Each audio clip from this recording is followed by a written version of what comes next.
No, B, there aren't gun noises. There are guns. You can get shot. Also, hello. I'm still setting a little bit up. Sorry about that. You let me know if my audio is good and if I'm having any like cutting out, because I've noticed when I watch back recordings of streams, sometimes Twitch or like my mic doesn't pick up the end of words. So I don't know if I need to be closer to my mic. I don't need to know if I need to turn up my gain. I'm worried that you'll get a bunch of mouth sounds. So that's why I have it like a little bit away. I kind of don't talk into it. I turn down my gain because I don't want you to hear just like constant mouth noises. Welcome to Vietnam. Wow, wow, wow, wow.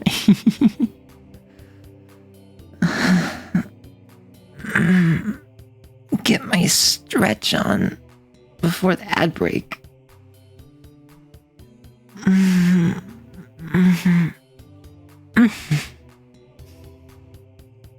Say nothing.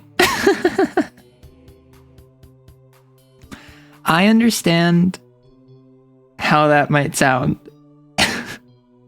So I'm gonna say shut up. I didn't do anything. Oh, I can open MS Paint. Pog. I love MS Paint. MS Paint has been so good to me. Be gone, sucks! I forgot! I forgot about all the silly sound redeems. It's been my first time streaming on Twitch in like 2 months. Oh hey boss, you are back and I see I'm not you an still awesome are an bagel. awesome I'm a bagel. perfectly average bagel. If anything, I'm like subpar bagel. No, so, okay. What the heck? Oh, sure. Let's update live split. Okay, we now have an updated timer.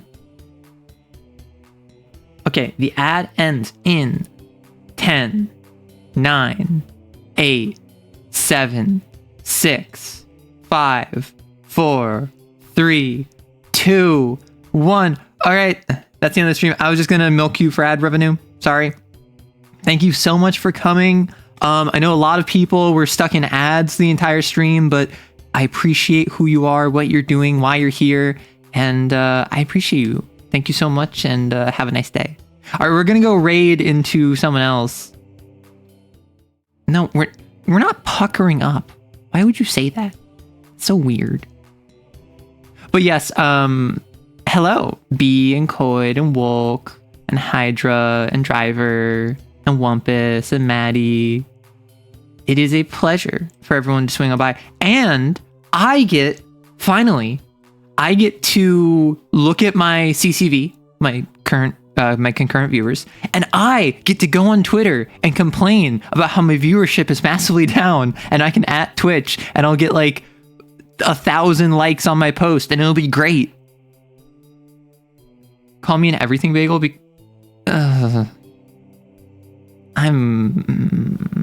That's a... Yep, this is Twitch, all right. This is Twitch, all right. Hello, everyone. Although, so speaking of mouth noises, I clinically can give mad sloppy toppy explicitly because my dentist has told me I have overactive saliva glands, meaning I'm really good at having a I don't know how you say, a well lubricated mouth. Like I don't suffer from dry mouth. So mouth noises. The Twitter part not quite. Oh, understood.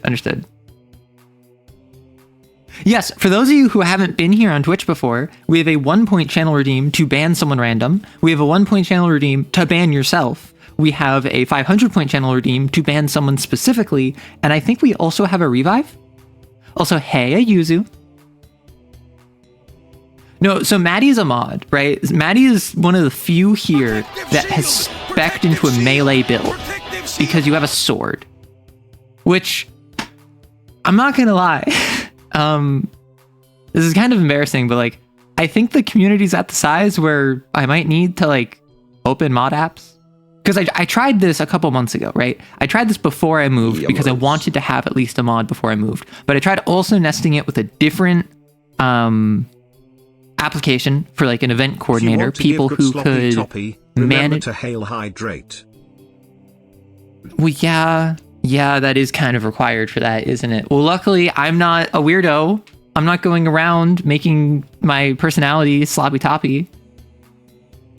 Okay, so when I played Dark Souls 1, I played a quality build because I was playing it with a guy I knew at the time who was like super into Dark Souls, and he was like phantoming for me. He was guiding me. He was telling me what I should do, like how to actually do the build.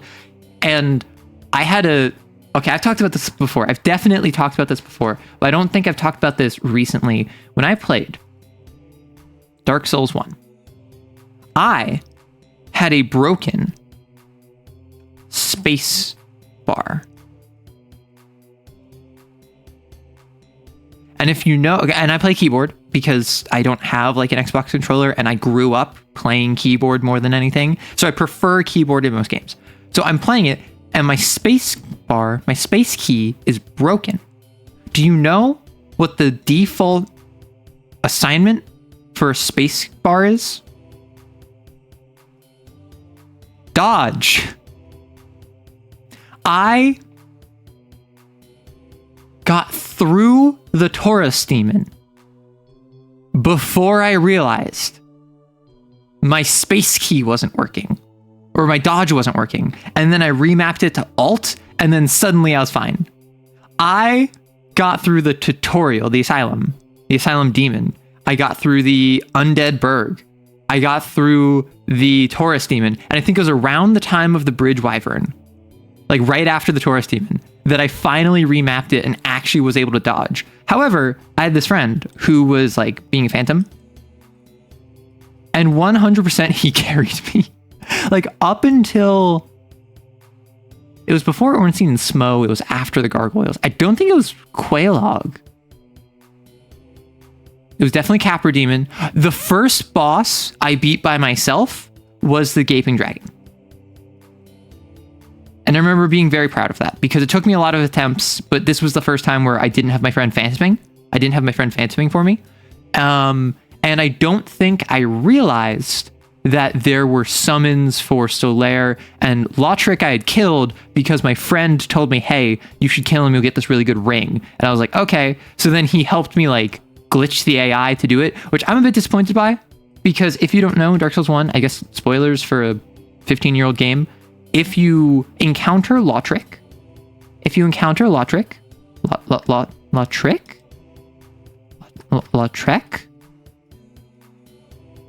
I don't know. If you encounter him, you find a key to release him from a cell. If you do, he goes to Firelink Shrine. And then once there, he kills the Firekeeper. So you lose Firelink Shrine. But later, you can then encounter him, fight him, kill him, get the soul of the Firekeeper back, and reignite the fire from Firelink Shrine. And it will be better, it'll be stronger, and also it's just like a little plot beat. Which I didn't get this because we killed him instantly at my friend's prompting, or at the guy's prompting. So I'm a bit disappointed by that, because I think that would have been cool. However, I did get the Ring of Favor and Protection really early. You have to put Sloppy Toppy in the same realm as Snitties that I would probably have never expected Arrow to say, but should have. I mean, yeah. Wait, hold up. I mentioned Snitties. So if you watch my short from yesterday, yes, Snitties were involved. Yeah, so the Fappering is absolutely wild, right? However, because like this is someone who had played the game multiple times, like knew the ins and outs. This is my first time playing. I was playing Dark Souls 1 basically blind. So I'm a bit disappointed I didn't get to have this like mini arc, but I think that the Fappering actually unironically really helped my run. Why did I start talking about Dark Souls? That's amazing. Wait, why am I Mistress of Dark Souls? What's Snitties? Watch my recent short and find out. Strength build, thank you. So I played a quality build because this friend told me, hey, or I asked my friend like, hey, what's a good like basic build? This is my first time playing Dark Souls. What's a good standard, like easy to play build? And he was like, oh, quality. That's a mix of dex and strength. So I ended up, for the longest time, I used an S-Stock. I actually have a great fondness for the S-Stock. Eventually I landed on the lightning spear.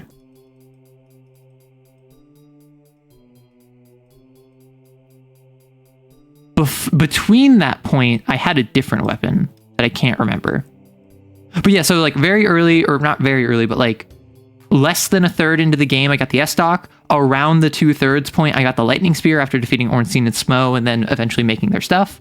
And I ended up actually getting a bunch of faith. So I ended up playing like a paladin.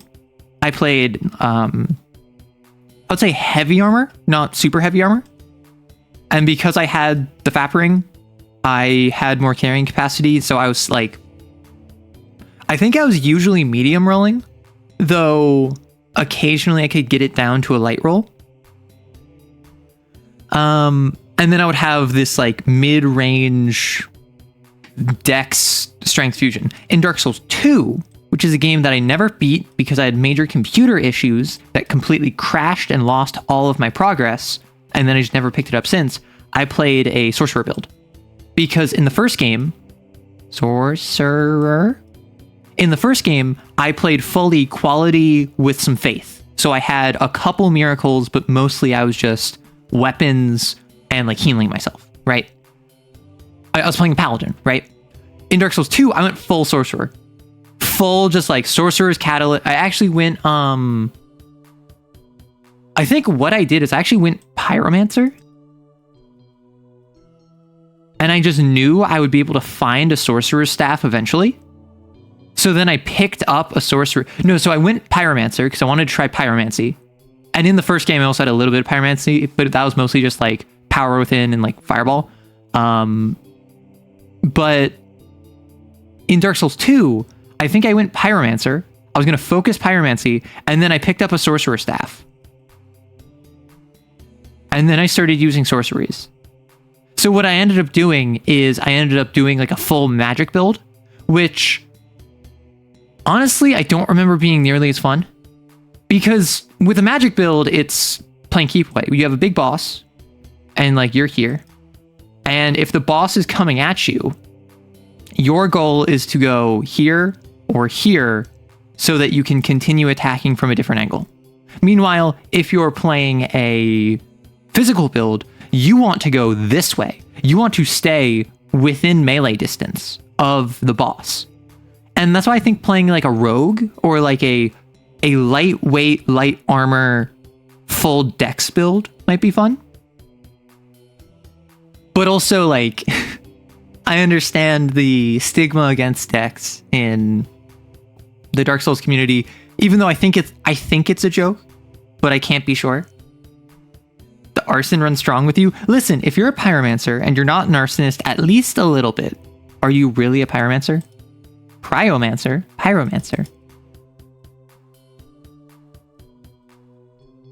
Something about like the FAP ring? No, so B, it is the ringer of favor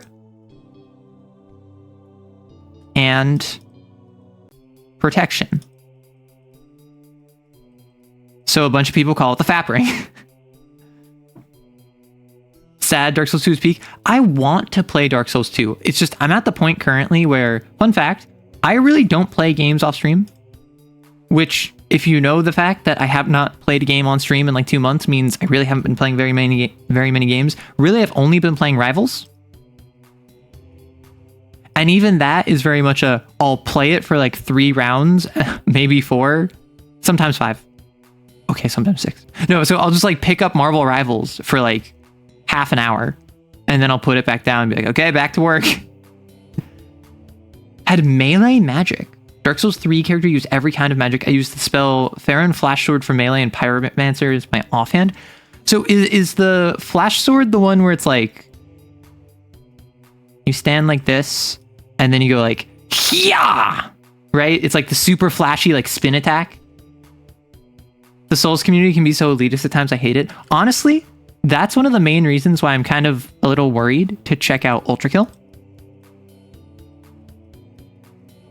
Because Ultra Kill sounds like a really fun game.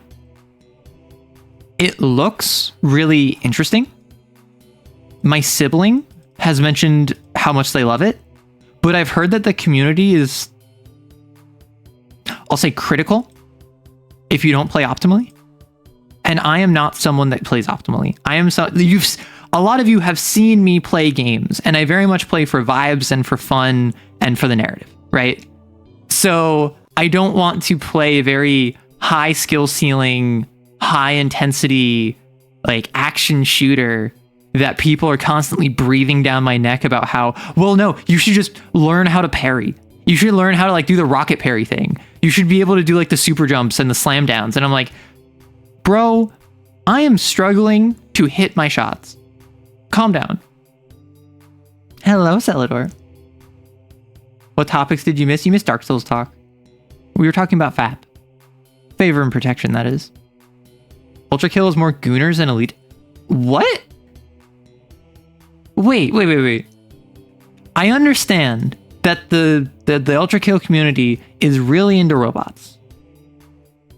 Like, a concerning amount into robots. However, really? Like that much? Wow. Just play how you want to. I promise we won't be uppity if you play. It'll just be funny. See, that's the thing. I have faith in my community that y'all are not going to be weird about it. Because I've played games before and you know how I play games. At least broadly speaking. A lot of you have seen me play Armored Core. A lot of you have seen me play Disco Elysium.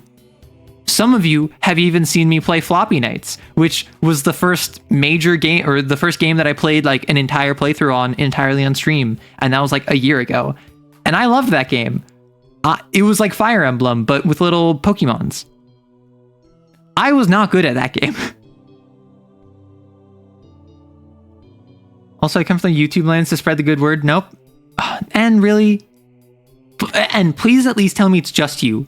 Please tell me that the others are not also a part of this cult. I'm currently working on the rules like RPG called Goon Squad, and I'm trying to figure out 6 goon rules. You don't snitch? Okay, that's a good tenet to have. I'm fixed on 2, but having issues with the other 4. Well, so like, what are the goon rules, right? Like, rule 1. You got it, boss. 2. Tell him, boss. Rule 3. My pleasure. Boss. Like, are these the sort of rules we're talking about? Like, just anytime something happens, you have to respond with either, you got it, boss. Tell him, boss. My pleasure, boss. Hey, boss, I took care of that snitch for you. What else do you need? Exactly. I'm not part of the cult, so I can snitch. Ooh. This is awfully similar back to when the Union formed. Lines were drawn in the sand. Forget about it. Hey. You got it, boss. I'm walking here. Goon rules like crushers have... You got it, boss. Hey, it sparkles. Okay, so... Oh, so you're talking about, like... What I would recommend, actually... Let me grab this. Honey Heist rules.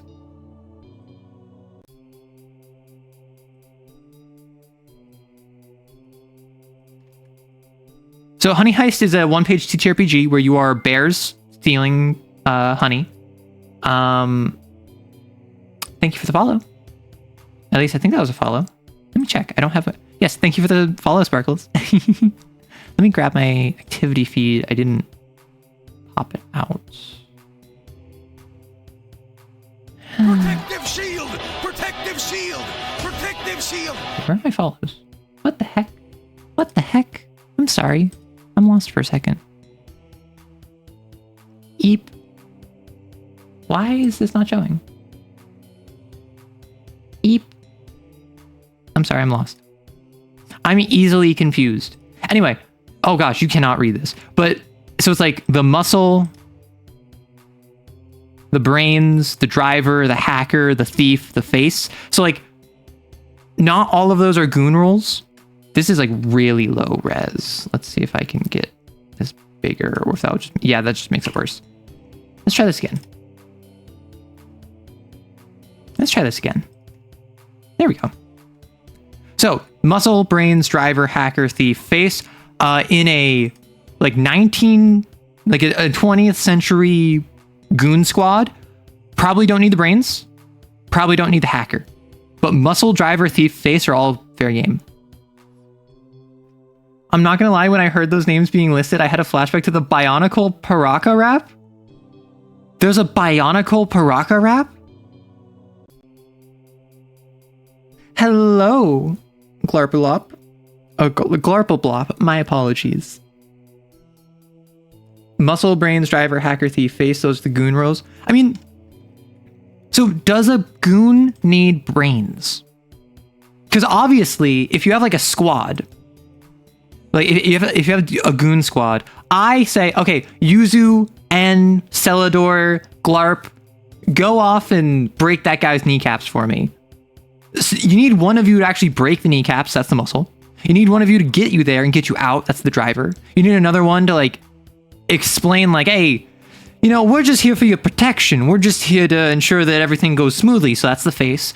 But then you probably also need the brains so that you have someone that goes in and is like, okay, let's make sure that their family is not in the room because we need to ensure that there are no witnesses. We need to ensure that there's no cameras there that we enter and we leave. And also, everyone bring your gloves. So like, maybe the brains do fit.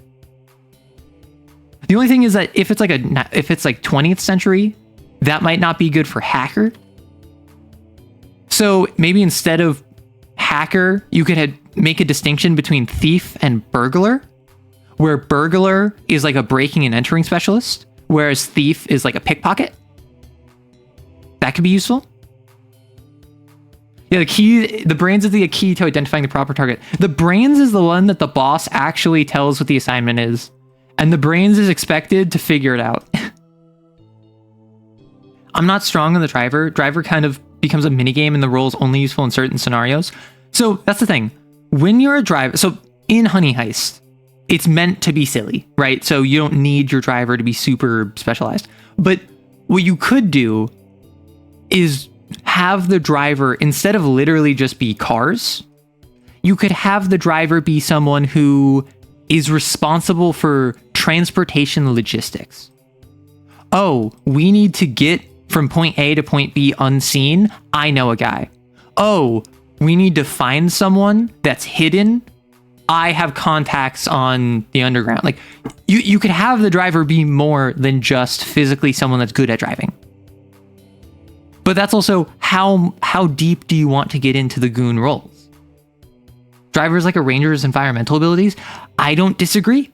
I don't disagree with that. However, I think that the issue with the ranger's environmental abilities is, one, that they have nothing outside of that, and two, no one else has any environmental abilities. So there's no incentive to ever involve environmental abilities.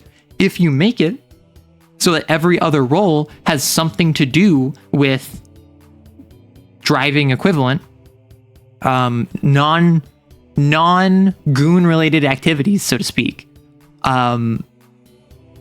then that could be interesting. Or you could just make it that the driver is more powerful. Probably, I would do both personally. But the driver, for instance, could have better directions than anyone else. They could have the best reaction speed, and they could quote unquote go first in initiative.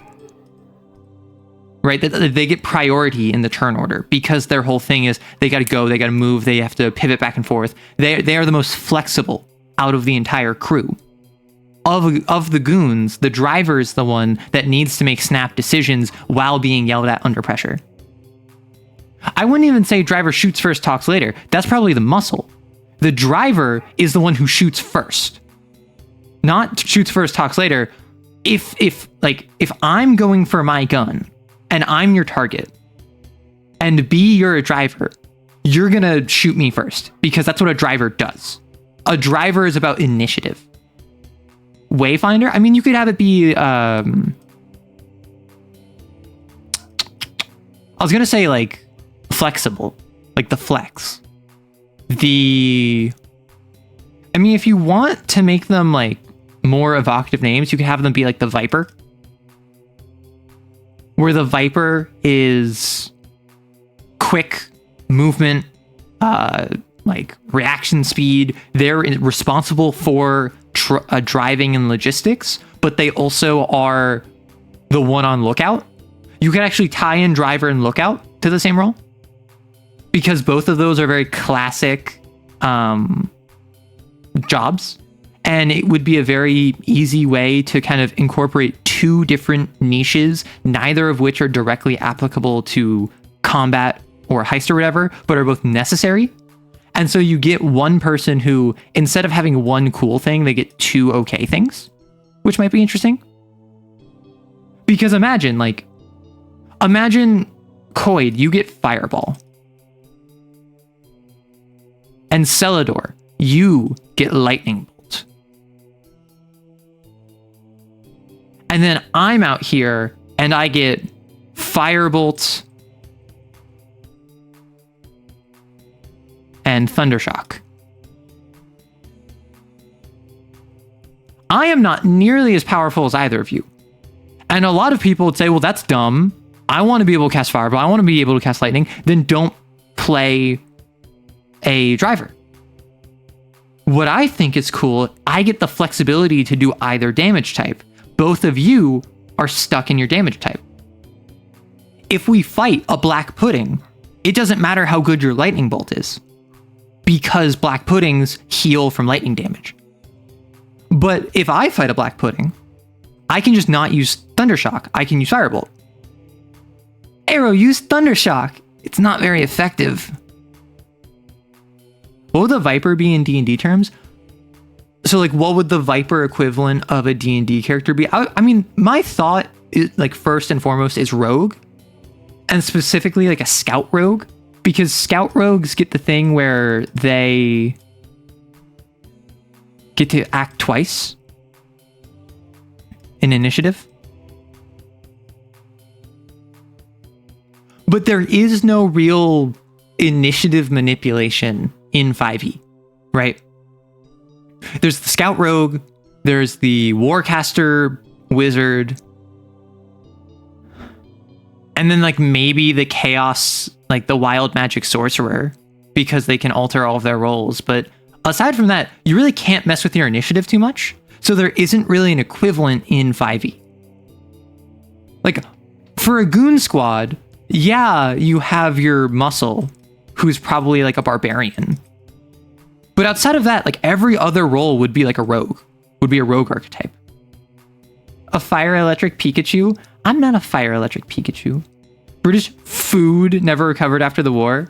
They're really eating like there's still barrage balloons overhead. It still says the category is AC6. Oh yeah, that's kind of awkward, isn't it? I knew I was forgetting something. Thank you.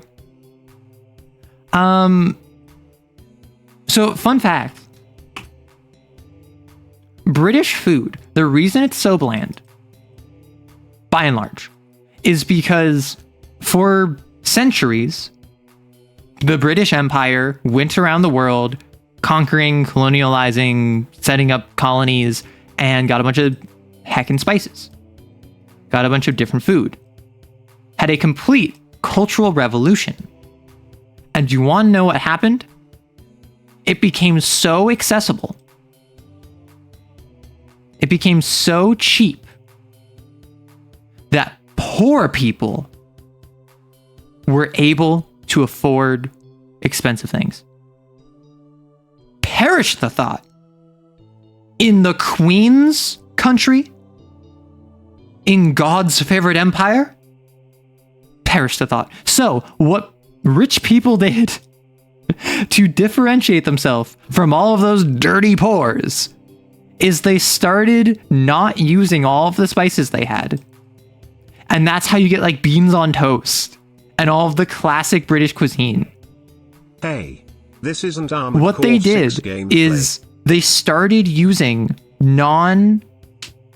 colonial food, I'll say, because they stopped using all of the many resources that they got from outside the world to differentiate themselves from the lower class. And then the lower class, wanting to emulate the upper class, did the same. And then obviously the war happened, and so there was rationing, and there was a huge zeitgeist change, and the relation that a country had not just to itself, but also how it was perceived on the global scale kind of got solidified. That's why a lot of the time nowadays, like a lot of the time, the stereotypes associated with a country today are the same or similar as they were 70 years ago. Because the global scale, as much as it integrated, also kind of got stubborn. So a lot of countries, what they were going through in the 40s, 50s, or late 40s, 50s, or even early 60s, kind of cemented how they're viewed. And obviously it's evolved over time. Obviously it's changed. It's not the same, but it is similar, which is super interesting. They also focus on dishes that simply took lots of time to prepare. The poor's couldn't afford the servants or the laborers. Man, that's wild. I hear if you put beans on toast in Germany, they'll haul you into the town square and behead you with a sword. Deserved. Like, listen, I'm not a fan of beans, blanketly. And maybe that's because when I think of beans, I think of British beans. I don't think of like Mexican beans. I don't think of like Latin American beans, which is obviously a large part of, for instance, Mexican cuisine. I've never been a fan of that, but I also haven't really given it a fair shot. My main exposure is like refried beans, British beans. Those are disgusting to me. No, that's the thing. I've heard Mexican beans are goated. I've heard like Central American beans are much different and much differently prepared than West European beans. What about soy? I mean, I'm fine with soy. Like soy flavor, like soy sauce, for instance, goated. But I'm not like a soy boy.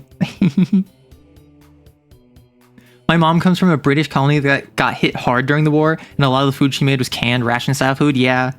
I mean, that's the thing, right? For instance, if, let's say you have someone who's born in 1940,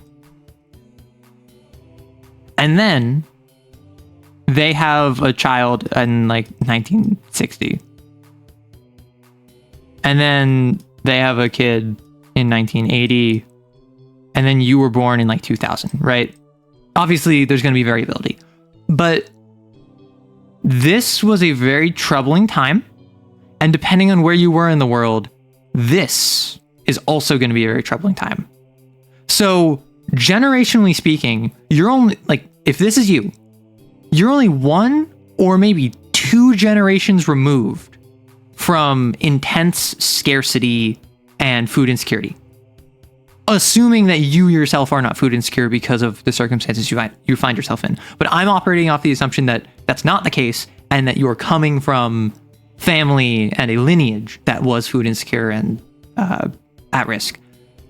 So what might happen is that if the 1961, your grandparent grew up in an environment where they were food insecure, they will build habits and form meals and eventually grow nostalgia for that sort of cuisine environment, which means that they'll probably pass that on to their next generation. Now, the next generation, assuming they're not at risk, assuming they're not food insecure, might balk at this, might have some lack of care for this, but they will still pick up certain things. They'll still pick up certain traits and stylizations, which then they will pass on to you, which you being like, well, no, what are you talking about? I am not food insecure whatsoever. I am completely fine.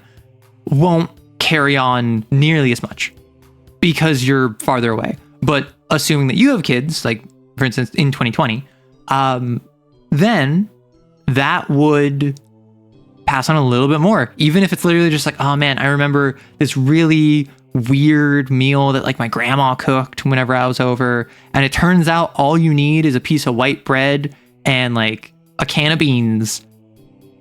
That's something that you might pass on generationally. It's basically generational trauma, but for cuisine. It is generational food insecurity. That's fair. At least you recognize the potential. No, see, that's different, Celador. That was World War II rations, I believe. Wait, no, was that ration? Yeah, that was World War II rations where that was like, it wasn't salt pork, was it? But it was like a meat slurry that you would just coat it was chipped beef. That's what it is. Yeah, just on a single piece of toast. And that's what a lot of World War II era soldiers had. I think that was considered one of the better meals in comparison to the MREs. You can literally trace wars by how food changes. Exactly. I grew up on a diet of various meat, breads, spices, and even I recognize the sheer stability that is beans on toast. See, that's the thing. Like, what's it called? Nutritionally, beans on toast is fine. Beans are actually pretty healthy for you. Toast, depending on what type of bread it is, like if it's whole wheat, that'll be good for you. That won't be your vegetables or your fruit, obviously, but it's good in calories. I believe beans give good protein. So it's not a bad nutritional meal. It just sucks. And granted, I don't think I've ever had beans on toast, but I don't like beans. And if I have toast, I want something else on it. So I'm not going to like beans on toast. Chipped beef on toast isn't bad. It just sucks if you're eating it all the time. No, that's the thing. I watched Tasting History with Max Miller. Right? And he made it and he was like, this is actually really good. Like, I would make this for myself, but I would not want to eat it all the time. It is a sort of deal where, particularly if you add like a little bit more spice, if you had a little, because they made it at scale for hundreds of people. I think that they were regimentally cooking, if not interregimentally cooking. Because what happens is that particularly with World War II, you had like squads that'd be part of platoons. I believe the platoons were part of a regiment. You correct me if I'm wrong. And they would have chefs that are just chosen from, they would have cooks that were chosen from the enlisted. And sometimes you have two regiments near or together. So you just take all of the cooks from both and have them cook for like 600 people. So you're making chipped beef on bread for 600 people. You're not able to adequately spice it. You're probably going to have a variable quality of how much the meat is cooked and or how well done it is. And because you don't want anyone getting sick, you're going to go on the more well done over the rarer side, because then the least well done is probably going to be like medium well, which means that it's not going to be bad. But then also anyone who gets very well done is going to be like, this sucks. It's super like leathery. Squad, platoon, brigade, battalion, regiment, division. Yeah. 600 men with big mouths to feed. Oh my gosh. With only one goal in mind, make it back to their homeland. Pokes your eyes. Why are you doing that, Smorewalker? That's incredibly rude of you. Did you ask if you could? I've had MREs here, and honestly, soldier rations have changed drastically. So that's the thing. MREs have changed because, like, food production has changed. There was massive scarcity in around World War II. We have had multiple revolutions of agriculture since then, just in terms of scale and mostly on sustainability.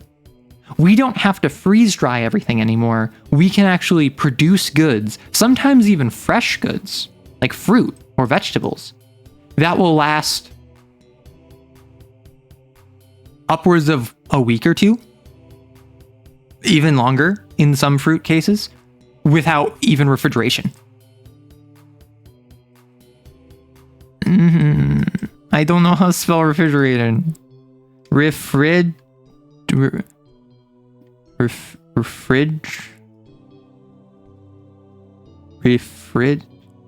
Because there's no D in refrigerator. Refrigeration. Don't worry about it.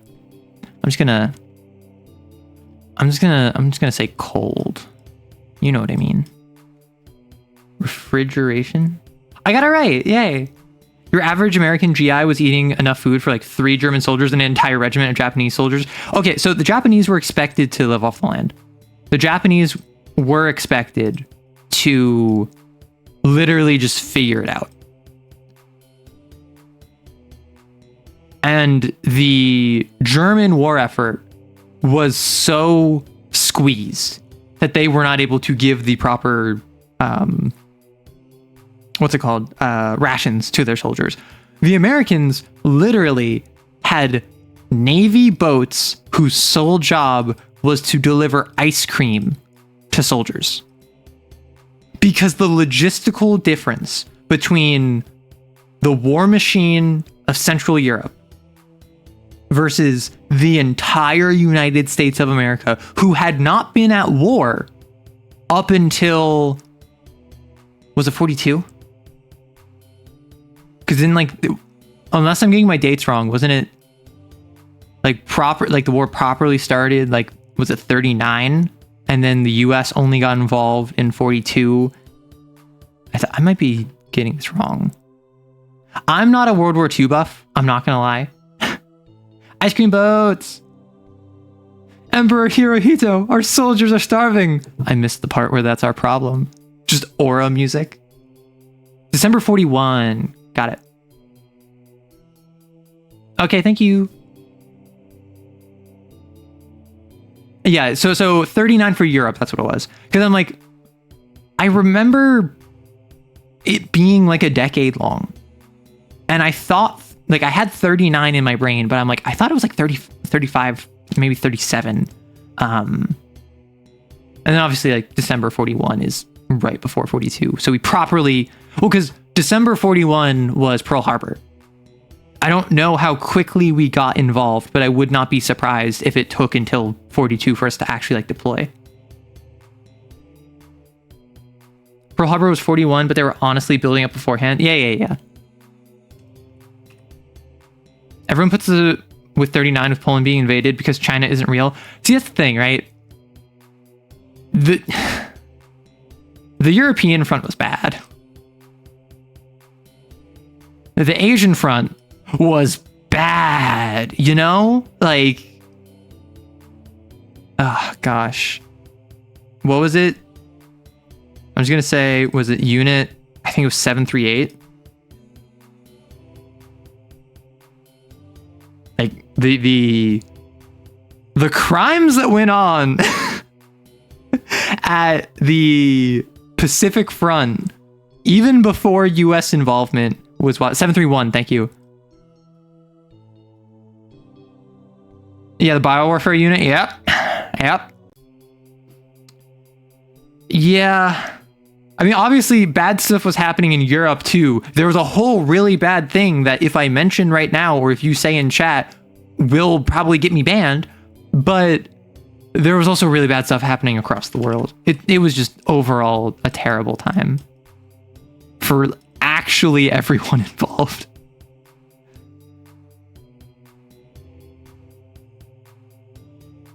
Yeah, Imperial Japan was stomping over everything for like a decade. Yeah. China had more fatalities than every other theater combined. It was horrific. I mean, that's because it was a campaign against the Chinese people, right? It was a campaign designed to target non-military, non-combatants, right? Which obviously, that's going to be a much higher turnover or casualty rate. Well, so we have boomers, right?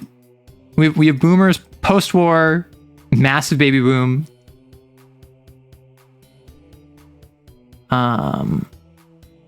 Imagine being in the IJA and watching the Americans get ice cream delivered to the front. Yeah. Gosh, imagine if JP just dropped biowarfare on Hawaii on top of everything. See, that's the thing. I've watched a couple like videos deep diving into Unit 731. The thing that, dare I say, well, I'm not going to say makes it's not the worst, but it makes it worse, is that all of the tests done were so completely incompetently controlled and like insulated that when the US went out of its way to pardon and make deals with those responsible for Unit 731. And then they were basically let off the hook. I think it was the Tokyo trials. I don't think it was the Kyoto trials. I think it was the Tokyo trials, which were supposed to be the Nuremberg trials of the Pacific Theater. All of the leaders of 731 were just let off the hook in exchange for giving all of their notes to the US government, because the US government was like, well, we couldn't do this and get away with it, but if you did, there's no point in hiding the evidence, like hiding the results. None of it was applicable. It was all completely like cross-contaminated. There wasn't any feasibility in any of the tests done. It was cruelty for the sake of cruelty literally without any benefit. It wasn't even a matter of this is the most, like, this is awful, but it was literally just horror for the sake of horror. That's a wild thing to say, B. Yeah, everything they learned was stuff we already knew, or it was stuff that was so unscientifically based in that it could have been any number of confounding variables that it wasn't applicable. Tokyo trials, yeah. Junk data. Turns out war criminals make bad scientists. Who would have thunk? Well, you say that, but paperclip.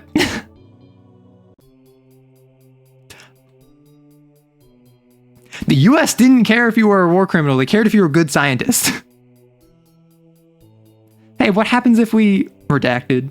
Cruelty for the sake of cruelty pretty accurately describes early asylums for the mentally unwell. Oh my gosh. Good night, driver. Yeah, we actually got value out of paperclip, but they were still war criminals. I'm not going to sit here and pretend like the people that the US took. So for those of you who don't know, after World War II, after Germany like ceded and there was the division and whatever, Operation Paperclip was a US operation that is public information where they took a bunch of German scientists and brought them over to the US. And it may have been, I might be getting my dates wrong. It might have also been during World War II, like extricating them from the country, but I think it was primarily post World War II. And much like with what happened in Unit 731, it was a matter of like, we need the data that you have. So we are going to basically ignore everything you did to give you amnesty so that you can work with us going forward. And then a lot of Operation Paperclip ended up really helping NASA, which ended up really being good. Like, unironically, it actually did fantastic things for not just the US, but also just technological advancement overall. Wasn't good people. Actually, I have a thing I can do.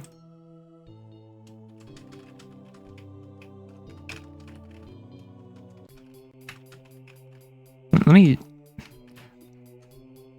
Boss, is the cult gonna cause a polarization and eventual war between goons versus cult, Kane versus idle style, but the sin is secretly only one pitching both sides against each other for engagement? Okay, so to describe it as an idols cult versus a Toads PMC is actually super interesting, because that's exactly what it is, right? That really is what we have going on here with the YouTube. Because for those of you who don't know, on YouTube, we formed a cult. Sorry. I'm just reaching out to Rory and I'm like, hey, we're talking history. Do you want to hop on stream? And he's like, yeah, give me a couple minutes. So we might have a friend soon. Heads up. But yeah, so on YouTube, apparently a cult decided to form where their core tenant is calling me adorable. Or as some would say, arrow-dorable. And then here on Twitch, we're a mafia. Where you basically execute any who can't pay the protection fees. From V2s to Saturn's Vs? What does that even mean? We got Velcro and modern weather science and better ballpoint pens and computing and so much more of Paperclip and its consequences. The cult is a front for the goons. Don't worry, we're in this with you. We have the same boss. So imagine that. We've talked about, what if you have like a cult, like a toad versus an idol? What if instead you have a toad that is an idol? And I don't mean that it's multiple. I don't mean that there are multiple sins. I mean, a single entity is simultaneously a representation of desire and greed. Right? A single entity is a fusion of the two sins. And maybe the two sins are kind of like fighting for dominance psychologically. See, that's the thing. I don't want to be a toad. Hello!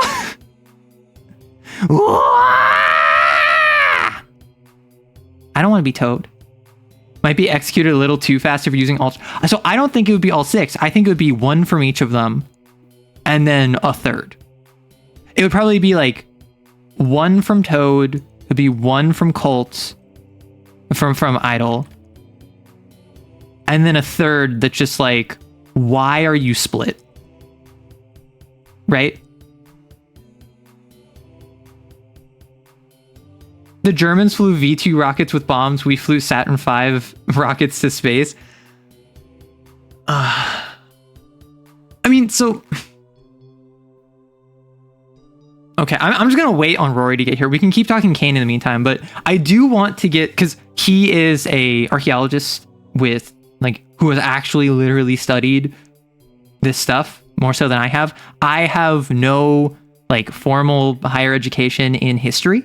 Like I have a US based high school level understanding, and my whatever research I've done by myself, but I am not in this world like he is. So I think it'd be fun to just kind of get him in. Rory's a nerd, yeah. Yeah, Rory's unironically like an archaeologist. Which, if you don't know him, is it exclamation point or / shout out Rorston VT? Yeah.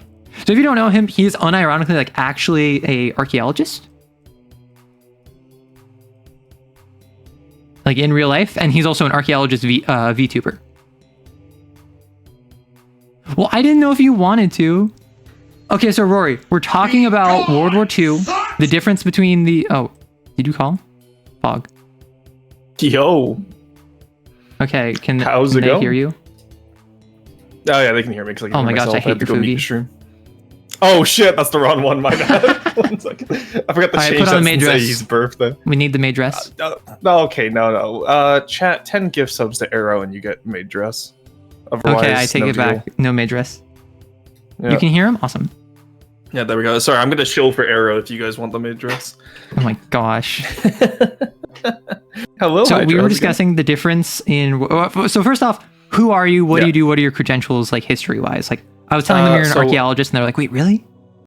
Yeah. So I'm Russian VT. I'm an archaeologist, VTuber, real-life archaeologist, and I specialize mostly in Punic archaeology. That's my like academic target, and then work-wise, I've worked mostly all across Western Canada and Northern Canada. So Lower Mainland, Great Plains. So again, I'm really North America focused archaeologically, but I do dabble in other history, and I am quite knowledgeable in World War II, which I assume is the topic today. Yeah. So what we're doing is that we were talking about the difference in like the Western and Pacific front, or the European and the Pacific theaters, and then we ended up talking about how with Unit 731, how there was the pardons with the Tokyo trials. Oh, geez. Okay. And how the leadership there was given amnesty in exchange for their research, and then it didn't even do anything because it was so poorly recorded and done through. And then we started talking about Paperclip, and some people were like, "What are you talking about? Paperclip was awesome." I'm like, they were still war criminals. So we're talking about Operation Paperclip now. All right, well, just to quickly touch on Unit 31 there, or 731. The funniest part about that too, if you can say that something's funny. Are you sure you want to say this live? Yeah, no, it's the fact that it was both the fact that it was so poorly recorded, but also so much of their research in quotation marks was literally just yeah, obviously that's what's going to happen, dipshit. Yeah. But you expose someone to frostbite, they die of frostbite. Sake. Yeah, it was cruelty for cruelty's sake. That being said, there was 2 useful fins that the Americans got out of it. Namely, the effect of syphilis on the human body. The majority of our knowledge of syphilis comes from Unit 731. And also, going back to that frostbite, is the fact that a lot of Arctic training and stuff like that was based off research on cold weather torture that the Japanese really did. Yes.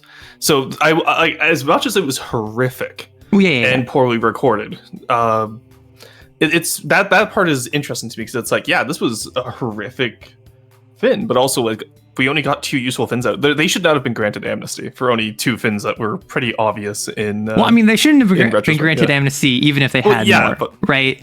But I was under the assumption that literally nothing was. No, useful. there was useful. It's like history is always nuanced, right? Like, and obviously not. Like, even with Paperclip, I would argue that it wasn't worth it. But Paperclip was more towards rocket scientists, and then and that's some other guys snuck in. But which just so because I don't remember, was it during the war or immediately post-war? For which one? Paperclip. Paperclip was immediately post-war. Okay, that's what I thought. Or I guess ended the war to post-war. Yeah. But it was pretty much just a rush against the Russians to get the German scientists out, specifically for the rocket scientists like Werner von Braun and. Which, like, it did great stuff for NASA, but also they were German scientists in World War II. You know, the Tuskegee syphilis study in the U.S. was awful. We learned about the stuff from a bunch of war criminals already. Yeah, exactly. The Tuskegee experiments were fucking horrific. But so sorry, I'm not about to swear here, am I? My bad. I mean, you can swear. It's I get passionate. I get passionate about history. Yeah, why do you think I don't swear? So. But yeah. Now keep in mind, I will say this with all the disclaimer, but this is not my main focus of study, so I might be slightly inaccurate. I know the main events, and I know the neither of us are an authority on this. He is just more knowledgeable, which is why I was like, hey, you want to talk about this? Yeah. Like, I've researched it, but I'm just saying I could be slightly inaccurate at parts, so... Listen, if anyone wants to correct me, I'm always down to be corrected. And just because it's some of the worst excesses in humanity doesn't mean you're allowed to say anything that's not PG. We can talk about Unit 731, but what about the kids? Jesus Christ. I have a story I'll tell you after stream, because I've told you where my dad served, right? But, oh my gosh. I don't know if I have told you about the story, actually. Well, that's a story after stream. Oh, okay, that's a story after stream, but okay. Yeah, it relates, but... Yeah, so for Paperclip, what's the main question here? Are we just talking about Paperclip? So we were just talking about Paperclip, and it was... I was basically saying what you were saying, which is, yes, it led to a lot of developments, particularly with NASA and rocket science, but it still wasn't really, like, a good thing. It was granting amnesty to people who should not have been granted amnesty for short-term gains. And then some people in chat were just like, well, no, I mean, it led to really good things, and it wasn't that bad. So we're just kind of discussing the different, or I suppose how Paperclip was more nuanced. Rory's dad was in World War II. No, my dad was not in World War II. He was in he was actually in Vietnam. Proxy wars. No, he was born. Actually, he was born pre-Vietnam, because I just realized my mom was born during the Vietnam War. My dad was born 54. So. All right, this all came from talking about British food and the GI calorie difference. Oh, incredible! But yeah, so with Paperclip, I wouldn't argue. I wouldn't argue that they didn't deserve amnesty. I genuinely believe that none of them deserved amnesty. I will argue, though, that saying short-term gain. We learned a lot. Think of the human advancement. At the start of World War II, the majority of the world's population is living in pre-industrialized societies. Post-World War II, the majority of the world's population still living in pre-industrialized societies, but if you look at the major winning powers there, like the Western powers, because let's be honest, I don't know if you can really say the Russians won World War II in terms of just the material losses and the devastation it caused. Oh, but if you want to keep going, you'll have to repeat yourself. Oh yeah, no, give me those 10 gift subs and then we can keep going. Yeah. But nah, they're too busy buying memberships on YouTube. Oh, that's what's new and hot now. Why didn't we stream on YouTube? I would have gotten more exposure. Why would I ever want to give you exposure? You expose yourself to me all the time. True. It's sure ads. I'm allowed to say true. Yeah. Oh, so you're totally allowed to curse. Like, just because I don't curse is not an issue for you. Yeah, I was gonna do it anyway, but. Well, yeah, but I'm giving you permission. Also, I love that I got in here. Someone immediately like targeted me to be timed out. That's crazy. Listen, my community hates you. I know. As well they Wump should. has made that very clear. I'm so proud of them. Wait, so you got interrupted by an ad of dancing cats? That's crazy. Also, yuzu soda. Has anyone like? I don't know if you've ever tried yuzu. It is so sour. No. What is yuzu? Oh, it's a citrus that's common in Japan. I might know what yuzu is then. Or maybe just Asian general. I don't know if it's just Japan, but I had it in Japan. It's Chinese origin, so.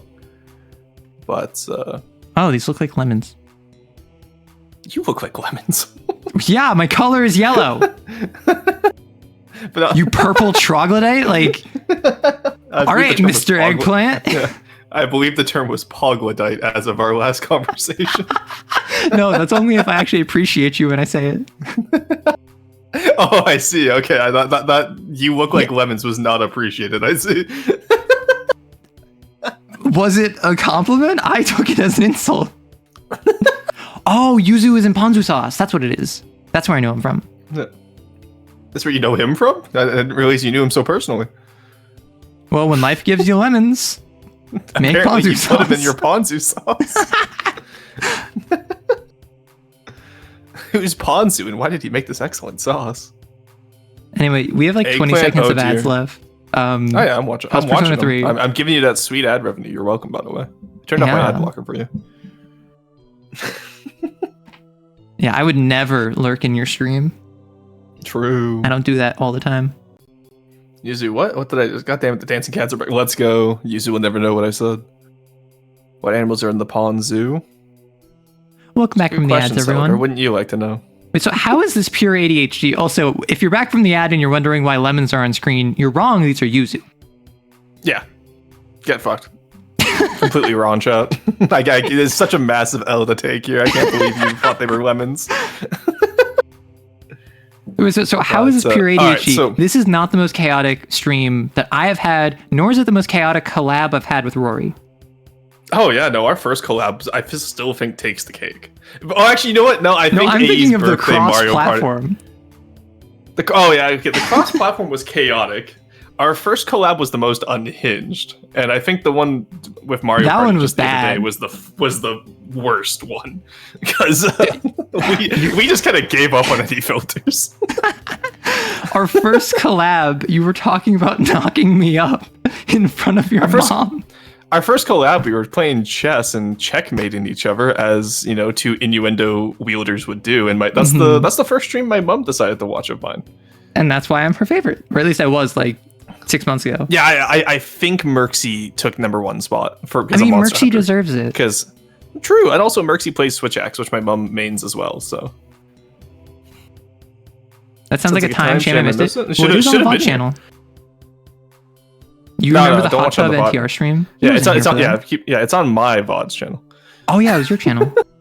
Yeah, I remember Hot Tub NTR stream. That's like so recent. You guys don't remember the classic Arrow content. Yeah, classic Arrow. What does classic Arrow mean? I remember before y'all were able to shoot each other in the streets. True. Yeah. I was there. I was there when the first person was souped in the Discord. You were the first person souped. I was the first person souped because Arrow lost access to her Discord account, and so I plotted a revolution. In disgrace with and then the revolution revolted, like the French Revolution. Yeah, and then I got souped.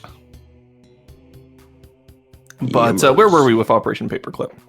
So, yeah, I have to argue about the short-term gain idea that you proposed there, because it really wasn't. Society advanced so quickly with the amount of research we got from the Germans. And most of that research was more of the science, like, more of the STEM sciences than the social sciences that they did. Let's not learn anything from their social sciences. Yeah. But what you're telling me that like, German social science back in the 40s was biased?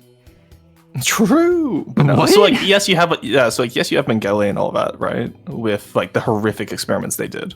Mm-hmm. And those people, I don't think he was given amnesty. I think he did die.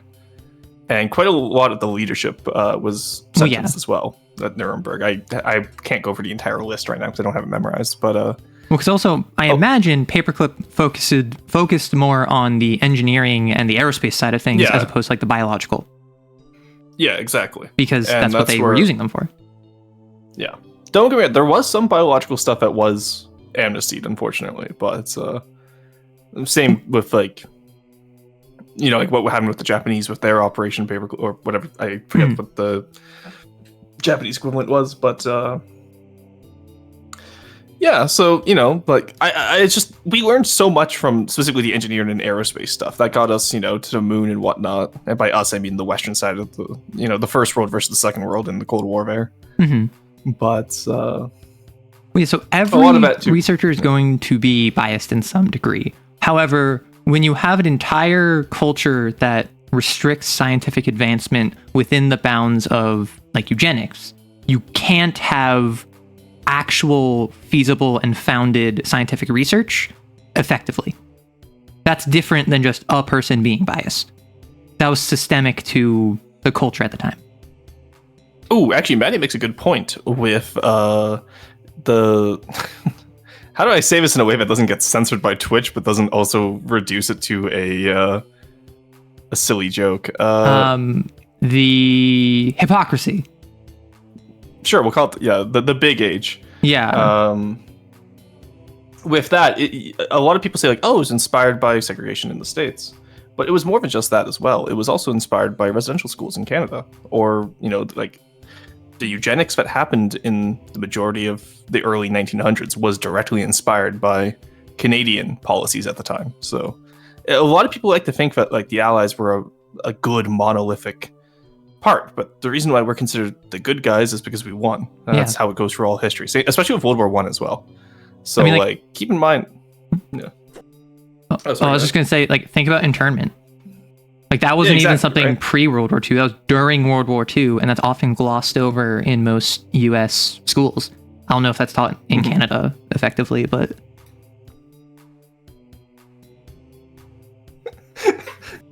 Orleans just sent me an incredible video. Oh, no. I gotta forward this to you. Orleans sent it to me, too. Okay, good. They thought this was a rabbit. Orleans at his peak, thank you. That's fucking but funny, bitch. It's fucking Winnie so keep in mind, like, there's a lot of policies. Yeah. I'm not gonna both sides. One side was obviously, like, in retrospect, one side is obviously wrong. I'm not gonna both sides of this argument, but I'm just saying, like, yes, you can say it's inspired, but it's not just one event that inspired it. It was a whole butterfly effect, or like spider web of cause and effect that caused. I mean, it was like the tipping point of colonialism and imperialism. Yeah, exactly. It was the death throes of imperialism, because imperialism was failing at that point. After World War I, the British were too in debt to really keep the empire together. World War II was the nail in the casket. I already pictured myself as the sleek FDR bullet train and you as the Stephen Cole locomotive. I love that meme so much. We're talking World War II. Yeah, I think a good point to be made there, Ken, is that one side was trying to be better when the other side was not trying. Okay, like, one side was doing bad stuff. One side was actually just evil. Like, yeah, like ontologically evil. Right. Like, and it's the effects of propaganda, right? Like, you have one strong man who can be like, yes, you should follow me and listen to everything I say. I'm never wrong. Arrow, don't make any correlations there. I was gonna keep my mouth shut. But and then you have, like, and nobody's immune to propaganda. Hell, I fall for, like, I have a minor in political science. I still fall for propaganda. Even if you are aware to it and are taught how to identify it, you can still fall for propaganda. I don't know about you, but my government told me I'm immune to propaganda. Get wrecked, bozo. Okay, I see. Hell yeah. Didn't your government also declare you a certain something recently? Okay, let's not get into that. My government may or may not be investigating me. I do declare. I do declare that most of the people in this community are enemies of the state. I do declare. Yeah. It's fine. You speak with a southern accent. They'll never. Yeah, they'll just believe me. Really interesting study done on that called the third wave. Yeah. Because keep in mind, like, okay, you know what? I'm going to recommend something here. I've been watching a lot of Sarah Payne lately. She's a historian that goes really into depth about World War II and is able to break down the complex reasons into really digestible terms. And I highly recommend all of you watch her. She has a bunch of shorts on YouTube. Was it Sarah Payne? Yes, yeah, I can write it in chat here. Because most of what I'm saying is probably just paired in her, honestly. But I dropped the last letter of each name. I'm a failure. Yeah, honestly, you kind of dropped the ball on that one. No, I dropped the letters, you cretin. I just said that. I got timed out. % you dropped the ball? That's crazy. You deleted the message where I was given a recommendation and you deleted the message. Listen. That's just I wrote it on screen. No, but I'm saying Candace just being petty. I don't know what you mean. Also, chat, I have 112k points. I will air out this entire chat. Bro, Did you time me out again? I have like double your amount of points. Although, to be fair, I've never spent any. Yeah, you also don't stream as often as I do. That's very fair, at least on Twitch. Also at all, I only stream twice a week. Dang, it's crazy. Exactly. When was the last time you uploaded a YouTube video? Me? I was taking a break for September because of the subathon. Imagine streaming during September. That means you're a sub. Yeah. What are you going to do about it? That's a conversation off stream. But I'm immune, so I can watch the fireworks. So based, Maddie. But yeah, so Sarah Payne goes into really good detail about this and will have more answers to questions than I do. There's a comment I wanted to talk on. Where was it? Taking propaganda at the boss's orders. Nice. Yeah, so the third way. There's also like get home sometimes and open YouTube and see, oh, Twitch missed the stream again. Oh no. Sadness. Yeah, protective shield against Twitch skipping out. Yeah, true. But yeah, so as far as Operation Paperclip, it did have long-term benefits, and we see that today, obviously, with just how advanced Western society got, but also that has to go into a lot of the economics that FDR did post-World War II. Yes. And I forget who came right after him president-wise, but because like the Marshall Plan was such a stroke of genius. Mm-hmm. Who was that? I was going to say LBJ, but that's after FDR. Or after no, JFK. That's after JFK. Yeah. No, I know. Yeah. Man, imagine knowing U.S. history. I can't say his nickname on Twitch. Oh my. Well, okay. It's a historical nickname, but don't say it. It is a historical nickname. But oh boy, yeah, we're talking about Reagan now? Dragon rolled back and then the 2008 crisis happened. Oh yeah, no. Oh wait, I just realized. So you know, like the 20-year rule. Yeah. So for anyone in chat who doesn't know, the 20-year rule is broadly considered just a good benchmark of don't consider something history until it's been at least 20 years because you need to know the actual ramifications of it. Some things are so important that they might not be able to be classified even in 20 years. But broadly speaking, that's like the minimum. Yep. We are about to hit 2008 was 20 years ago. Which is wild. Yeah, you're historical now. Yeah. Then again, with Arrow's age, she's almost archaeological at this point. Yeah. But, that's why you're so interested in studying me. But idiot. No, my interest in you is psychological. Really? My interest in you is non-existent. So we got a real misalignment here. 1 second. Let me just go to our DMs here. Where is it? Oh, here we go. See, Koi gets it. You want to hop on stream? We talk in history. Dang, it's almost like I thought I could leverage larger streamer Rorston VT on his native platform to get more views. True. I did not put in a word out saying I was here because I just told my chat earlier this week, or earlier today actually, that I'm taking the rest of the week off so I can go rest before my vacation because I have not had a break in a month. Yeah, and that's why you've been playing so much P3ER. True, it's been very fun. Playing video games for myself again instead of just, playing it for stream has been very nice. Also, touching on the 20-year rule, just because it's really funny to me. I mean, I remember in 2021 when r/historical memes, which has the 20-year rule for history memes. Yes. Yes. Okay. You know where I'm going. No, that's what made me think of it, because obviously September 11th, 2001, 20 years passed in 2021. A bunch of memes were immediately made about it. Yeah. Trusting the friend that Arrow was coaching for Persona 3. Arrow has not been coaching me for Persona 3. I've just been giving her live updates of my reaction. It's not been coaching. I've explicitly avoided telling you what to do. I have just been like eating popcorn and laughing at everything. Also making snide comments regularly. True, yes. Because we had actually a pretty deep discussion this morning about the themes in the game, but like last night I would just send comments about certain plot points. For example, Revolver Jesus, someone needs to take it away from him. You squirm most magnificently. Yes, he has 6 shots. He's used 8. My favorite one was that's the son with the. It seems like he might have given me a reason to finish. Oh my gosh. Such a good. I was making coffee when I was autoing through that part of the cutscene, and I was like, "Ain't no way he just said that." I gotta go back and get a screenshot of that. That's the thing. Oftentimes, you'll just send me a screenshot and be like, "New reaction image just dropped," and then I'm the only one of the two of us that uses it because I'm the only one that remembers. True, because I'm playing through the game at breakneck pace. Can we watch a silly game stream, or is this a Yap stream? My plan is to play a game later, but I wanted to Yap first, and then just kind of we started talking World War II, so I brought in a friend. Is Rorston Arrow's Persona? 1 second, just put me behind you and get the gun emote out.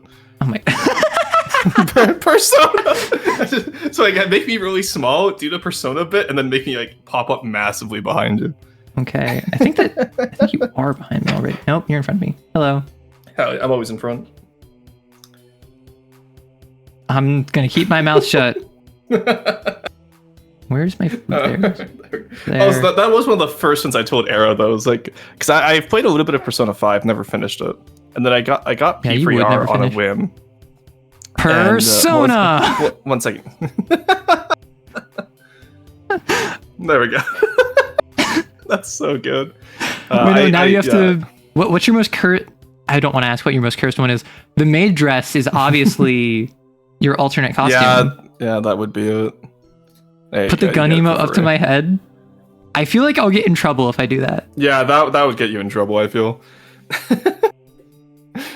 I love the idea that you're pointing the evoker at someone else. It's like, you will now summon the I'm Revolver Jesus.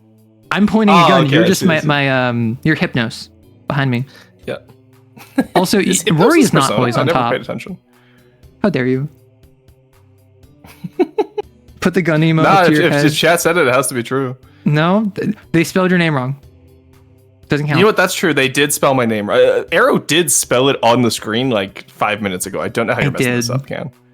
This is embarrassing. This is almost as bad as you thinking Yuzu were lemons. Which I will just actually going to point the gun at my head. So, real quick, just for context, what day are you in Persona 3? I went to bed at 8 a.m. this morning, so I don't remember. Well, so like, are you in December? Because you didn't hit. Yes. I'm in. I think I'm in December 12th right now. Okay, so no spoilers for him, please. But what is everyone's just like favorite S-Link from Persona 3, if you have one? Like, if you've played the game, if you've seen the game, and who do you like best? Yeah, Rory? I'm only missing 2 S-Links right now. So right now, for me, I obviously am a Mitsuru fan. Empress Persona, my beloved. You mean a Mitsuru simp? True. I don't know if she's my favorite right now because I've been getting all of them because I kind of ran out of things to do with my day aside from just. That's what happens in Persona 3. It's super easy to run out of stuff. I maxed out all my stats within like the first half of the game, and Arrow was like, "Well, what do you do now, you buffoon?" But is that the actual lyric you're blabbing about behind my back? No, you're talking about behind my back. Okay, I thought it was talking about, but it's always so unclear in the song because like I'll be focused on the fight. But I was gonna say you could have convinced me.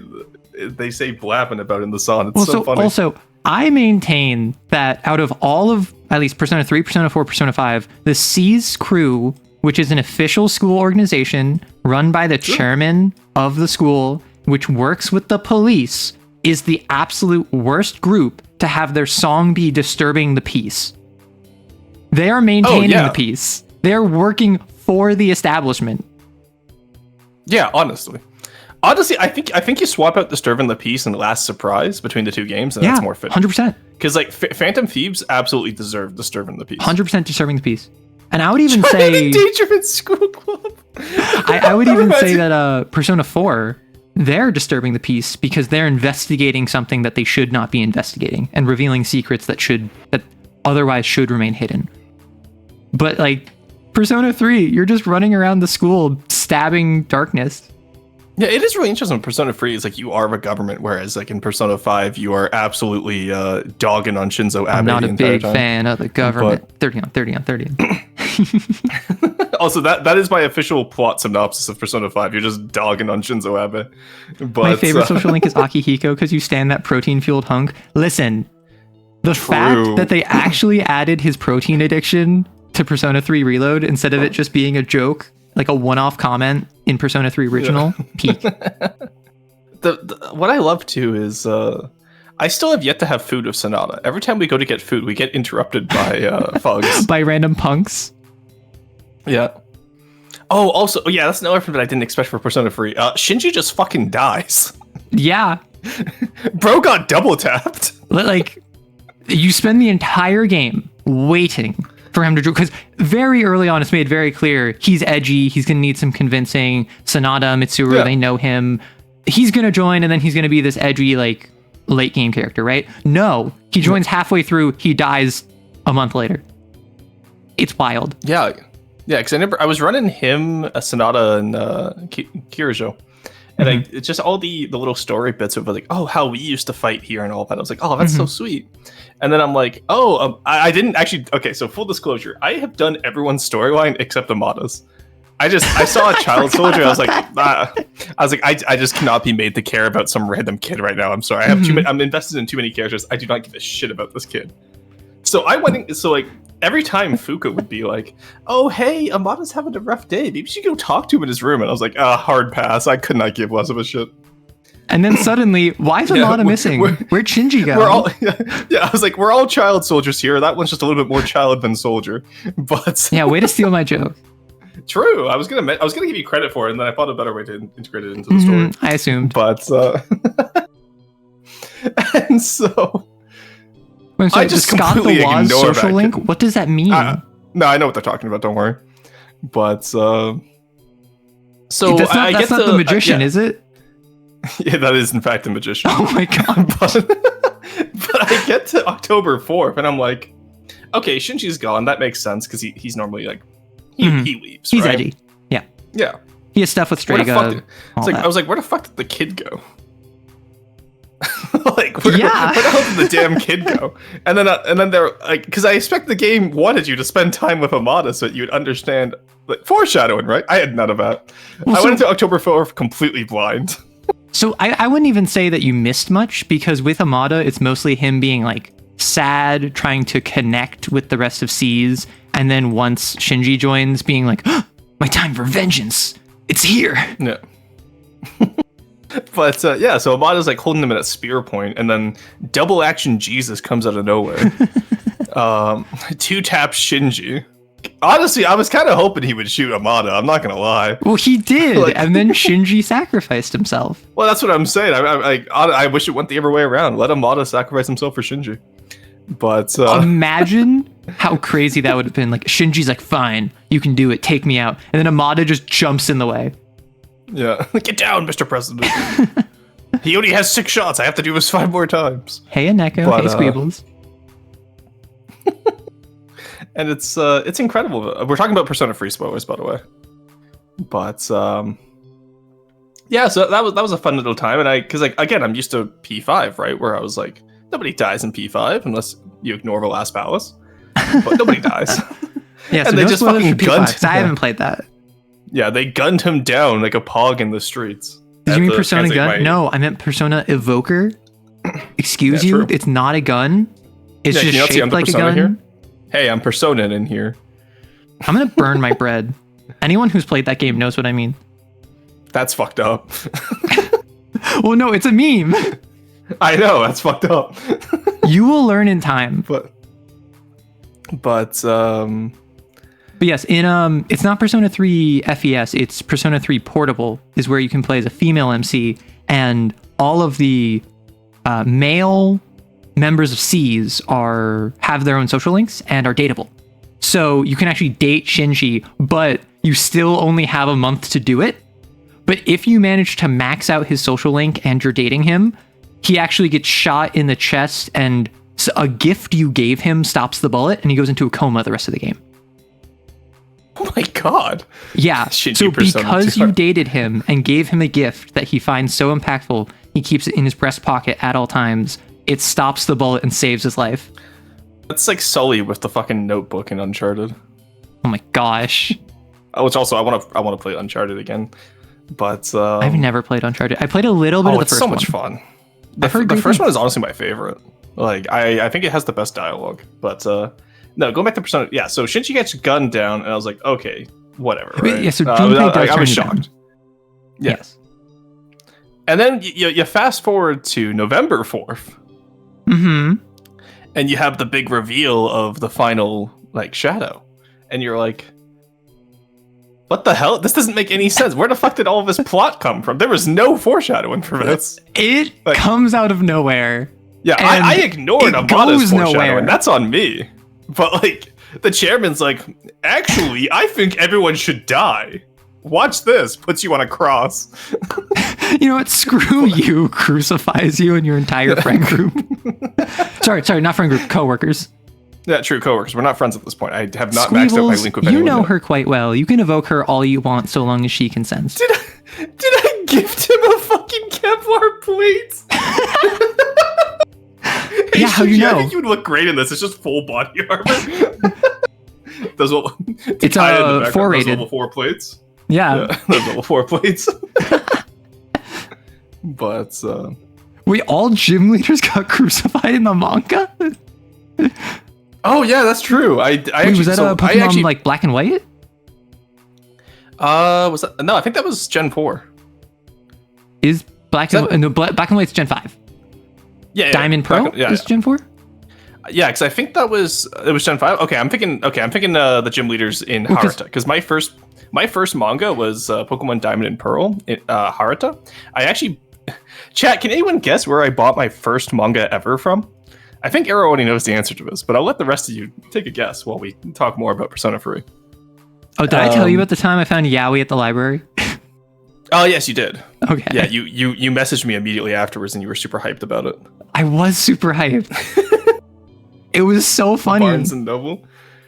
But yeah, so like the chairman just crucifies you, and then Just casually. shoots Mitsuru's dad, and is like, actually, I'm kind of baked, and then backwards swan dives off Tartarus.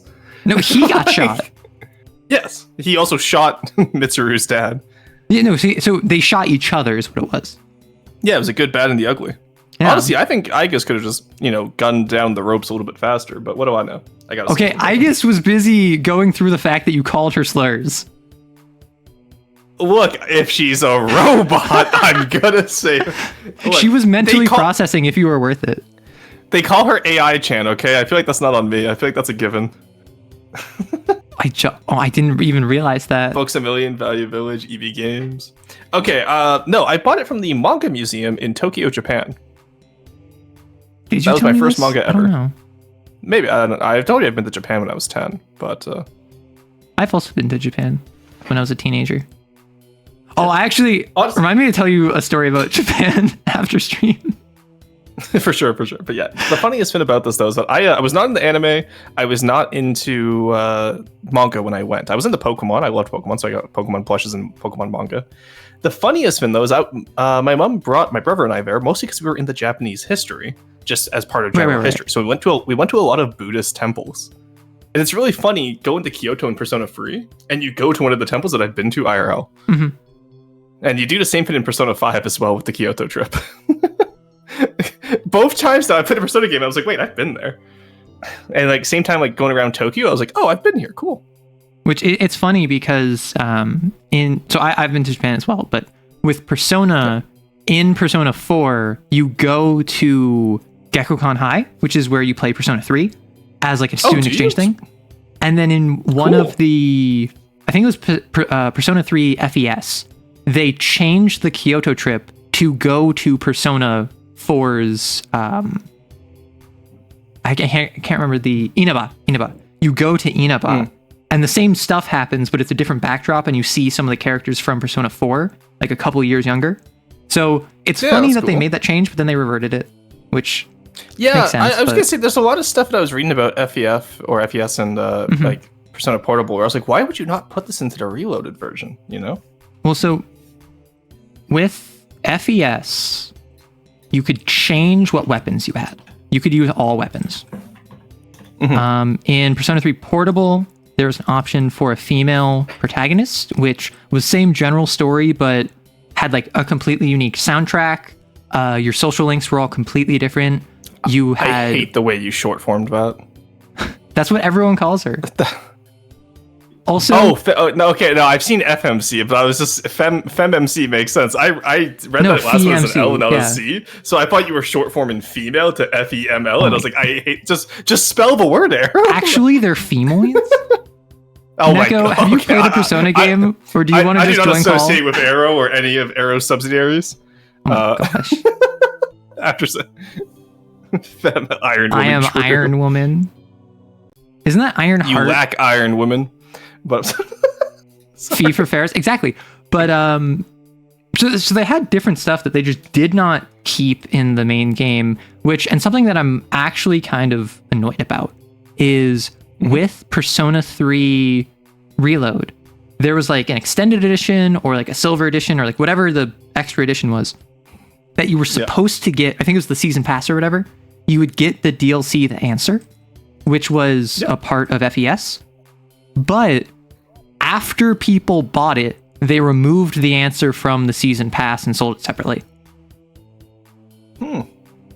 Which is kind of like a yikes. Up. Yeah, no, that's fucked up. Also, The Answer is pretty like, and I don't think that they made it any better from what I'm aware. It basically adds like an extra. All the DLC is on sale right now. It adds like an extra 10 to 20 hours, I want to say, of just Tartarus grinding and another like 3 or 4 hours of plot post game. Okay, interesting. So it's like if you just love Persona 3, it's like go for it. But I personally just watched a video of it online because I was like, Arrow is known as the watch. Arrow watches is true. Subsidiary American Cheese Fund. Yes, Arrow Rights and her affiliates are a subsidiary of Cheese Whiz Incorporated.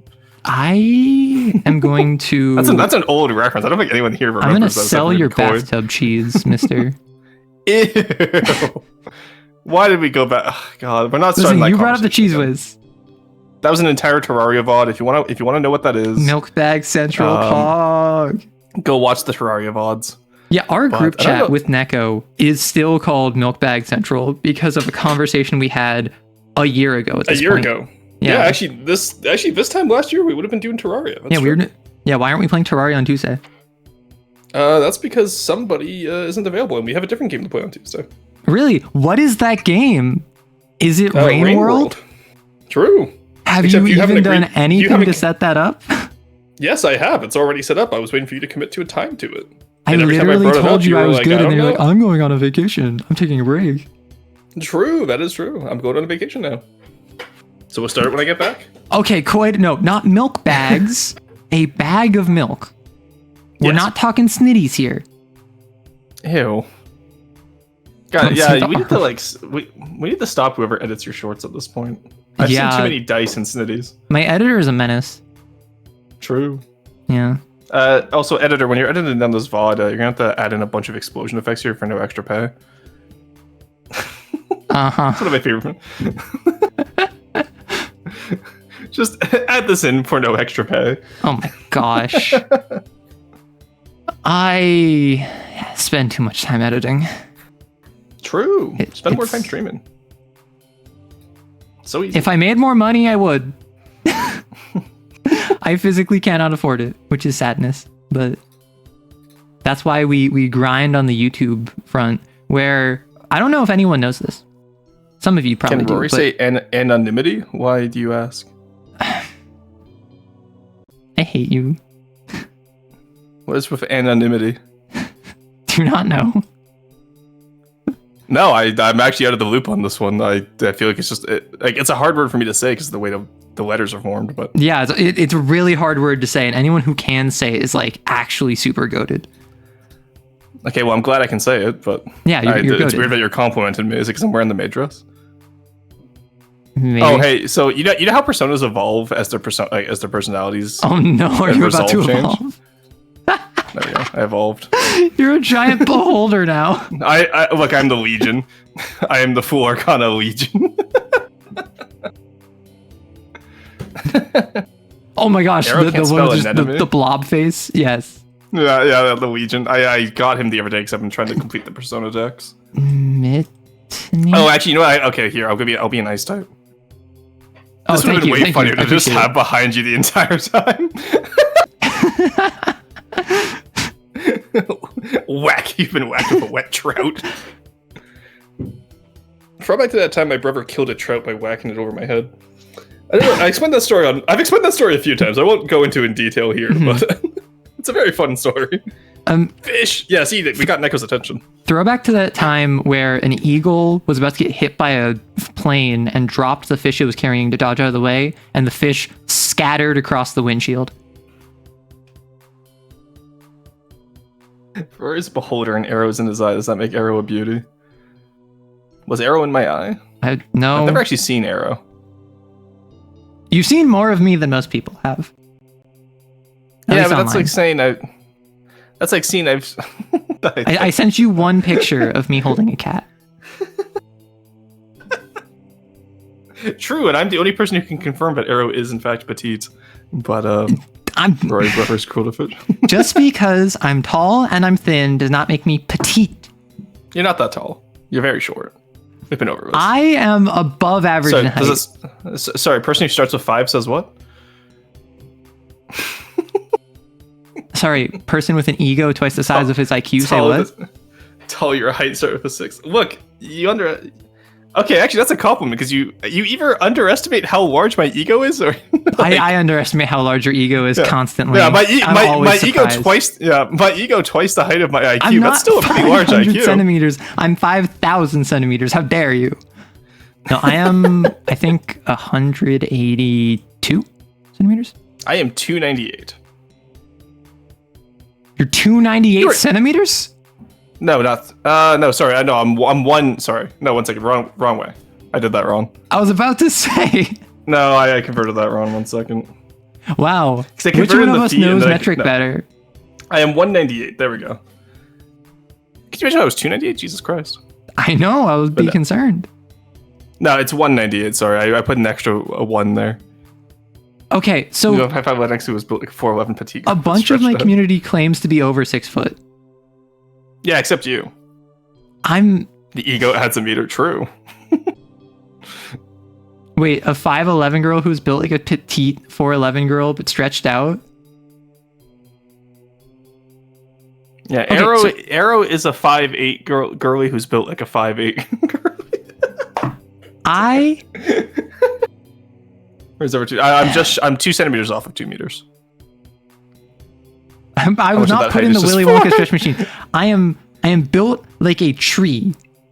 I am thin and limber. Trees aren't thin, nor are they. They're lumber, not limber. I'm gonna burn your bread. I can't believe you're built like lumber. That's crazy. All right, that's it. You're going back in front of the gun. All right. Oh. 1 second. I'll get the head emote so that you can. I am killed. There we go. There's the head emote so that there you go. All right, chat. If I do this, Persona.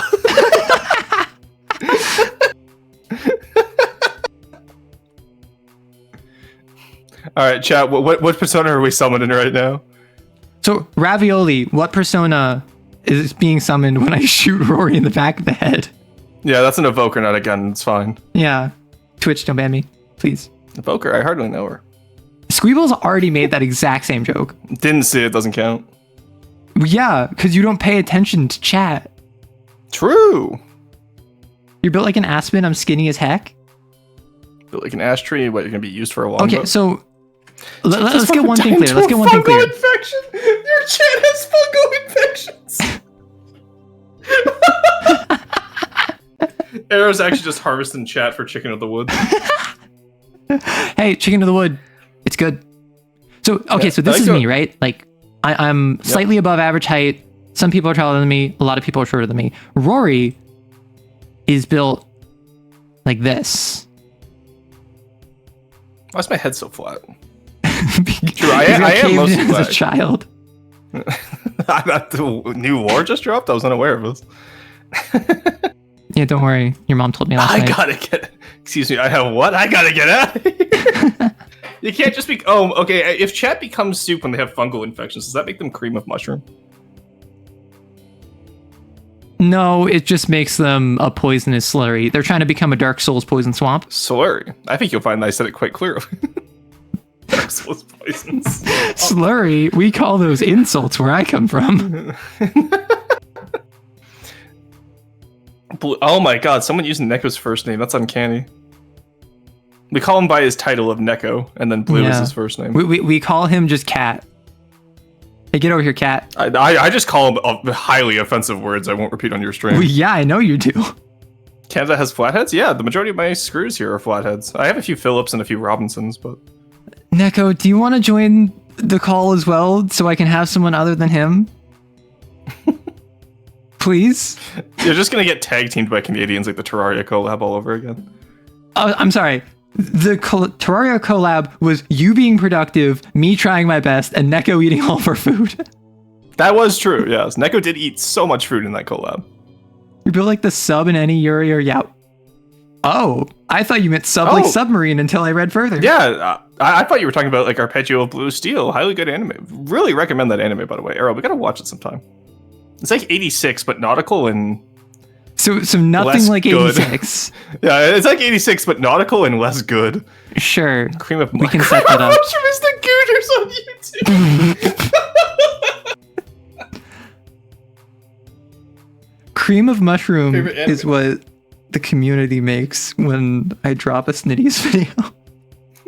My favorite anime is Recreators. That means you are not old enough to be in this chat. What is Recreators? Actually, Recreators came out, what was it, 2019? I remember, it's a really good show, and it has a lot of references to other shows. 2017, yeah, so I was still in high school when that show came out. I don't know if you know this, my entire community is obsessed with Gundam, and I've never watched any Gundam. I talk so much shit about Gundam, I've never once seen a Gundam. Don't worry, Maddie, you're a mod, that's why you're separate. Yeah, true, you're not one of them. Yeah, you're one of the good ones. You're one of the good arrow kissers. All right, Worms. I think just finished watching. Is that him saying that he's good to call? I have no idea. I can tap out and you can go drag him on if you want. Get a. I was gonna just have both of you. Because I'm supposed to be playing a game later, but I'm just yapping. What game are you playing today? Okay, so I got reached out to by the devs of Smile Dog, which is a old school retro horror game that's based off of like spam mail from the 2000s. And they reached out to me with what looked like a piece of spam mail, but checking them out was actually legit. Honestly, that's just good marketing. It's good marketing. That's why I was so excited. Okay, we get Neko in here because Neko and I were both alive in the 2000s, unlike you, and we'll tell you if it's accurate spam mail or not. If I wasn't alive in the 2000s, you better scrub our DMs. Okay, I left call to call the group chat with the two of them. That was a Neko, heinous, I am not trying for puppy girl status. That was a heinous sentence to leave me on, because I continued with, no, you were only alive during the 90s, and then you cut me off, so that just sounds heinous now. Mm-hmm. All right. Hi, Neko. Who are Let's you? go. Look. I get. Okay, look. See now the guns that Neko said, and I get the prime arrow state. Oh no. Who are you, Neko? Yeah, tell Who am us. I? Yeah, who the fuck are you? Who are you? He's not on the list, Captain. He goes to the block. Listen, do either of you want refreshments? All I have is lead-flavored arrow soda, but you can have some. No asbestos? No asbestos, no. Oh. Versus hogging all the arrow soda. Yeah, I'm keeping the arrow soda, and I'm also being used as a sensor. So Arrow can switch to whatever outfit she wants now. I mean, I could go to, like, the beachwear outfit if we want. Yeah, I'm a perfect sensor, right? Honestly, that face would work so well for sensor and stuff. Anytime I need to censor stuff, it's just that face. I feel as though that would be a horrible thing to observe. Because imagine you see, like, I don't know, you have like NSFW stuff pop up on your timeline, and you're like, I don't want that. So then I'm gonna put Rory's face doing the most horrid expression over all of the unmentionables. I like. It's not just like It one would large cause a 180 sensor pretty either. fast. It's like super specific. Like, so there's like multiple little faces all over like any questionable material. Rory's ex-husband. We don't talk about that quite. That was 2 years ago almost. Oh, You fuck, would that was rather 2 see years ago. NSFW than that face? Not on stream. Yuzu, shut up. You're a lemon. I don't want to hear it. No, yuzu is a ponzu sauce ingredient. How dare you? Also, Neko, yuzu or lemon? Choose. True. Important. You What if will I be use banned you? if you answer incorrectly. Yes. I am not a lemon. Dick, we signed a lemon. Hold that thought for 1 second. I have to find something. He has to go look up what Slash- Yuzu is. Ban. Neko. Oh, Sweepo said lemon.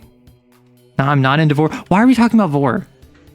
People keep bringing up Vor in my community, and I keep being like, why are you doing this? And they keep doing it. Honestly, it's better than at least you have Vor, which people are weird about. so- Like, I just have cannibalism. Oh, true. That's a Alright, good. here you go. That is a good gift. Yeah, Well, put that as your what 50 for a is second. Vor if not just a form of cannibalism? Oh, Well, cannibalism implies you get some nutrition out of it. not that. Well, no, so I was talking with AE actually, and AE explained to me that there's something called hard Vor and soft Vor, where hard Vor is like cannibalism, and soft Vor is what most people think of Vor, which is just like eating someone and then like, but, you know? Yeah, you would talk with AE about that. He would, in fact, know the difference between those two. Well, no, because I was talking with my roommate and we were talking about Vor, and then I was like, I need to talk to a subject matter expert. So naturally I hit up a furry. Fair. Is this just like the meme where it's like put a bee in the freezer and then put it in your mouth, and now you've got a bee in your mouth? Thing like. What are you talking about? And this one Tumblr post. Hang on, Tumblr. Oh, Also, God. In I the meantime, can't quote copy the first image that you we sent see because I think it's a sticker. Look, my people just commit cannibalism for the love of the game, okay? It's not the same. Well, yeah, and mine execute others for the love of the game. We're not going to start feasting on their corpse. We only do that to soup. Which, what do you think the soup is made out of? People. Yeah, I was going to say, what do you think the soup is made of? Yeah. Like, we've already seen the amount of cream of mushroom your community puts out in a day, so... Okay, Creaming a that's mushroom. that's separate. Oh, the soup's separated? Disgusting. Learn how to emulsify. You know, screw you, unemulsifies your cream of mushroom. Why are you buying soup at the Aerostream? Fuck Screw you!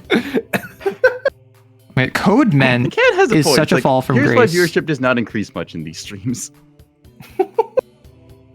It's kind of like a train wreck in slow motion. You don't want to watch, but you have to find out what's going to happen. Yeah, we got you in here. Well, so that's the thing, right? When it comes to collaborations, I'm tethering myself down in order to not be too unhinged because, as you have seen, I become much more reasonable when I have Chaos Gremlins in call with me. It's True. like I'm putting on the weights like Rock Lee. Anyway, And then but, when yeah, I talking leave about the waste, call, put I on the take game. off the You're weights. You're tying yourself up while we're here? Yeah. Sorry, what? Arrow does this every time, Neko. You get used to I it. see. I'm gonna Also, burn put my it on the- bread. Hey, Tikasi.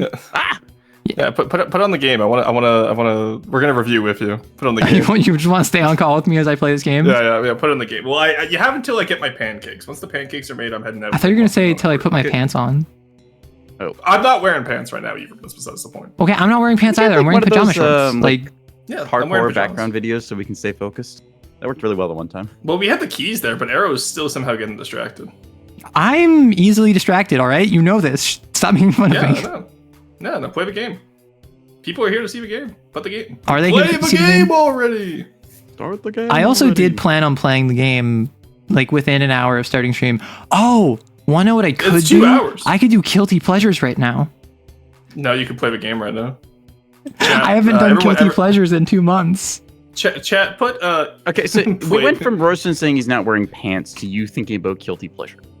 yes. Well, yeah, Again, obviously very- he's wearing a very, kilt, very you common. idiot. Like, All right. Actually, I am wearing these are tartan pattern pajamas. okay, let's open There's up. the giant Chewbacca on my left thigh that says Merry Christmas. Okay, but Put your pants on? thoughts No. on the outfit combination of oversized sweater and pajama shorts?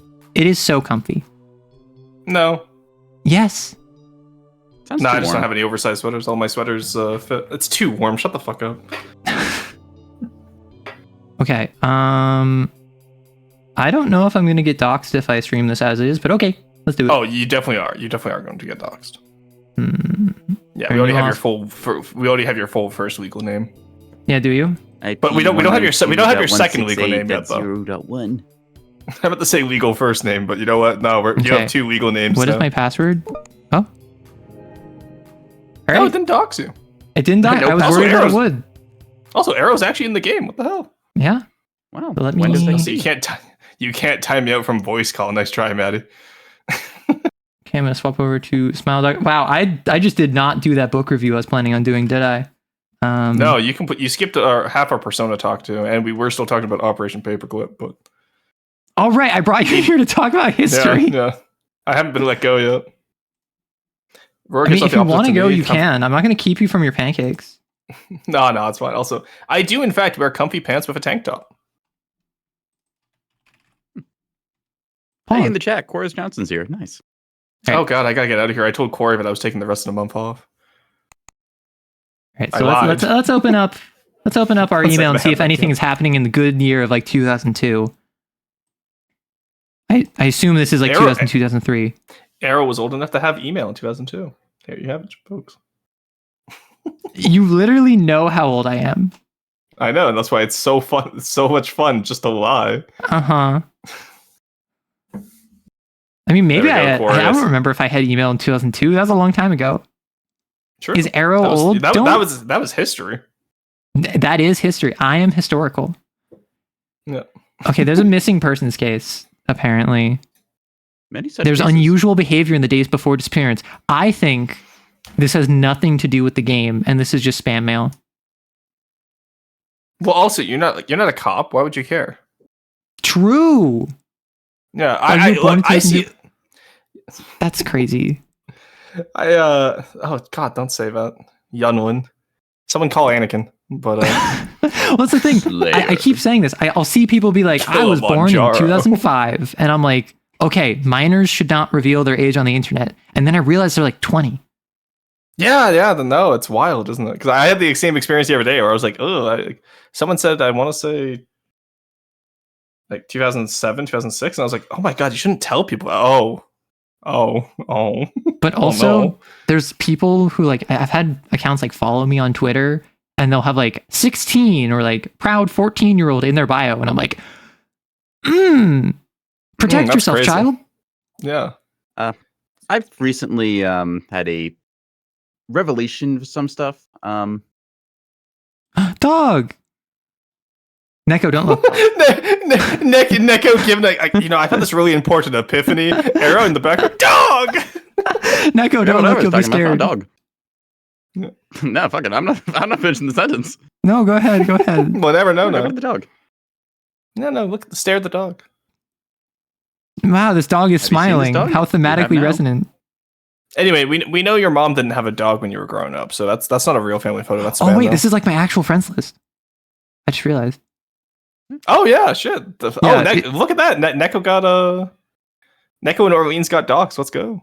Yo, Yo, Is that you- Steam or is that Discord? it's Steam. Okay. Yeah, I think it's also Yeah. using my Steam name. Found a cool little game. You can just click on the difference between pictures. Simple as that. I know you like dogs. I do like dogs. So you're probably going to like it. Here's the exe file. Download it and let me know what you think. I'm hooked. It's stupid fun. Thank you, XXX Crazy Sean XXX. 2002 has never gone wrong. That's okay. So fun fact. That's actually based off of the fitness. You wouldn't be able to send an exe over email. Yeah, that was too high of a file size. Why did you actually download wait? Let me check my spam. Why did you download it? I did download it. Hello, dog. Trash. Sent. I've sent no emails. Dog? You have now. Okay, installer. Let me open the wizard. I love that. Hey, yeah, this is obvious spam. Also, Arrow still downloads it. Listen, I'm basically running a virtual machine right now. I'm fine. Tell Roasting his pancakes are ready. Your pancakes are ready. Hey, my kin are ready apparently. Oh, let's. Oh, yes. I'm not saying that. We have an ad break coming in 3 minutes. So for the duration. Before the ad break, and I'll get back during the ad break, just being convenient. I'll see y'all. Smile Dog Interactive and license user agreement. Can I make this bigger? Dang. Okay. Grant of license. Smile Dog Interactive licensor hereby grants you, the user licensee, a non-exclusive, non-transferable license to transfer and install and use 1 copy of the software, Smile Dog software. I didn't buy this.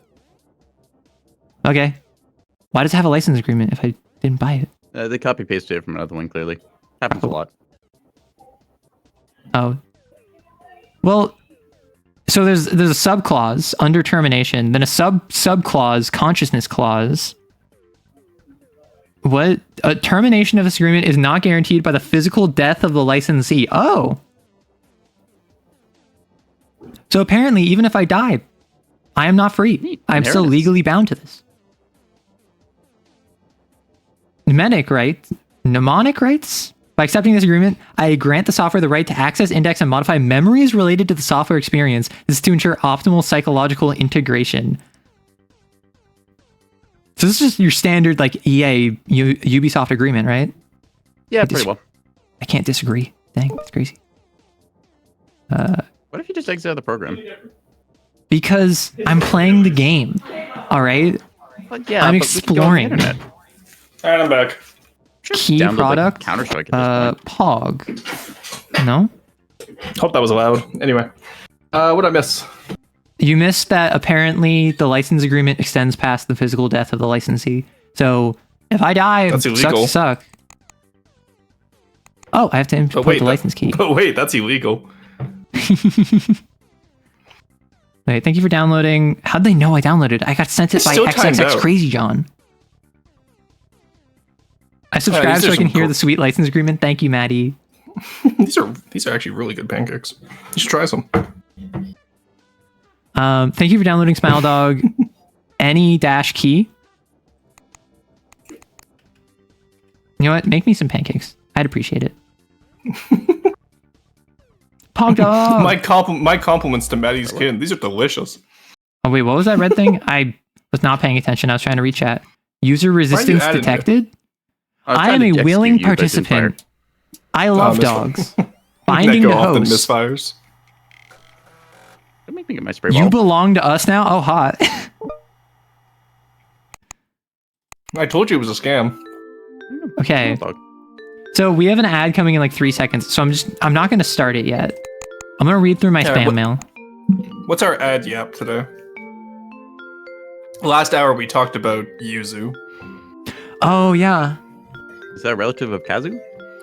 No, so one of my community members, Yuzu, during the ad, we were talking about the difference between lemons and Yuzus. What the dog doing? The dog is claiming your soul. Is Rory eating Maddie's relative? 3 of them, actually. Well, like hardcore or softcore? It's pretty hard. Actually, they're pretty fluffy pancakes. I can't complain. Okay, how do you make your pancakes? I didn't. In a pan. I make crepes. French. So are you having crepes now, or did you just not make them and you bought them? No, my roommate made them. Oh, Pog. How does your roommate make pancakes then? I don't know. I didn't watch. I thought you were supposed to be the culinarily inclined one out of the two of us. I am. I cook real food. Like crepes. Neko, do you make crepes? No. Thank you. Neko doesn't messes. That's not true. So Neko, do you have a go-to meal to make? Actually, that's a good question. Depends mainly what I have in the fridge. So assuming you just went to the fridge, got all of your essentials, you didn't get anything specific, but you just have a full kitchen of what you normally have, what would you make? Usually I make make a something quiche? Why would you make that? Oh, quiche is so quiche good. well. Usually I do like, I don't know, just chicken, rice, and vegetables with that. Sometimes like a curry sauce. Kind of just one of my lazy go-tos. Just like I don't feel inspired, so like butter chicken, a curry, or something like that. It's like a stir fry? Not a stir fry because that means having to get my wok out, and that like is just bulky and then a pain to wash later. But usually You just just do a want to go pan. for a walk. I'm an indoor. Yeah, cat, it's I called a think. pan fry unless it's in the wok. Is it actually? No. You I'm just making can't fun tell of him me for things. saying. I'll believe you. Hey, or did you know that chocolate milk comes from brown cows? No, but I know strawberry milk comes from pink cows. There you go. That is true. Okay, did anyone here ever like strawberry milk? No, God, that was horrible growing It was up. awful. I never had it.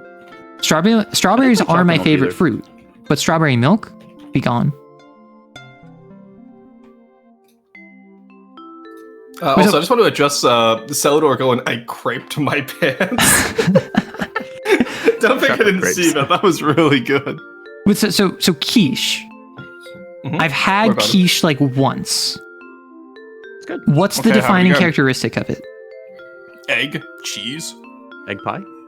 Like, I know it involves a lot of egg, but when I think of quiche, I think of like vegetables, spinach. I don't know why. It's basically if you took an omelet and made it into a pie. That's Yeah, pretty much. Oh, It's I'm actually not a it's big more of fan an of egg omelets. tart. it's a savory custard. Does Yeah, you can call banana it custard. milk come from yellow cows? No. Pineapple milk? No, banana milk comes from bananas. Yeah, you milk a banana. Yeah, you never milked a banana before? Okay, there's something I was thinking I'm about, right? You know not how there's gonna- almond milk, right? Is there such Yes. thing as peanut milk? Because like I've heard of peanut oil, and I guess there's almond oil. I've heard of almond milk. Is there peanut milk? I don't know. Well, so isn't almond milk? I actually don't know how almond milk is made, but I think from what I've heard is that it's not that they like milk it, it's that they crush it up really fine and like mix it with water. It's not that they milk it. Obviously, they don't milk an almond. No, they do. Hang on a sec. Neko has to look it up to check. The No, I got a almondies. picture of this. Give me a Listen, moment. Rory, Also- you and I, we are within the cave. Neko has gone out. He is Plato. I've never even been inside the cave, first off, because I was about to say VTubers Yeah, you can't try get to any. experience the life challenge. You waterboard the almond. Show me where this is. Well, so coconut, inside of it, it has flesh and Coconuts are water, mammals. and then that makes milk. Okay, so Anyway, I'm gonna play the video game. Flesh and water. Okay, No, hear me out. Coconuts are play mammals. Smile Dog. Has hair, produces Sure. milk. Can migrate. Behold, a mammal. Welcome to Smile Dog. Find the differences and click on the left image. At first, the cursor will guide you, but later it will disappear. Keep an eye on the difference counter on the right. Have you read it? Click on the difference and all disappear. Good luck. So there's 12 differences. We need to choose the differences. So it's a left-right thing. Yeah, are we helping you with this, or are you just gonna struggle on your own? Because I've already found all 12. You shut your mouth. Okay. Oh, the cursor will help if I go over it. Okay, so I have no problem with y'all contributing as well, because the main goal of this game is not to find the difference. The main goal is that it's going to get weird really quick, right? Mm-hmm. Well, yeah, that's why Decided we're here. The first We're- picture in this game would be including a dog's butt. It's a corgi butt. At least I assume this is a corgi. Okay, now I play the I'm still game of shut my like, mouth shut. how deep into it do I go? Wait, what? 1L? Oh, this is 2. I thought it was 12. 0. So I have 1 of 2. That makes more sense.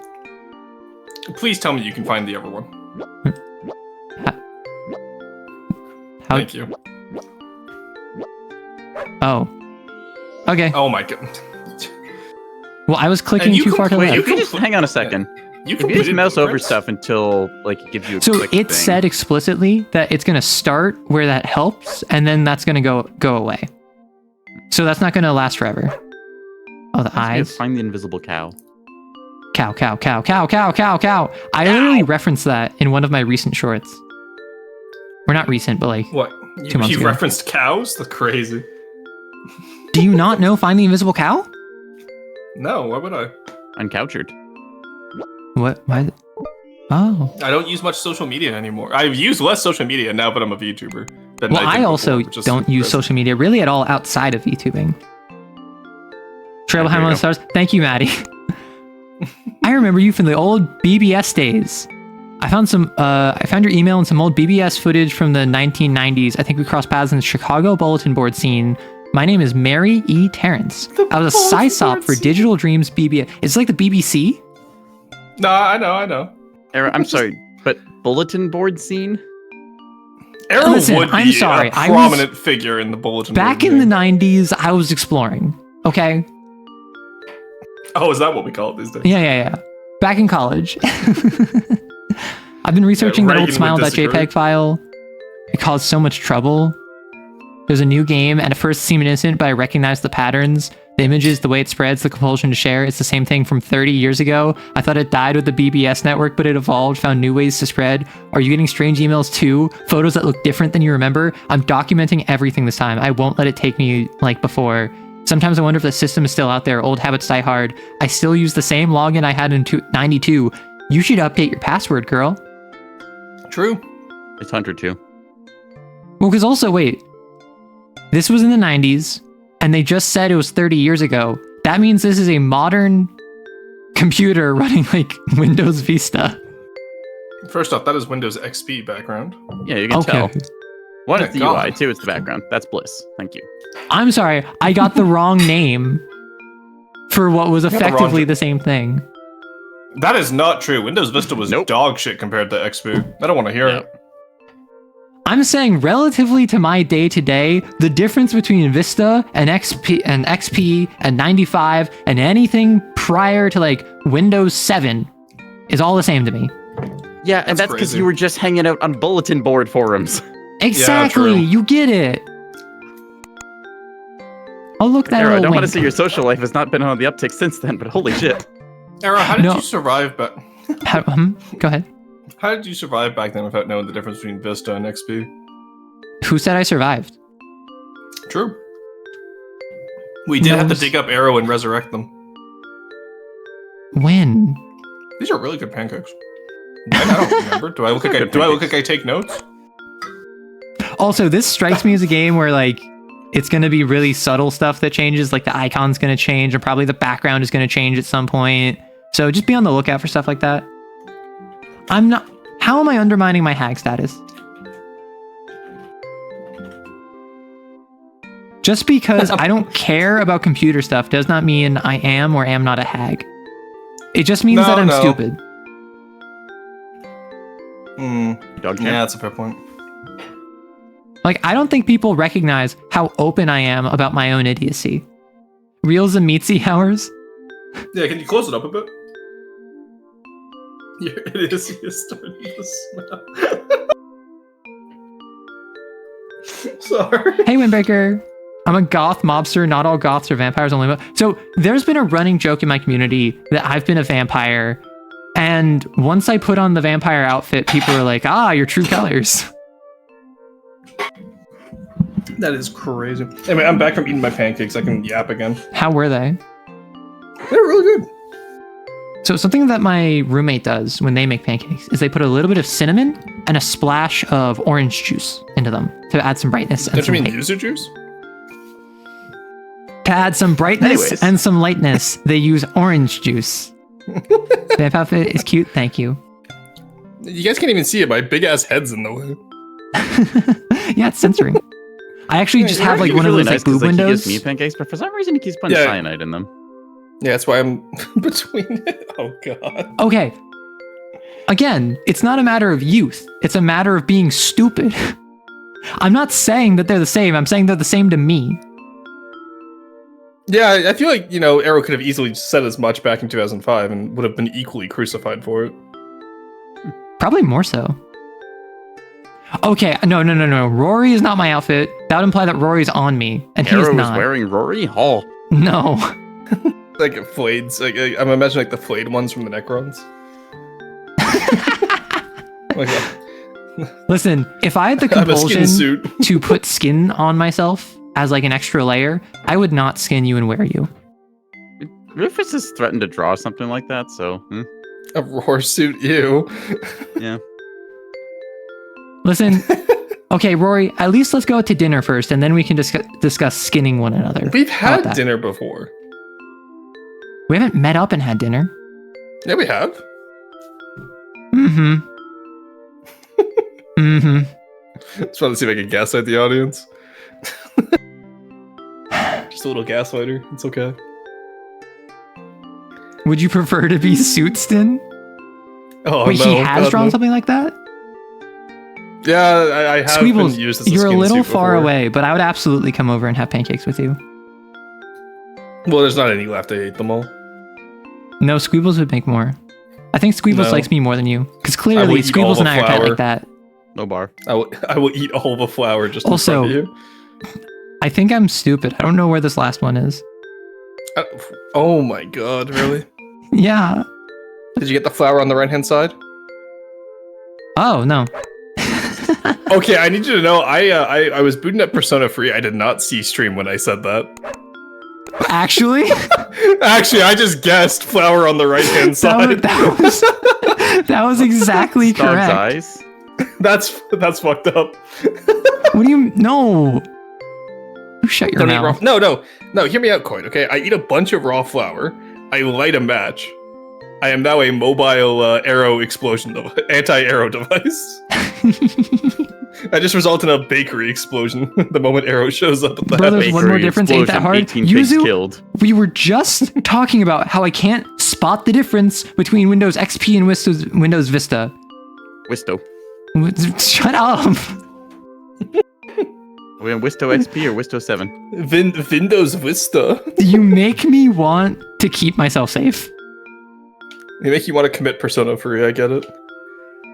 I'm gonna burn my bread. Like, You get the stir of the peas. Also, can you tell the difference on this one? shut up. Yeah. What is it that Dora the Explorer does? Like, yes, that's right. I'm looking, and I don't want to just use the cursor because that's cheating. But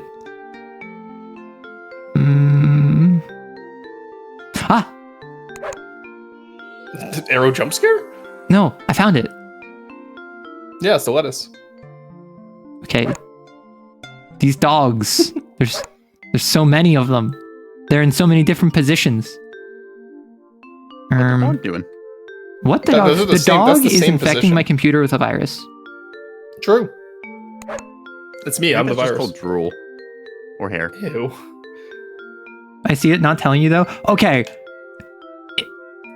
The fact Very that apparently everyone is finding every single difference faster than I can consistently just goes to show that I really am just dumb.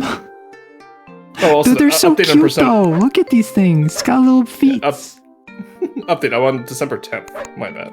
Nice. But It's October. second question though. Have you considered playing this game with your eyes open? No, I hadn't. Oh, Okay. the feet Yeah, if you counted open your eyes, it different. might be easier. Okay, that's like a racial thing. Like, holy shit. What? What? How is...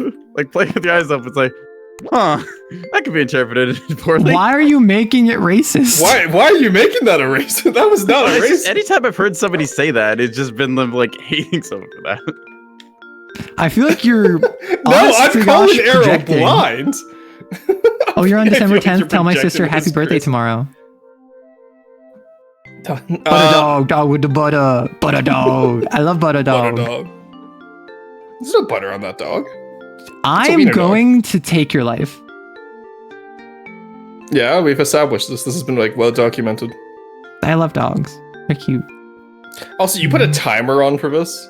You're 23 minutes into this game. And, Okay, on the time. first like 10 minutes was waiting for ad and pancakes and all of that. you weren't waiting for the pancakes. I was waiting for the We, pancakes. we can dump the body in the river out back. Let it wash No, down. I'll poison the water supply. It's not worth it. No, that's the point. We're trying. It's biological warfare. I don't know, inflicting roasting upon people, I think that's a war crime. Oh, and biological warfare isn't? Dumping Yeah, bodies into their water stream is not? Not even cute. Sure. And Chad has established that Arrow is Adoro. Fuck, how do you say your Aerodorable. community? Yeah, it's weird. You can't say that when roar speak is so prevalent. Yeah, but roar speak is just it's so much easier to come to the ton, right? It's not as hard to pronounce. It's really okay, but that's the thing. Most of my community sticks to Arrow X. Arrow dogs, Arrow fines, Arrow The Arrow dogs are out, that's crazy. Is Arrow aerodynamic? No. Well, actually, I guess maybe. Well, so aerodynamic in what sense? Like, I can break through the wind stream effectively? No, in the sense of aerodynamics. What else would it mean? That's what I'm saying. That's what I'm talking about. Get it together, Arrow. Oh my god. I am getting it together. That's why I'm aerodynamic. Everything is together. It's equal to what arrow with your tongue? What?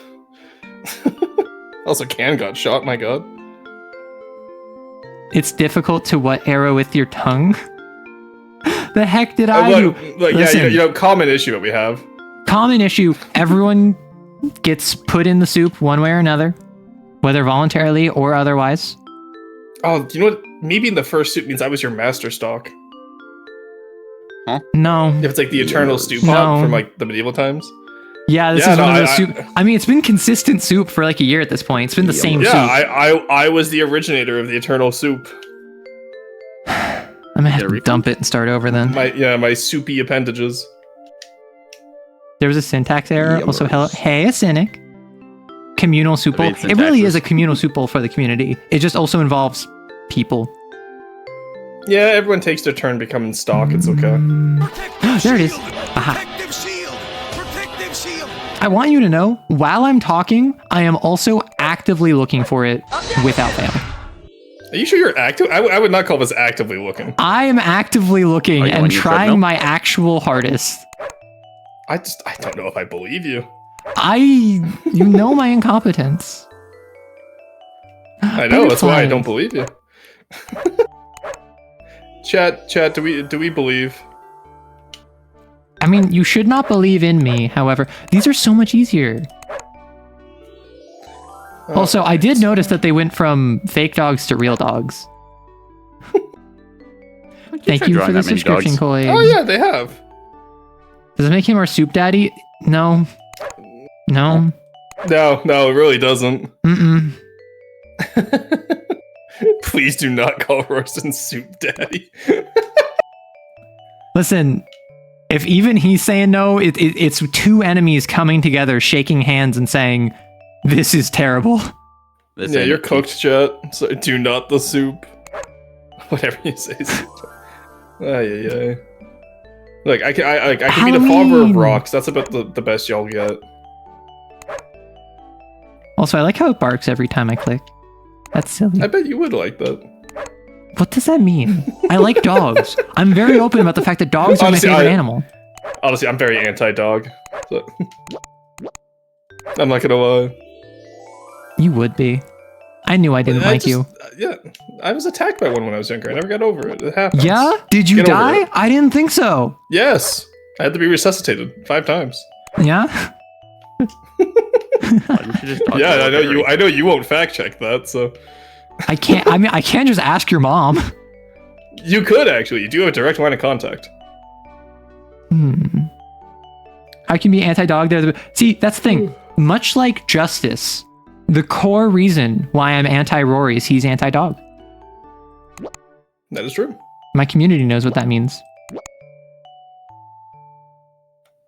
I thought you were just in the custody argument for the maid dress. Honestly, the maid dress on him, it's like... It looks better on me, let's be honest. It's putting a maid dress on a disgusting creature. Like, that just ruins the maid dress. You're so upset. You're mauled. Yeah, cope, seethe, and mauled. Cope, seethe, mauled, bald. Arrow balds. See, I see why this is a horror game. Not because it's scary, but because it shows how incompetent I am. Yeah, they're the worst thing possible for a streamer. Whoa, mushroom hat. Dog with the mushroom. True. Why is it getting easier? That makes me feel bad because the early ones I was struggling with more. I'm not gonna lie. I think they saw how you were struggling. They're like, all right, we gotta do Shut something up. just like lower of a difficulty. Ogre maid, I'm having an idea, Cynic. What are you doing?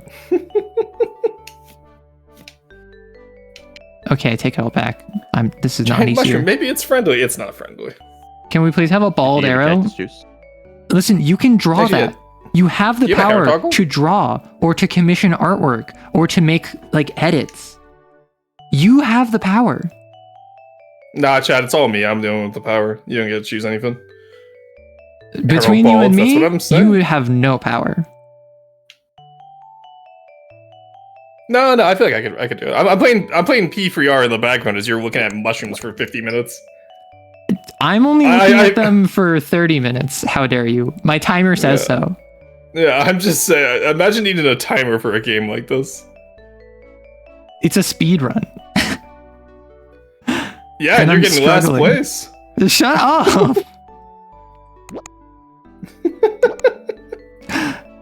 Call Rory Iron Man because he got the power? No. If anything, Neko has the power because what do?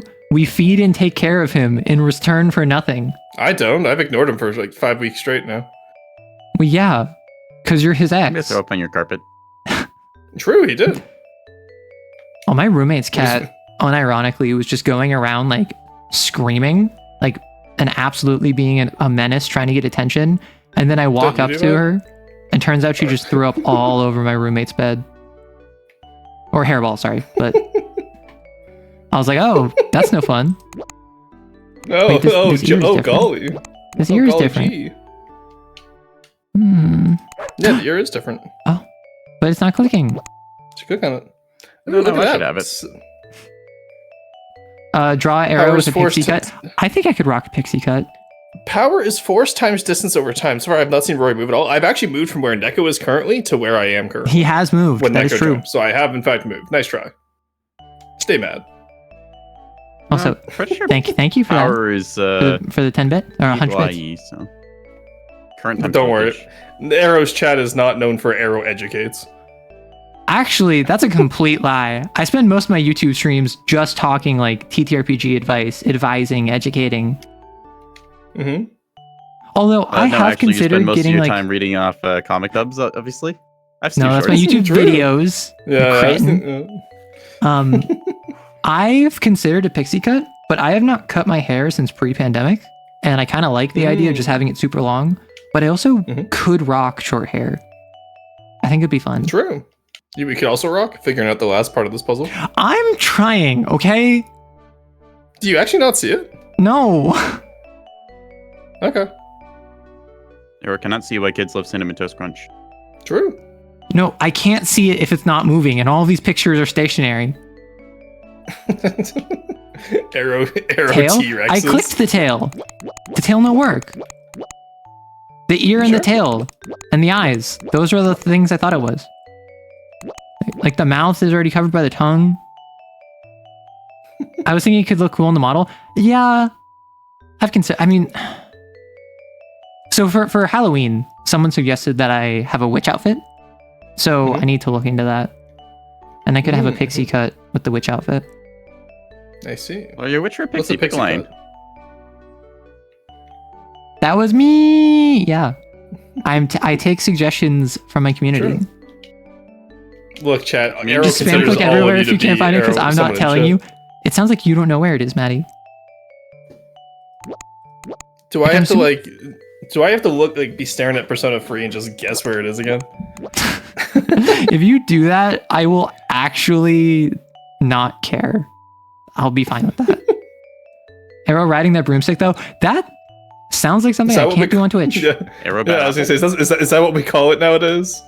No, so Hydra, the other suggestions were full plate mail with the visor down, as well as a old-timey diving suit with like the little air tube that goes up.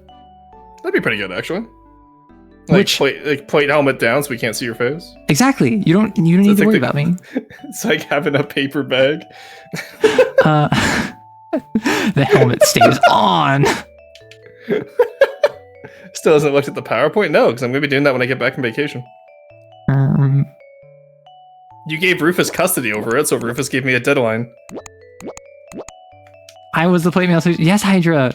I acknowledge my community members' contributions, which is why I strive to do them. I've never seen them contributed. I don't think it's real. Did anyone ask for your opinion? Like, was that supposed to be funny? Because no one's laughing. Oh my god.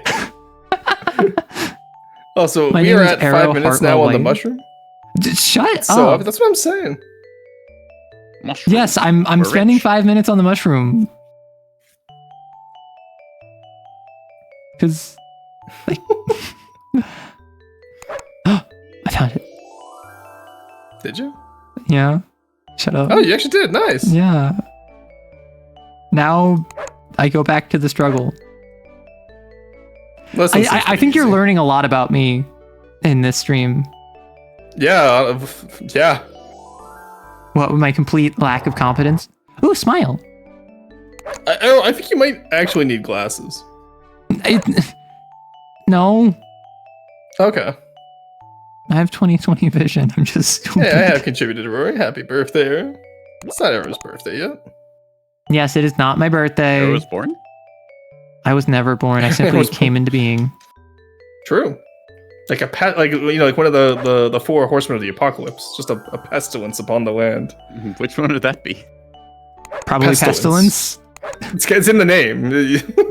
Although pestilence wasn't one of the original four. No, Who was? neither were you. Well, yeah, I co-opted. You I culturally appropriated the horsemen of the apocalypse.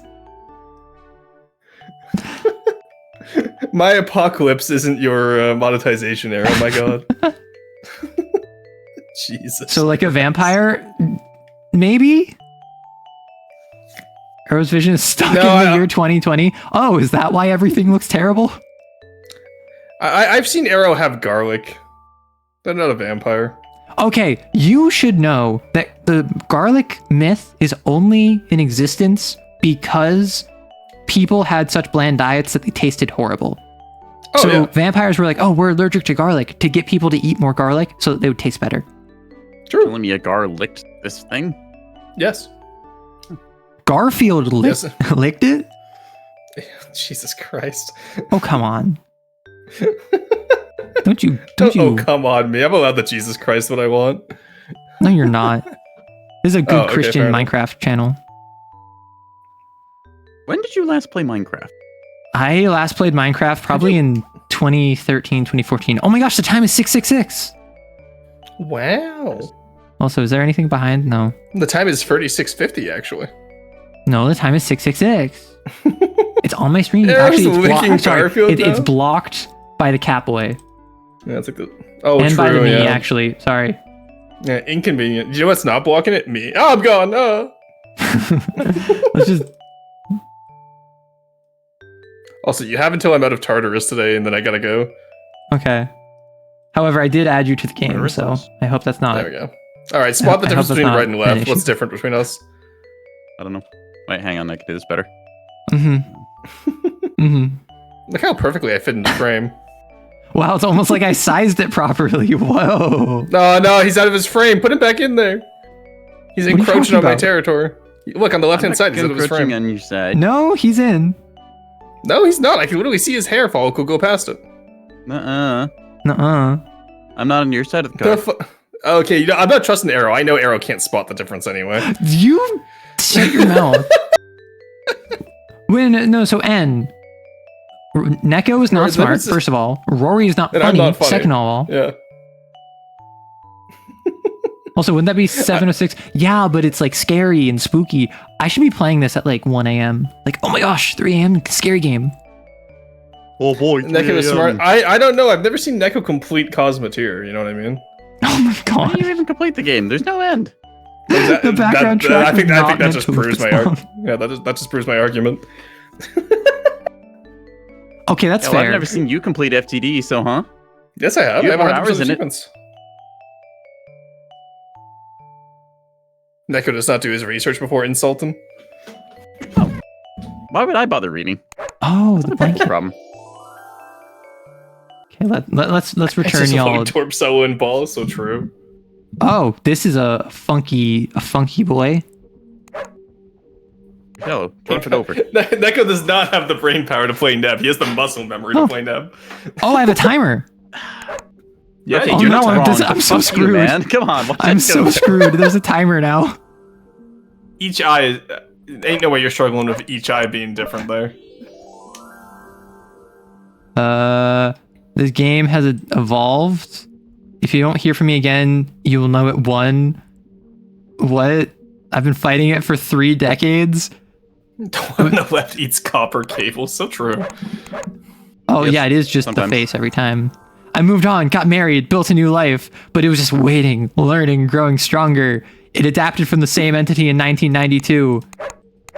So for those of you who don't know, this is actually based off of like the smile.jpg creepypasta, in case that was not clear. You not need to gonna lie, stop I playing the didn't know. game now. I'm posting this from the library computer because I don't trust my home computer. It isn't just a game, some sort of digital ritual. Mary died in 2019.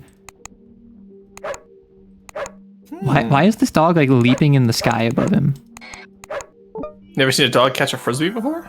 No, I haven't. When I had a dog, he generally wouldn't play frisbee. Well, so wait, what's going to stop me from just you not throw a playing the frisbee? game? If I'm told stop playing the game, why don't I just stop playing? Yeah, I told you not to download it. Why did you download it? That's the Listen, craziest part. I wanted to get Bleeded Out by Linkin Park off of LimeWire, and like they took down the site, so I figured I'd do a back end. What about Yuzu Wire?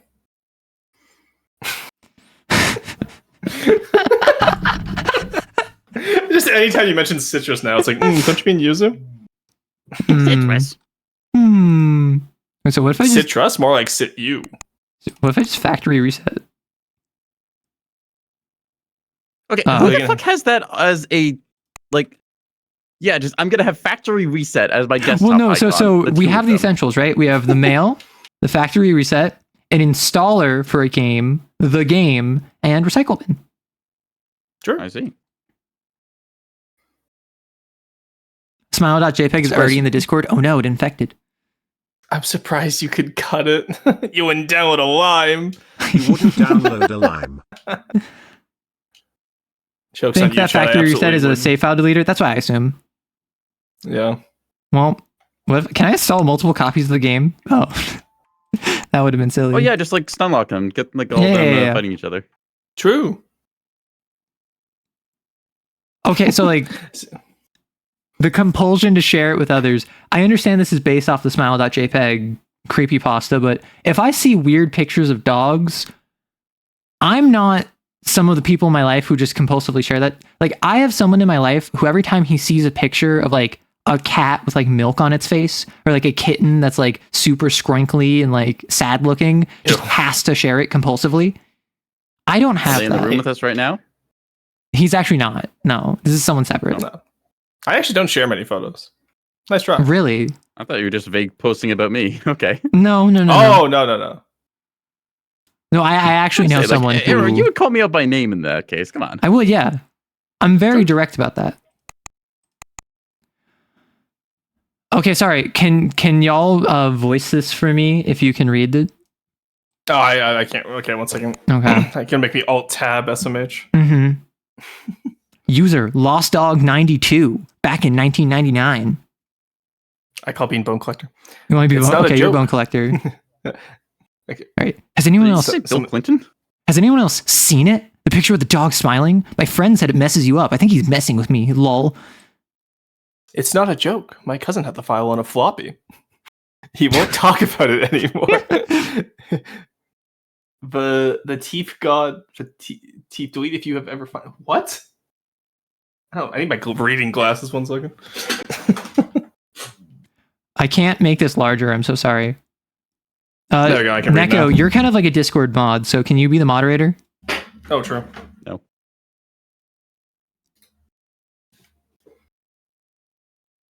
Neko did not have stream up. He was just sitting here yapping. Please don't post corrupted binaries. Repeat offenders will get banned. I interviewed someone who claimed they saw it on Usenet back in 92. They wouldn't describe it. It only said, smile dog follows. I don't know what that means. Can anyone confirm? Okay, Every time the this worm Fred shows host is up. clearly Neko. Hey. Every time this Fred shows up, I start dreaming again. The site isn't safe. Stop digging. Me at my last job. Did you enjoy the picture? Did it enjoy you? Close parentheses. Oh, Jesus Christ. Alright. I do sadly have to head out now as we're getting into the horror of this game. I'll let you experience the horror on your own. Close parentheses, just like, that was like a mental speed bump for me there. Calling out Discord mod scandal, Discord mod derogatory. Corey, you're also a Discord mod. Derogatory. My gosh. Alright, Well, no, I will see you later. Thanks for having me on, Arrow. Of course, thank you for coming. Bye-bye. Dude, Coyd, you're not calling me Soup Daddy. Jesus Christ. Alright, anyway, you guys have a Later. wonderful day. I hope the game goes well. Bye. Alright, so Neko, are you gonna stay or are you gonna run off from the smile dog? I'm gonna be here to offer unhelpful commentary until I have to go. Okay, then I will finish reading this thread. Neko, run away, save yourself. Yeah, sorry. I'm compelled to share this with people. That's the smile dog thing. I'm sharing it with people compulsively.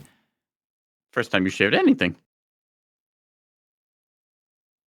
What were all of those fish and potions in Terraria to you? Tasty. What did I expect from you when I gave them to you for free? I don't know. Krill issue?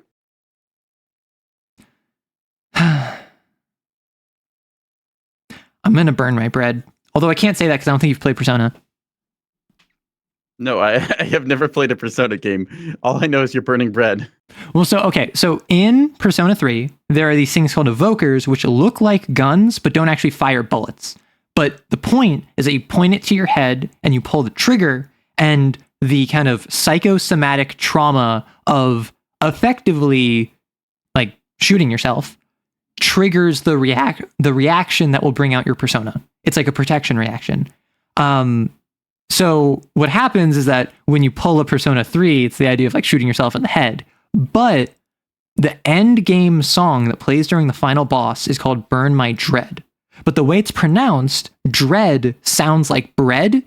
So people say, I'm going to burn my bread to indicate they're going to Persona 3 themselves. I see. And then naturally, because of that, or maybe independent of that, there is a character who is a robot that has been drawn as a toaster. So she is the one who burns your bread. It's very silly. I have no idea what the Persona series is about. On a meta level, it's about JRPG combat dungeon crawling mixed with like little side stories and like social links and meeting different characters and getting to know them on a in universe, in like a what's it called, Watsonian sense. There's generally one theme each game follows. Like Persona 3, and I was talking about this with Rory earlier today, Persona 3 is all about death and how that impacts the relationships you have in your life. What does it mean to be friends with someone who dies or to have a death in the family? And how does that alter how you deal with the rest of your family? All of that nonsense. Persona 4 is all about the truth, finding out the uncomfortable realities of the world and pursuing them, even if it's easier or more convenient to stay in the dark. And then Persona 5, as far as I'm aware, is about rebelling against an unjust world, taking matters into your own hands, tearing down the system by whatever means necessary, but ultimately recognizing that that is not your decision to make. That's my understanding of Persona 5. I mean, Persona is about the human condition in the same way that any story revolving around relationships is about the human condition. You could say slice of life romance anime are about the human condition. I mean, Persona is about teenagers killing God, but so are all JRPGs. When was the last time you had a JRPG where the average age of the cast was older than 21? And when was the last time you had a JRPG where they did not kill God? What was Expedition 33 about? That's French, doesn't count. I see. Which I also have no idea what Expedition 33 is about. I watched a little bit of it, mostly the combat, and I just fully did not see any plot. All I know is that there was like Expedition 34, and then it ended and then a bunch of people died and now you're on Expedition 33, I think. Wait, why are you going down the list? What? That's the thing. I 32 then? think it's a countdown. So I think that you Oh. have a limited amount of expeditions to go through it, I see. is my assumption. I don't know. Expedition 34 sounds like a different thing the community would have made. That's probably like the NSFW subreddit. Yeah. Oh my gosh. What would your NSFW tag be? It would be me driving a forklift without the safety features. Well, no, so what would the tag name be? I don't fucking know. I'm not giving people ideas. Well, so A fool, not an idiot. So Neko Boy Blue could be like Neko Boy Forklift. Sure. Neko Boy Unsafe for lifts or forklifts. I don't know. Neko Drives Without a License. Certified Boy Blue. No, that's very stream safe. Look, all I'm saying is I'm putting those forks at shin level and flooring it. The Human Condition is in a cruel movie trilogy. Oh, Neko Boy Blue Balls is good. No, I'd rather not. Well, yeah, of course you don't want blue balls, but like, it fits. I don't Like, like listen, that. I already have the Arrow rights, ERO rights on lock, right? Because there's that, and then there's also You Arrow do? Ludes. Those are both two very good NSFW tag names, but I don't have an NSFW tag because I'm not supporting or promoting NSFW stuff in the community, right? But you have the option to have Neko Boy Blue Balls. Enjoy, Maddie. Listen, unadulterated, unlicensed, and uncensored is what Neko calls when he drives a forklift.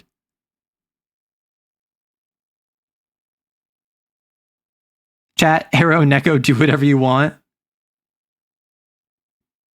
It's about Japan. So a Japanese guy in World War II witnessing imperialism in Manchuria. Well, that is relevant to what we were talking about earlier, but that is heavy. Neko, you're being offered to go to the vet by Squeebles. I mean, on one hand, I want to get out of here. Well, you can just leave. I'm not offended. I got to I'm chat just with my scared of buddy. what else is going to happen if I go. What, your Neko Boy Blue Balls? I know usually like this that. is peak gameplay. Ugh. Who taught you to speak? Unironically, when I was younger, I had a speech impediment and I had to take special classes for speech. Can we go back to that? Fine, I'll go back to Smile Dog. Load level. Oh, was I like one level off of the end? Maybe. You're on what, 29? Maybe, I don't know. Look at those eyes. Look at those things. Where is the last one? Eep. Oh, I got it. Yay! Unironically, I'm struggling with this way more than I thought I would. Oh, that was a spooky, scary dog. Why am I... Oh, error? Error? No, it's arrow. Silly. This dog is such a goof. Oh, this was one of the dogs in the game. Nice. So, like, I could just not play. However, what if I just the keep pug going? doing? I can simply continue. Thank you for keeping the memory alive. You're welcome.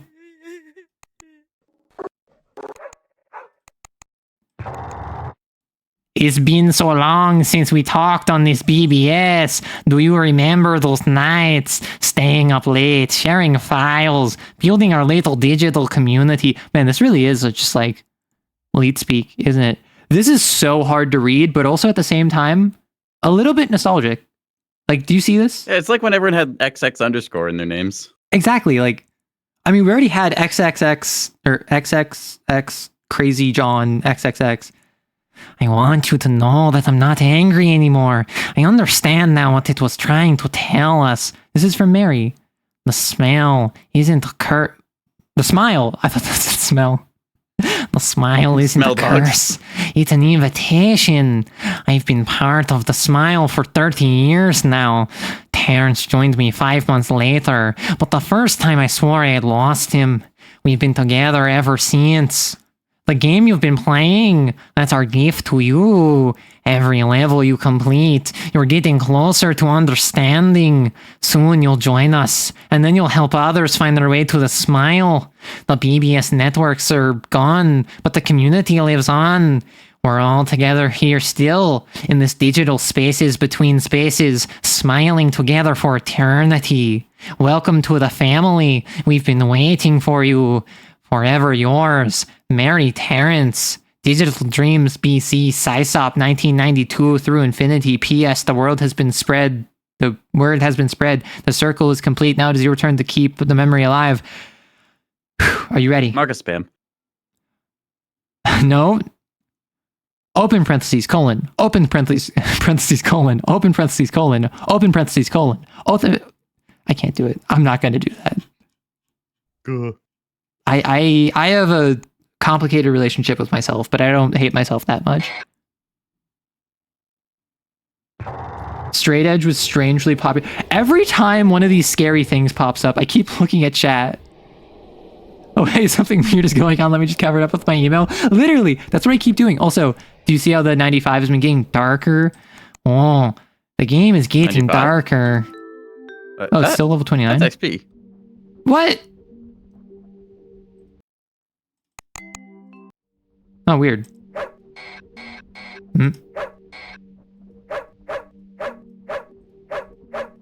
I do appreciate how, at least with some of these, I do kind of know.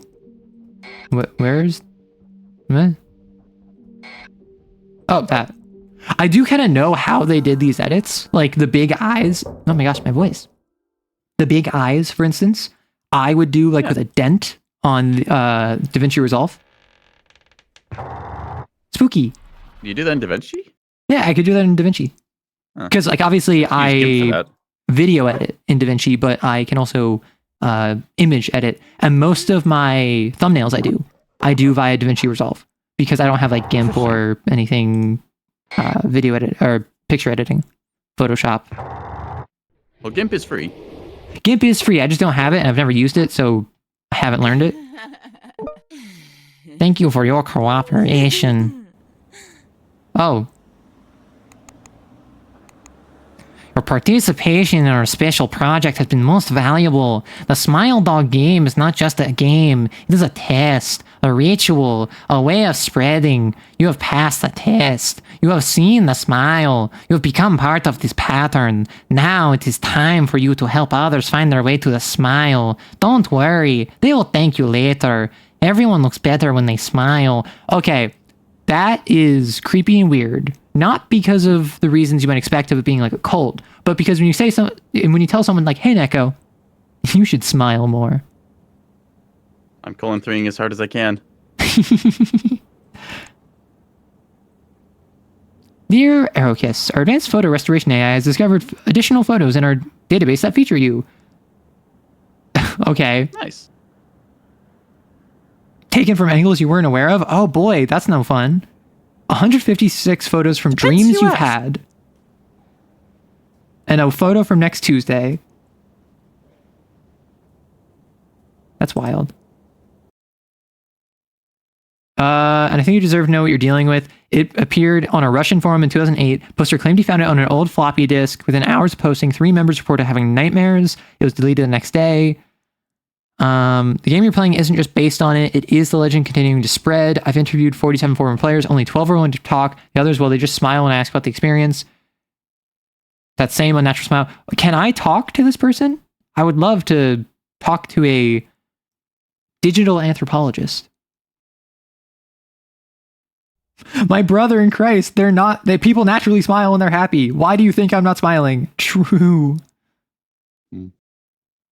Remember the good old BBS days?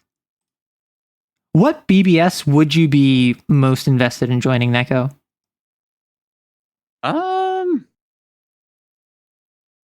Like old school 90s into 2000s.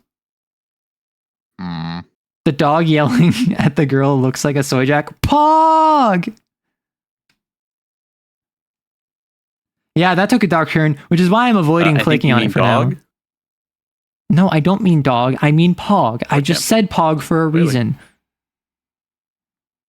These doggers are poggers. What's up, doggers, my poggers?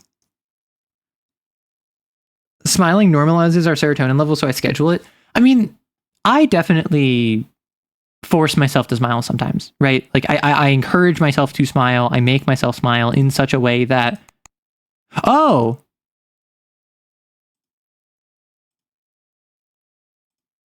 I can send the smile dog. Wait, I'm just gonna tag you briefly in something. There you go. what if can I send the smile dog to people? Going full evil. Pog.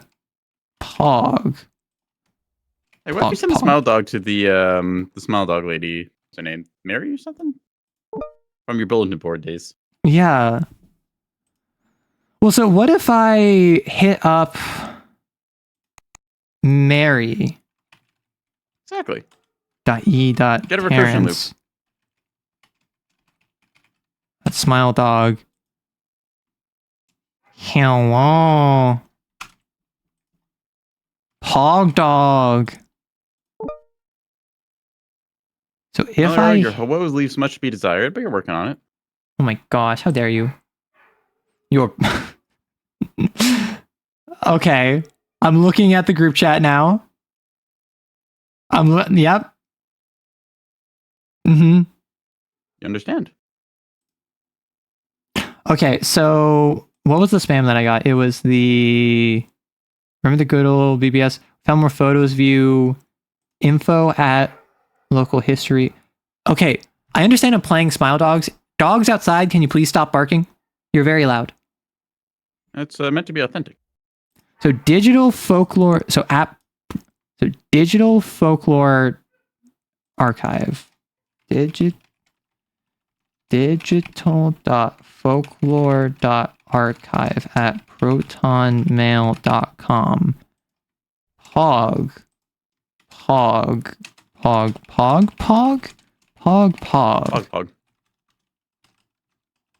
I can't type. Pog. So if I send an email to them, will they respond to me? Maybe. I don't know. I don't know how long it takes you to write an email, though, so we might be here a while. Email Mary Kill. I definitely email. I think I'd email Neko. I'd marry Mary and a kill Rory, right? Email. The counterpart Witness of the E-Girl. true face of digital horror. Look behind me. No. Oh, I'm not moving my mouse. The dog just looked polite. Yeah, they're just smiling very You know those politely. pictures where it's like a dog stolen someone's dentures? Just looks funny. Yeah. Oh, I can move my mouse. Oh, this is so silly. Because like I'm not moving my mouse right now, right? But I can move my mouse. Oh, never mind. Oh. Check this out. No, XXX Crazy John XXX betrayed me. Could they? After all they hadn't done for you. Who let the dogs out? I'm so joy-pilled and smile-maxing right now. Literally every dog in this game. They're just happy to be here. Wait, can I click? Oh. Oh. I was moving my mouse too much. I clicked off the game. Yay! I spread the word of Smile Dog. Nice. Oh. Bye-bye. Ending 1. Smile Dog. Yay. Just happy little guys. It's like when people post that you'll die in 24 hours. No, that's exactly what this game is based off of. And that's why I thought it was interesting, because I got an email that looked... Oh, and the game closed itself. I mean, that's pretty expected. I got an email from the devs, which was just like, hey, do you want to play this game? Okay, I thought you were gonna say you got an email from the devs that said you will die in 24 hours. Play our game. Okay, that would be wild. But what it was is they reached out to me, and they also reached out to like other content creators as well, I'm sure. But with Smile Dog, yeah, they said forwarding this to you. Arrow writes, we launched Smile Dog today on Steam. Short, cozy horror, content friendly, desktop vibes. But the title was forward smile.jpg safe to open, and then they gave me a link. And then obviously they were just like, hey, like if you want to participate in this, let us know, we can send you like the actual game link. But it was very funny that they framed it like spam email. Neat. What if I just don't download it? Good question. Go about your business, send emails, do taxes, whatever. Yeah, it is what if I just do. email deals@petlovers.net? Please, please, please, please, please. I want dog. Okay. First email sent. Nice. What do my dreams mean? I would love to know that. Are you a dreamer? Do you have dreams or do you not remember them? Generally, no. I don't remember the last time I actually had a dream. Yeah, so I'm sure that I've had them. I just don't remember anything of them. I'm someone where when I sleep, I generally don't remember dreams, but I don't know about you. I tend to have a period where I'm like half conscious after I wake up, where I'm still mostly asleep but not quite conscious. That's where I dream. Huh. And so I'll dream quite regularly. It's just a matter of I need to be in a state where I woke up, but I'm still in bed and don't have to get out of bed for 10 plus minutes, right? Okay. So you're just kind of like dozing, right? Mm-hmm. All right, let's download Smile Dog. And I'm going to speedrun it. I'm going to do this faster. I'm not going to take 10 minutes for the mushroom level. You sure? No. Key product. Any key. I know this without them having to tell me. My dreams are all hilarious in retrospect. Stunov, you're the person who had the dream of encountering Arrow Soda and then proceeded to draw the Arrow Soda can that is right next to me right now because you saw it in a dream. Did it include the lead? No, we added the lead post hoc.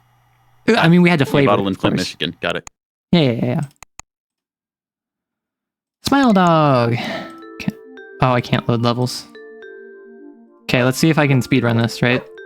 I got this. Don't worry. I'll do this quickly. Speed through it. Nothing can stop me.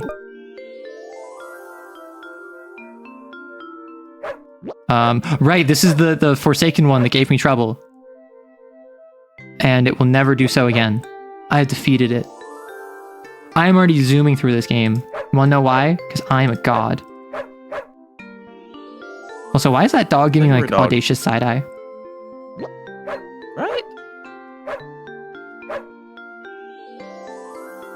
Though I will say, the art in this is very cute. I'm assuming all of these are original for the game. Because that would just make sense for what the game's going for.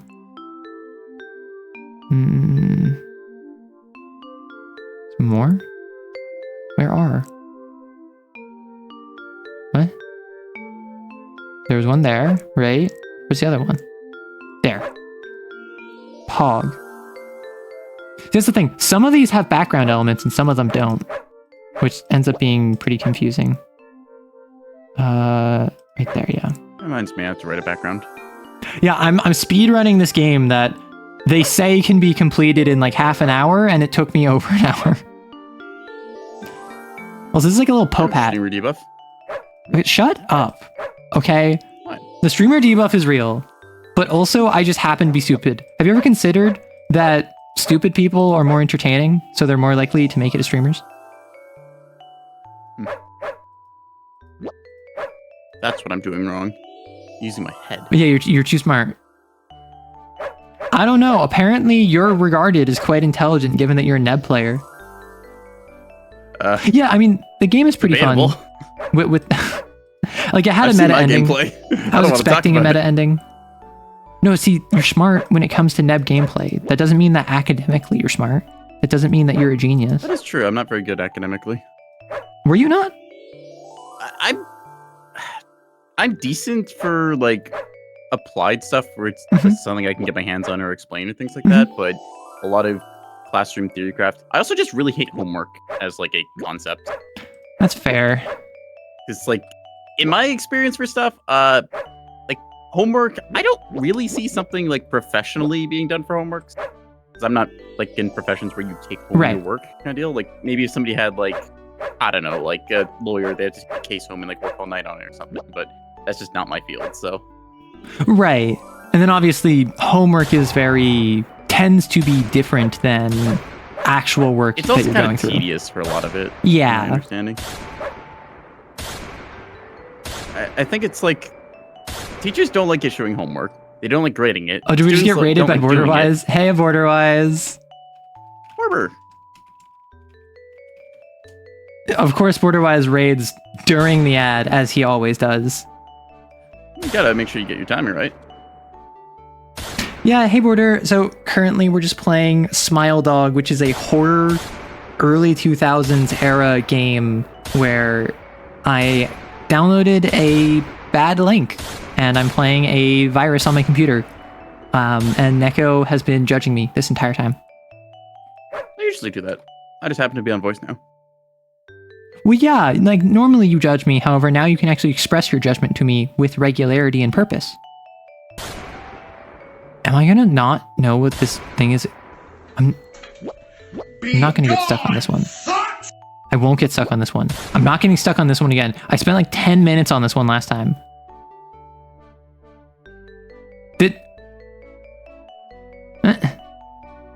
Judging silently versus judging vocally? Exactly. But what am I missing? Nose. Okay. I don't know. It's on ad break. I can't tell you. You shut your mouth.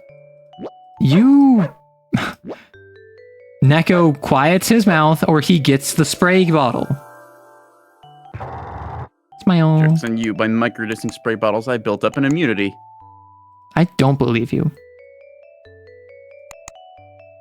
So, with my sense, so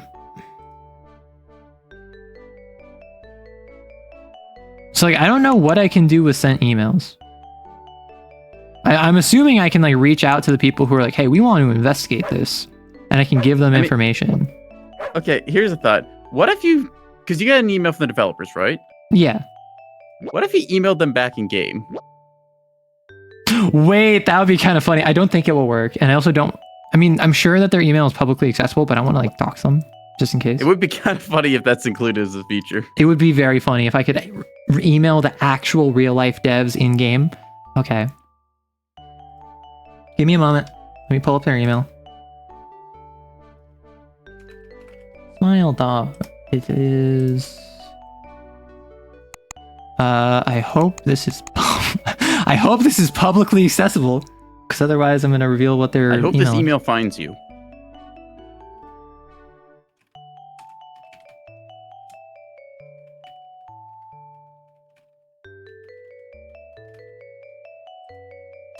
Hope this email finds you well. I made a cool original game that I definitely didn't steal. Please check it out. I canceled the email instead of sending. Whoops. Oh. Let me try that again. Eric, this is why it takes you 5 to 10 business days to send an email. Shut up, okay? I know I'm bad at responding to people. One daily task. Send email. Oh, forward. Scarier than job application. Read. Okay, you keep your mouth quiet, okay? You gonna tell me I'm wrong? Yeah, I have work that I do. That's why. You sent Hey, that email I yet? have a cool original game I didn't steal. Check it out. There, I sent an email to them. What were we talking about? I don't know. You can't just, I don't know me. This conversation? No. My words leave my mouth and they're other people's problem. If you think I have any degree of keeping track of what happens within or without, you are sorely mistaken. Okay, so now we have the timed ones. This is... You need to stop playing that game now. Here's the thing, Mary died. Don't let it see you smile. Okay, so I can just do this. Okay, so every time you play, you're feeding something. I've been tracking reports for 2 years. Everyone who plays the game gets the same emails. They same spam, the same Mary contacting them, but Mary died in 2019. Whatever you don't complete the game, it's already too late, but maybe you can warn others. It's just a thing, like digital folklore. Digital dot folk. I am arrow writes, not arrow reads, but I'm also arrow writes, not arrow writes emails, you know? Hi, game. I already arrow writes. When was the last time you wrote something? Are we counting like video scripts? Because most of what I've written over the last like 2 years has just been video scripts. I've written a little bit of prose, a little bit of poetry. I have been working on a game, like game dev, where I was writing everything, but that's also something that I very much so have been too busy to focus on. But I have not written like manuscripts in quite some time. Hey, is Roar still here? No, Roar bowed out. However, we have Neko here. Roar had pancakes. Yeah, Roar had pancakes and then left us. However, also, alas, the dating sim. Listen, the dating sim is like 1/5 done, but I just don't have the time to work on it because I'm so focused on other stuff. You cannot banish it. I mean, you can. It just costs more. Roar ate Maddie's family and then abandoned the mob. Okay, that's excessive. He did no such thing. Yeah, like if I was to do this, I would just manipulate the face via... It's happening again, the spreading. I would just manipulate the face via DaVinci Resolve. Okay. Just put dentures in a dog's mouth and call it a day. Okay, I'm talking about like editing. I'm talking about freaking like VFX. I'm not saying take a dog, put dentures in its mouth, and then call it VFX. That's just practical effects. Exactly. Practical effects beats virtual effects basically every day of the week. I wouldn't even say that. So I am a big proponent of staying practical. However, I feel as though a lot of people discount VFX on principle. Okay, so I have some experience with theater and film and stuff. Mm-hmm. So the reason I say that it's better to do practical effects is because virtual effects, you have to have done the math for all the different physics and making everything look right. Yeah. Your brain is really good at picking up things that are subtly wrong that is hard to put your finger on. Versus if you actually have something with weight and movement, then it just kind of fills in the blanks for you on that. You don't have to worry about getting every little detail right. It does that automatically. Mm-hmm. Well, no, and it's something where, at least in the Superman movie that came out recently, I know there was a scene where Lex Luthor is walking through a fight, and there's a bunch of fighting going on all around him, but he is not reacting to any of it, even when like sparks are going in his face. And people have pointed out how no matter how cool you want your villain to look, you have a flinch instinct. So if sparks are flying at your face, it seems unrealistic and takes you out of it if you just completely ignore it. Even if it's a very slight blink. You can use that as a filmmaking tool, but I'd say in comparison, if you have somebody do that, they need to be like the Terminator, where it's very distinctly clear, like this is not a human. They need to be this inhuman. Is wrong. This is your brain telling you, ooh, that's not right.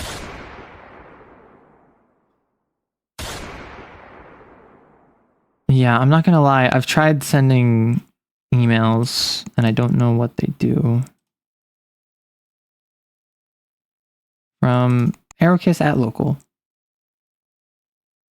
Yeah, so that's the thing, Hydra, is that no matter how much of an aura farmer you are, you can't not flinch at someone throwing sparks in your face. Your subconscious muscle memory stuff is there. It is going to react. If something hits your eyeball, you're going to twitch. Which, if anything, it seems cooler if you go through that and you do kind of flinch, but you don't stop walking. You continue forward to show that even despite that, you don't care. Overriding their instinct. That sounds like someone with no aura. One of us is in Twitch chat right now. I don't want to hear nothing about lack of aura. I hate to say this, but Arrow got a point. Like, Neko, you're one step off. You're in a collab on a stream. However, that's still above being in Twitch chat. I mean, I'm playing Combat Evolve right now. I don't know what you're on about. You started with the 2002 gameplay. So what you're saying is that we need to decrease the bitrate on the Discord call. That's why I picked have that crunchy audio. We go back to playing StarCraft later. Chat is arrow farming. I don't know if I would go so far as to say arrow farming. Oh, wait, we can play StarCraft. I actually just installed the Blizzard client recently because my roommates wanted to play Overwatch. And Have you considered getting better roommates?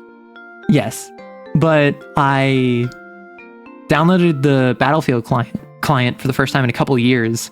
And I remembered that I could play StarCraft, like OG StarCraft on it. No Brood War, which is sad, because I have the disc, but... What? Brood War's free. Is Brood War free?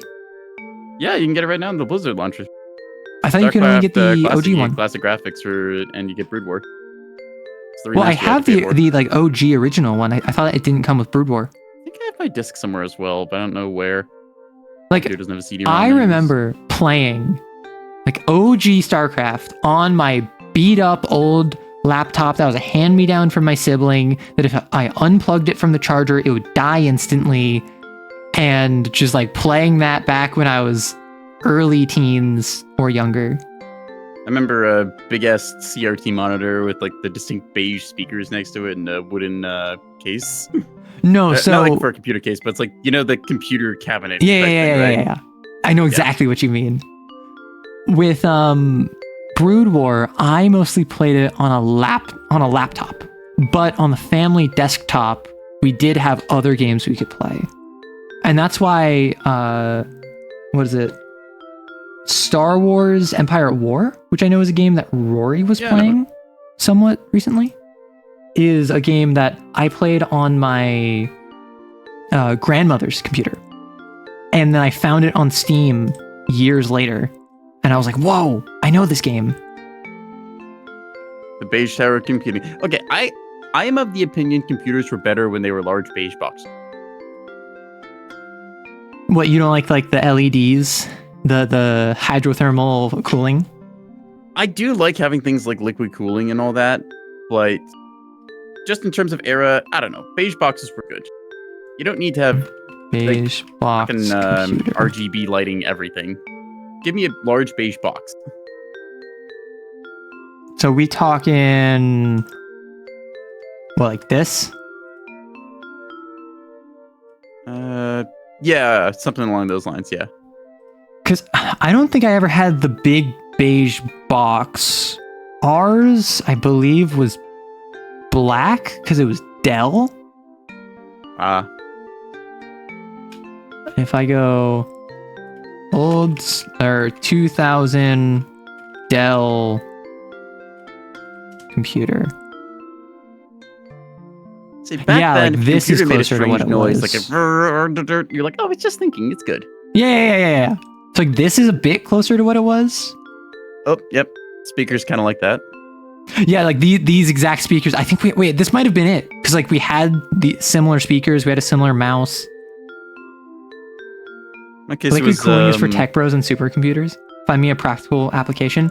I mean, unironically, if you're a streamer, for instance, liquid cooling will help, right? Because of how much you have, particularly if you're like a VTuber.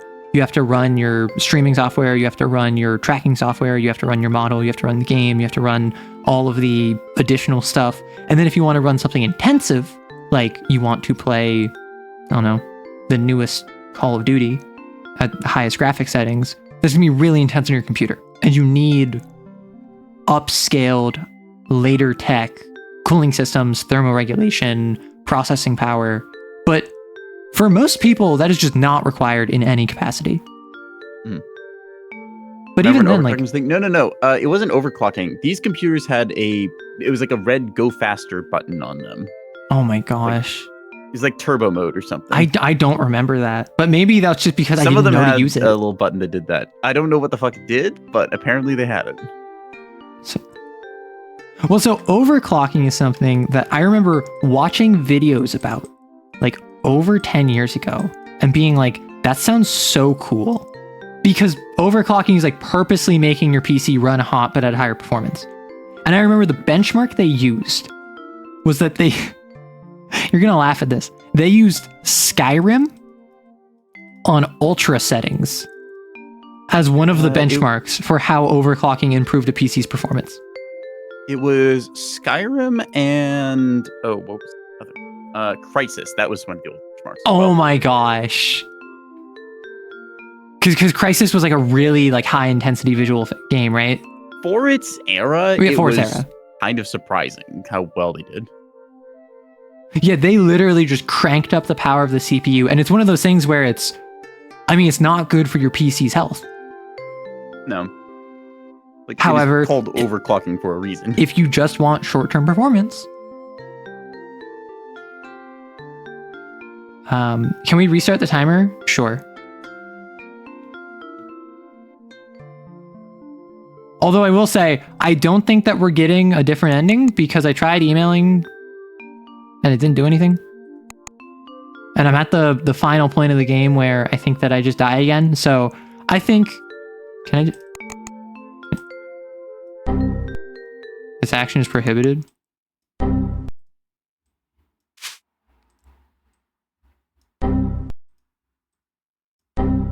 Oh, that's boring. Setting. Jump scare on off? I assume I had jump scare on. Credits! This game may cause persistent smiling. I do like dogs. Oh, I just realized that I was not showing what I was looking at. I was on my... I was on the computer and I deleted the install. Nice. All right. Are you ready to die?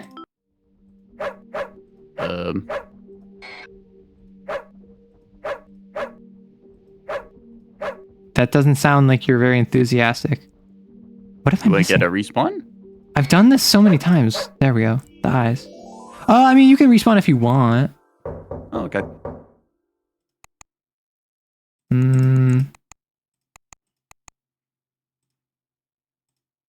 Yeah. I guess the emails ain't doing nothing.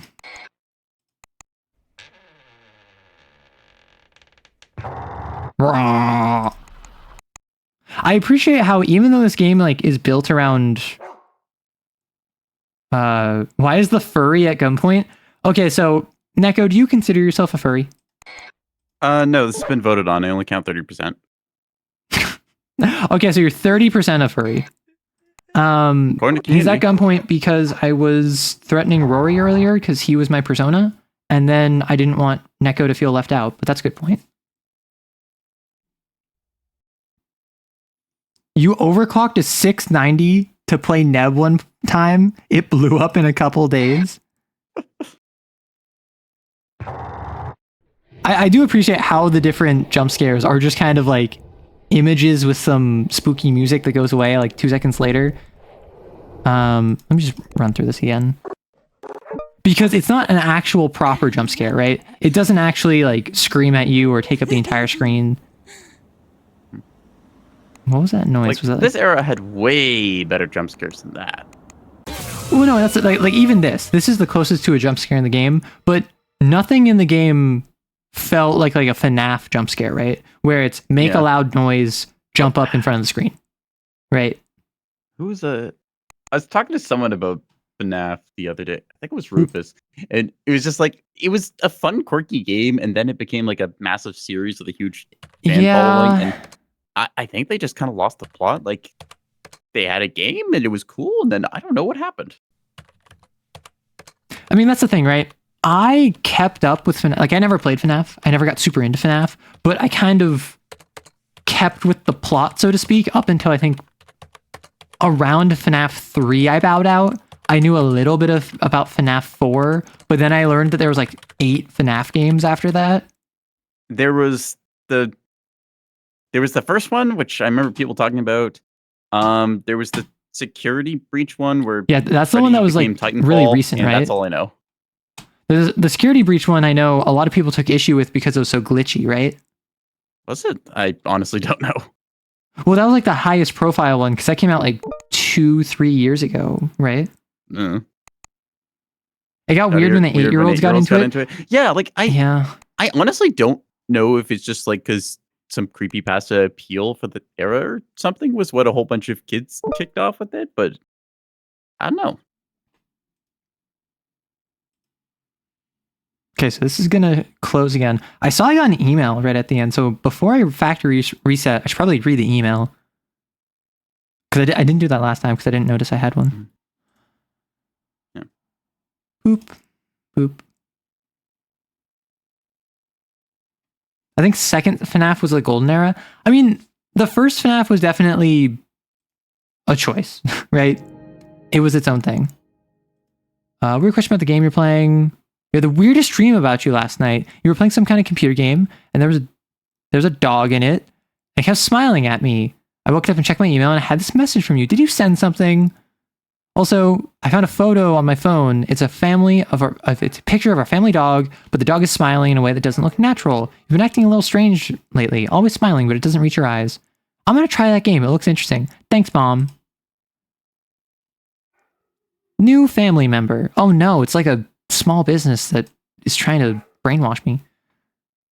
Will I still be myself? You'll be a better version of yourself, a smiling version. What about my friends or family? They'll join too. Can I stop? Why would you want to? No, you can't. Is this real? Does it matter? You're smiling, aren't you? Yeah. Proceed. Okay. Methinks that is that. Back to MS Paint. Yeah, so that was a fun little game. I definitely think that there's more to it that I didn't figure out, but I already spent so much time trying to just figure out the base game of the most simple premise, spot the difference, that I feel like maybe I shouldn't spend more time. Maybe I shouldn't spend more time on this game for my own health. Oh my gosh, I had a plan today where I was going to talk about the book I read recently because I read a book called Assassins Anonymous by Rob Hart, where the whole premise is that it is a group of assassins who are effectively Alcoholics Anonymous, but for killing. So it's the idea of like a 12-step program to remove yourself from your occupation. And it just completely went off the rails near the end, and I really wanted to talk about it. And I've been tweeting about it a little bit, but I want to write up proper notes on it and give a full like Pepe Sylvia style corkboard explanation. I'd recommend it. It's just a matter of like, I do not have I was not taking notes as I was reading it, so I do not have the ability to just off the cuff give a full plot synopsis. Don't Stop Smiling sounds like some 1984 stuff. That's the thing. Don't Stop Smiling isn't 1984 because 1984 didn't care about the joy of its people. 1984 cared about the surveillance and control of its people. So Don't Stop Smiling sounds less 1984, more like modern social media digital landscape. You know? See, Don't Stop Smiling, that's the one episode of Simpsons where Flanders is the like time travel bit where Flanders is in charge. He's got like the force smiling at everyone. Mm-hmm. Well, so FNAF 4 was the scariest by far. Neko, did you ever play a FNAF game? FNAF? Nah, I've never really bothered with it. Yeah, because I like watched Markiplier play it. Like a cool little gimmick at first. But I'm of the opinion it suffered way too much from popular thing syndrome. Yeah. I mean, like, I think FNAF 4 is where you're a kid in a room and you really have no defenses. You have no agency. And I think the designs tended to be more, let's say, graphic in their like more sharp edges, more higher contrast, more teeth kind of deal. I think that one of the problems they had is that they went more for shock value with that rather than like the appeal of the original game, which was, hey, this is just a kind of unsettling environment. Like the graphics, they're not like standout super realistic or anything. It's just a very specific stylized kind of crunchy game, almost is the way to describe it. Like, you know, like the aesthetic from like StarCraft, like with war and stuff, right? It's something that felt kind of like that, where it's like it accomplishes its goal. It's got the shapes, but it's not like ultra 4K high, like poly count, whatever. I mean, I would go so far as to say my favorite style of graphics, because this is my favorite console, was the GameCube era, where it was kind of that low poly 3D, where I think GameCube was it PS2? Because Wii was PS3 era? That sounds right. Yeah, it was like 360, PS3, and the Wii were all more or less the same era. Yeah, so like the Xbox original, the GameCube, and the PS2 were all competitors. And all of them had this kind of, we're just now figuring out 3D environments. We have more polygons than the N64. But you take a look at like Wind Waker, right? Like Wind Waker and Ocarina or Majora's Mask. Or like Super Smash Bros. Melee, for instance. Like if you look at the difference between Super Smash Bros. 64 and Super Smash Bros. Melee, there's a notable quality increase, so to speak, in terms of just polygons. Each character is less boxy and blocky, but they still don't look good. Yeah, I would say it's the distinction between like very clear-cut, like sharp-edge polygons. Like, you know when I say like Tomb Raider triangle chest, right? Like that kind of era. It goes from that to being like actual rounded shapes. Because if you look at Wind Waker, right, it's still got some points, but most of the characters are actual like round shapes. Wind Waker, I would say doesn't. I don't want to like say it doesn't count, but given by its art style and its kind of cartoony vibe, it much in the same way that like Mario tends to circumvent modern technical limitations. It counts less, I guess, because they weren't trying to be anywhere resembling realism. Yeah, it goes for a specific stylization. Same with which really benefited it. Yeah. It's like Smash Melee. It's like, okay, are the characters like super HD? No, but they are rounded. They get the point across. Wind Waker, GameCube, just to show what this looks like. So like, even though this is quote unquote like low poly 3D, you can like the HD version that they have since re-released, much smoother, much, I guess you could say better if you want, but I have a large fondness for this, mostly because of nostalgia, but also I just think that this stylization of we have 3D, we're better than we were 5 to 10 years ago, but we're still not great. It's just so charming to me. Basically, no PC games until late teenage years. I wasn't a PC gamer as a child, but I always had a PC with games on it, if that makes sense. Like once I hit teenage years, I tended to be more of a PC gamer.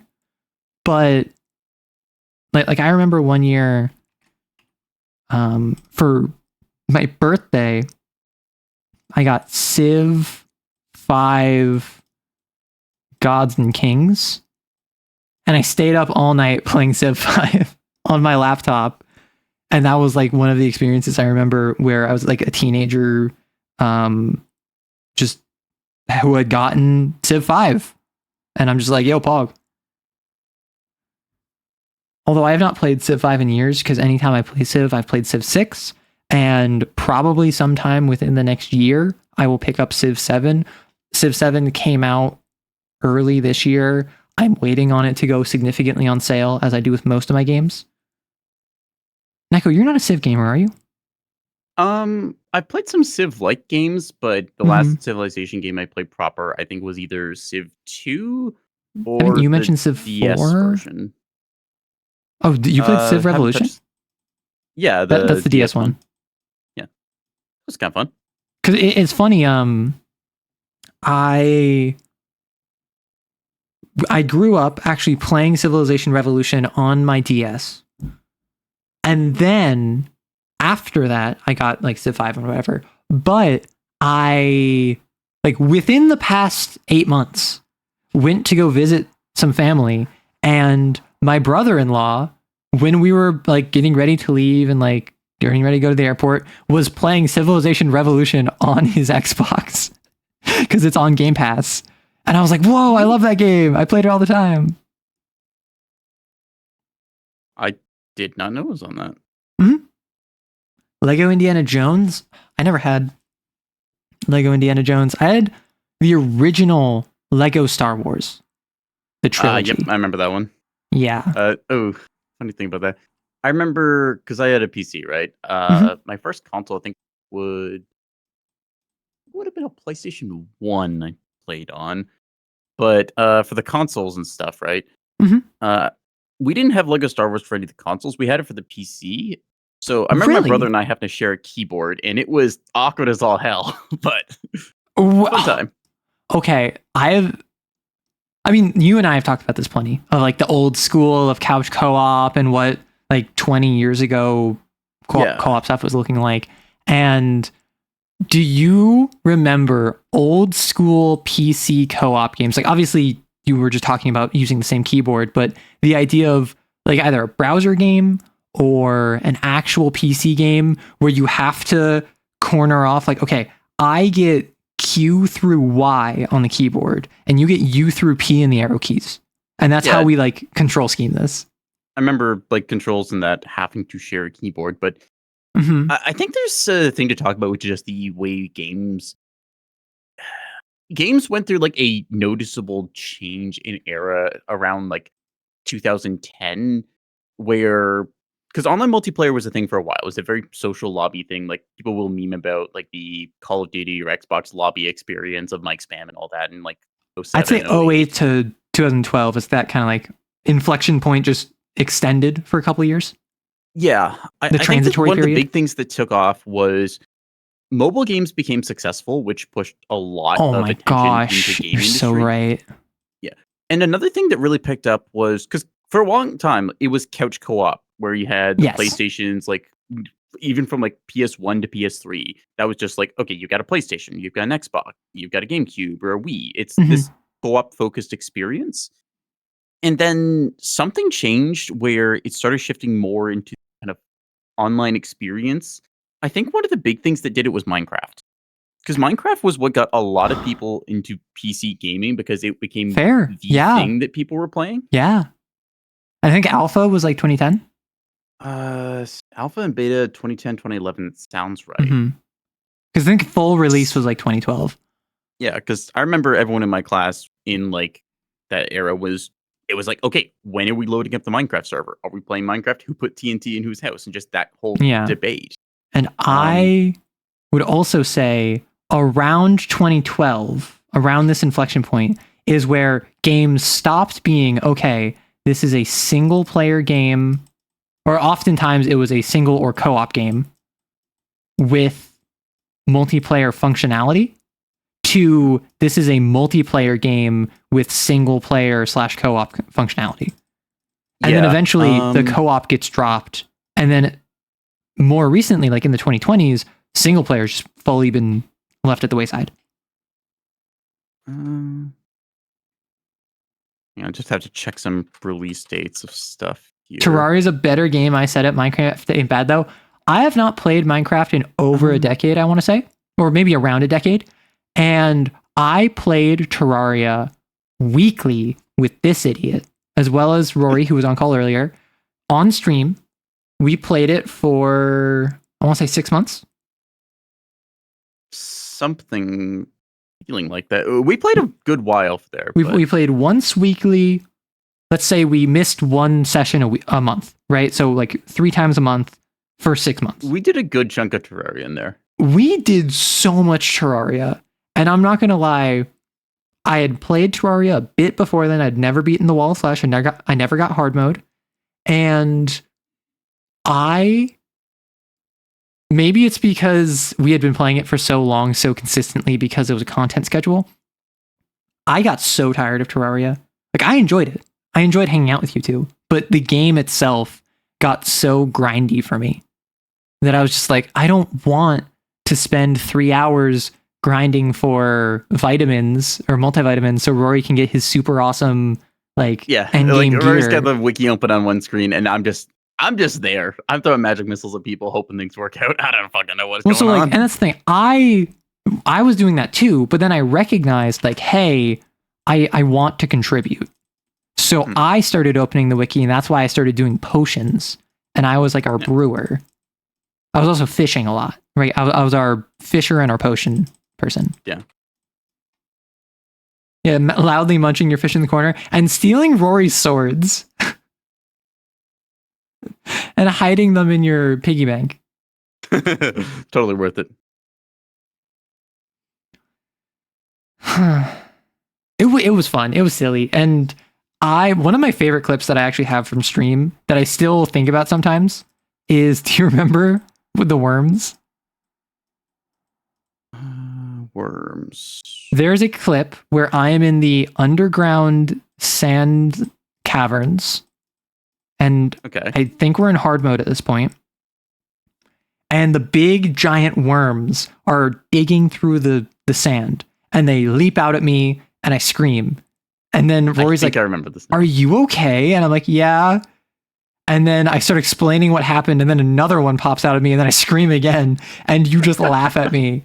And then I kill it. Right. And then I'm like, okay, I killed it. I'm done. And then a second one pops up and I scream louder.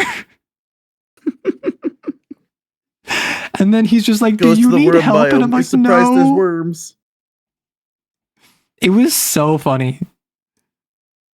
It actually has to be one of my favorite clips that I've taken from stream. Unfortunately, stream clips don't really do so hot unless it's a just chatting clip. People like to listen to me yap. So if anyone can find that clip and post it in chat, go for it. I have it. I have that on my channel. So if I go to you, link somewhere. I go Terraria. Yes. I believe it is. I also wanted to bring up something else. This was said by someone in chat. Yeah, arguing about Terraria being better in Minecraft. Okay, something I need people to stop doing is comparing games that are objectively different. This happens a lot with Minecraft comparisons. I agree. These games. I agree. Yeah, it is a block-based game. Okay, have a block-based game. You've got pickaxes. You're placing things. Minecraft is not a survival game. It's a creative game. Terraria is primarily a combat game. You do a little mining, acquire some resources, but primarily it's a game about setting up yourself for your next boss combat. I would even go so far as to say Minecraft is closer to an engine. Just the base game itself, I don't think sees much play. I think it's only mods and scenarios and servers, whereas Terraria is effectively an RPG. Yeah. Right? Minecraft is a sandbox setting where, like I said, it is much easier to be creative in Minecraft than other games. I've done the comparison of Minecraft and Vintage Story. Very different games. I'm going to be creative in Minecraft. Yeah. Hey, B. Think about Minecraft, right? It takes you maybe 10 minutes if you want to acquire a diamond pickaxe. Sure, you have to dig down to fucking bedrock level and then just tunnel around for a little bit till you hit diamonds.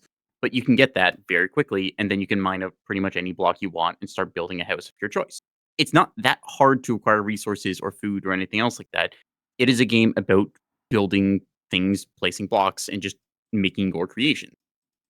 Compared to Terraria, which is primarily you can do builds in Terraria, but most of the focus is around how do I get my build for a character, doing RPG things, going around pew pew with either a rapier crossbow or a magic wand or a big sword or it's also a power fantasy, right? The scaling is completely different, and that's actually one of my issues with Terraria, where I'm not a huge fan of how every, call it 4 hours, let's say, I need a completely different weapon. Right? Yeah. And obviously that's not quite the same, and it's different. When the three of us were mage, summoner, warrior, generally it'd be one of us got a new weapon like every 4 hours. So it ended up being closer to once every 12 hours of play, maybe. But every other stream, one of us, like we would each get a completely new weapon or armor or spell or summon. And that's cool from a diversity set, like aesthetically, but functionally, it's just a numbers game. I go from the sword of +5 to the sword of +7, but when I fight this boss, it ignores all damage unless it is 10 damage or more. Like it reduces all damage to 10. So I need the sword of +12. Like you can really like an item, but that is a item for a specific level point, and you just don't go back to. I mean, also I don't feel more effective. I feel as like they scale with health and damage reduction as you scale with damage. So it will take you about as long to kill the Moon Lord as it took you to kill the Wall of Flesh, right? Yeah, maybe a little bit more, because even though your weapon deals 10 times as much damage and also it hits 3 times each, the Moon Lord has like times 500 the health, but it still feels similarly power scaled. Yeah. And that's the other thing too with balance, where it's like, okay, if Magic Stick does 55 damage versus Magic Rod does 50 damage, people are going to go with the Magic Stick. It just does more damage. So you don't really have as much build diversity there. It's and they try to get around which that. Which one of these do I want to grind for first? Like, how many of the magic items trail with your cursor versus which of them are just bolts and which of them are AoE? Fire and Forget versus Guidance, yeah. Exactly. And like they have different use cases, but broadly speaking, out of all of these, if one of them, if a trail does 50 and a bolt does 75 and the AoE does 40, but all of the enemies have 60 damage reduction, well, you can't use this, you can't use that. Yeah, right. It's just the case of like, okay, which one of these objectively is the best for my purpose? Exactly. Yeah. Like you have a weapon for splash damage because enemies will stack up. We had that during like Blood Moon raids and stuff. And then you have something for just single target removal. Well, so Hydra, I'm not saying that it's annoying to do the climb. I'm saying, to me, it's presented like, oh, look at all these different choices you can do and all these different options you have access to, when in reality, unless you choose the highest DPS weapon, you outside of like the golden shower, right? For instance, like you had that one that reduced their armor. Yeah, which was a secondary weapon you used, but you still mained like the magic missile, right? Yeah. I think what you're talking about here is a bunch of what I call not choices, where a game says that it has all these different options, but there's an objective, this is the best thing. And with Terraria being a bit of a wiki game and suffering literally from content bloat, where there was too many like pieces of equipment and items and such in Terraria. Like a bunch of them are just redundant and not like relevant, because you will encounter a point where it's like, oh, hey, cool, a magic wand thing. This is worse than mine. And you just throw it away. Yeah, so Noida is a fantastic thing to bring up because that's the exact opposite of this. Noida is one where I've not played it. I've not really looked into it too much, but I know the whole point is it is completely modular. You can change it however you want, whenever you want, to the extent that you want. Meaning, if I really want a tracking weapon,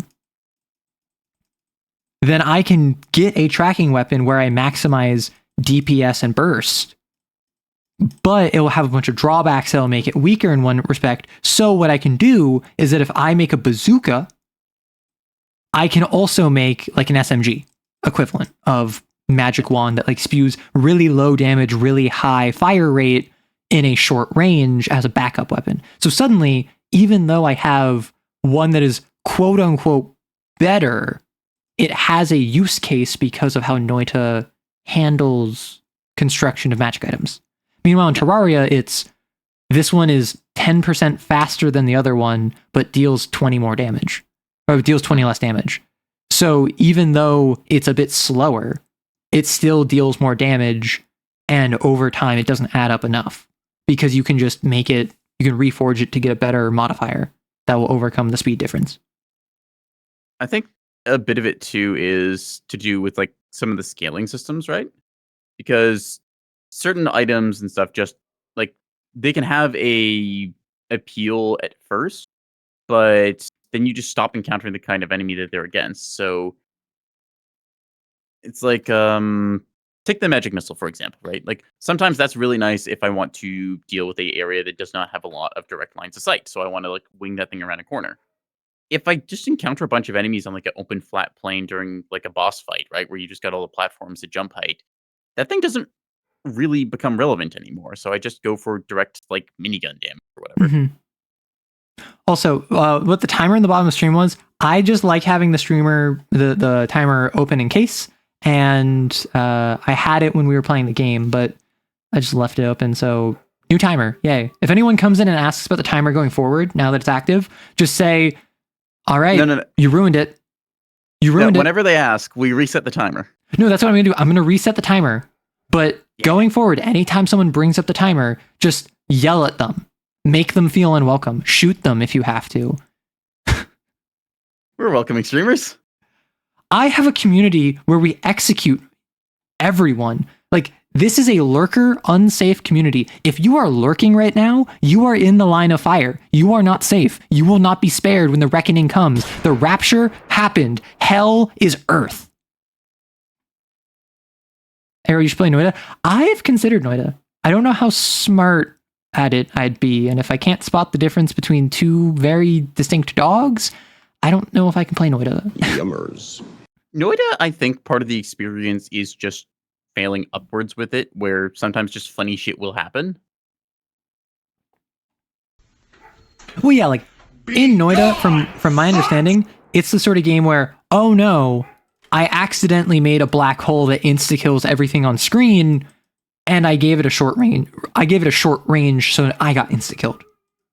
I want to remake that build, but with a larger range, so I'm safe.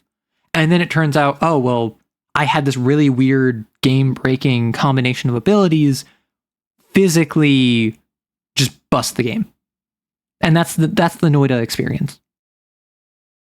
Yeah. You bravely asked the question of if you're willing to eat God. Are we talking like vor or cannibalism? Isn't that like a whole thing where it's we were like, talking about that earlier, the difference between vor and cannibalism. No, I'm just thinking it's like there's the like communion wafers or something, or it's like bread body of Christ something. Oh yeah. Wait, I'm sorry. Did you just say Christ? Yeah, Chris.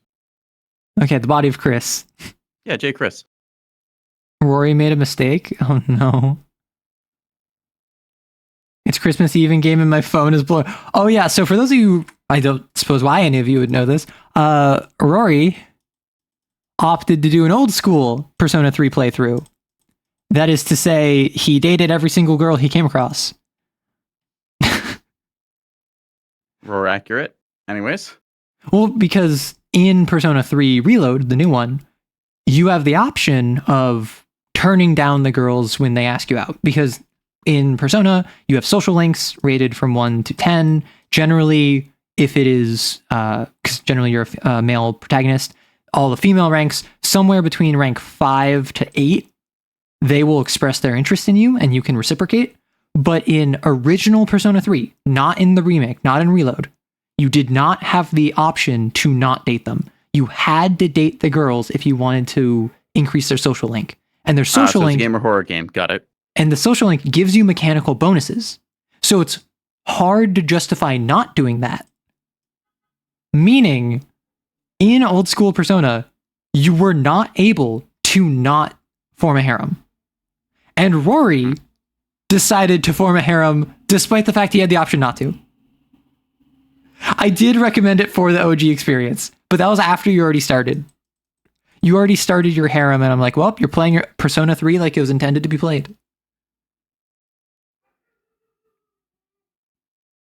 They're at the gate. Close the gate. I have a Lancer game in 50 minutes working on a greenhouse map. A vegetable, obviously. So when you say greenhouse map, do you mean like a mech-sized battle map that's inside of a massive greenhouse? Because if so, you need to have at least one carnivorous plant. Whether a giant Venus flytrap, a giant pitcher plant, a giant sundew, anything. But there's got to be one, right? I don't know. I like the idea of comically large pumpkin personally. What about a gourd? Then you can pog out your gourd. Suppose you could. Wait. Coyd, are you saying harem-stin or haram-stin? Because It all went wrong when they shot that damn gorilla. I'm more meant... Okay, never mind. Persona lets us date multiple women and break their heart, but God forbid you want to date a man. Listen, Persona 4 is so queer. And you should be able to date Yosuke. And there are voice lines in the game's files, related to you dating Yosuke. They robbed us. And what I will say is there is a small chance, but there is a non-zero chance, that in the upcoming Persona 4 revival, there will be a Yosuke romance. I think this is like, I'd put this like under 10%, but it's not 0%, because times have changed and the story they wanted to tell dealt a lot with queerness. Like, Persona 4 involves multiple queer storylines. Yuri manga psyop. Persona 4 got censored, confirmed. I wouldn't say censored. I'd say more... It was released in like 2011 in Japan.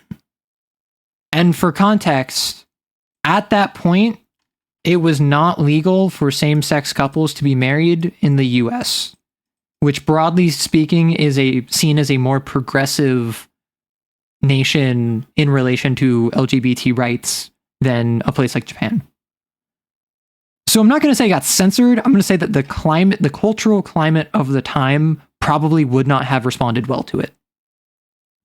Now, I still think they should have included it, personally, particularly given the running themes of queerness in Persona 4.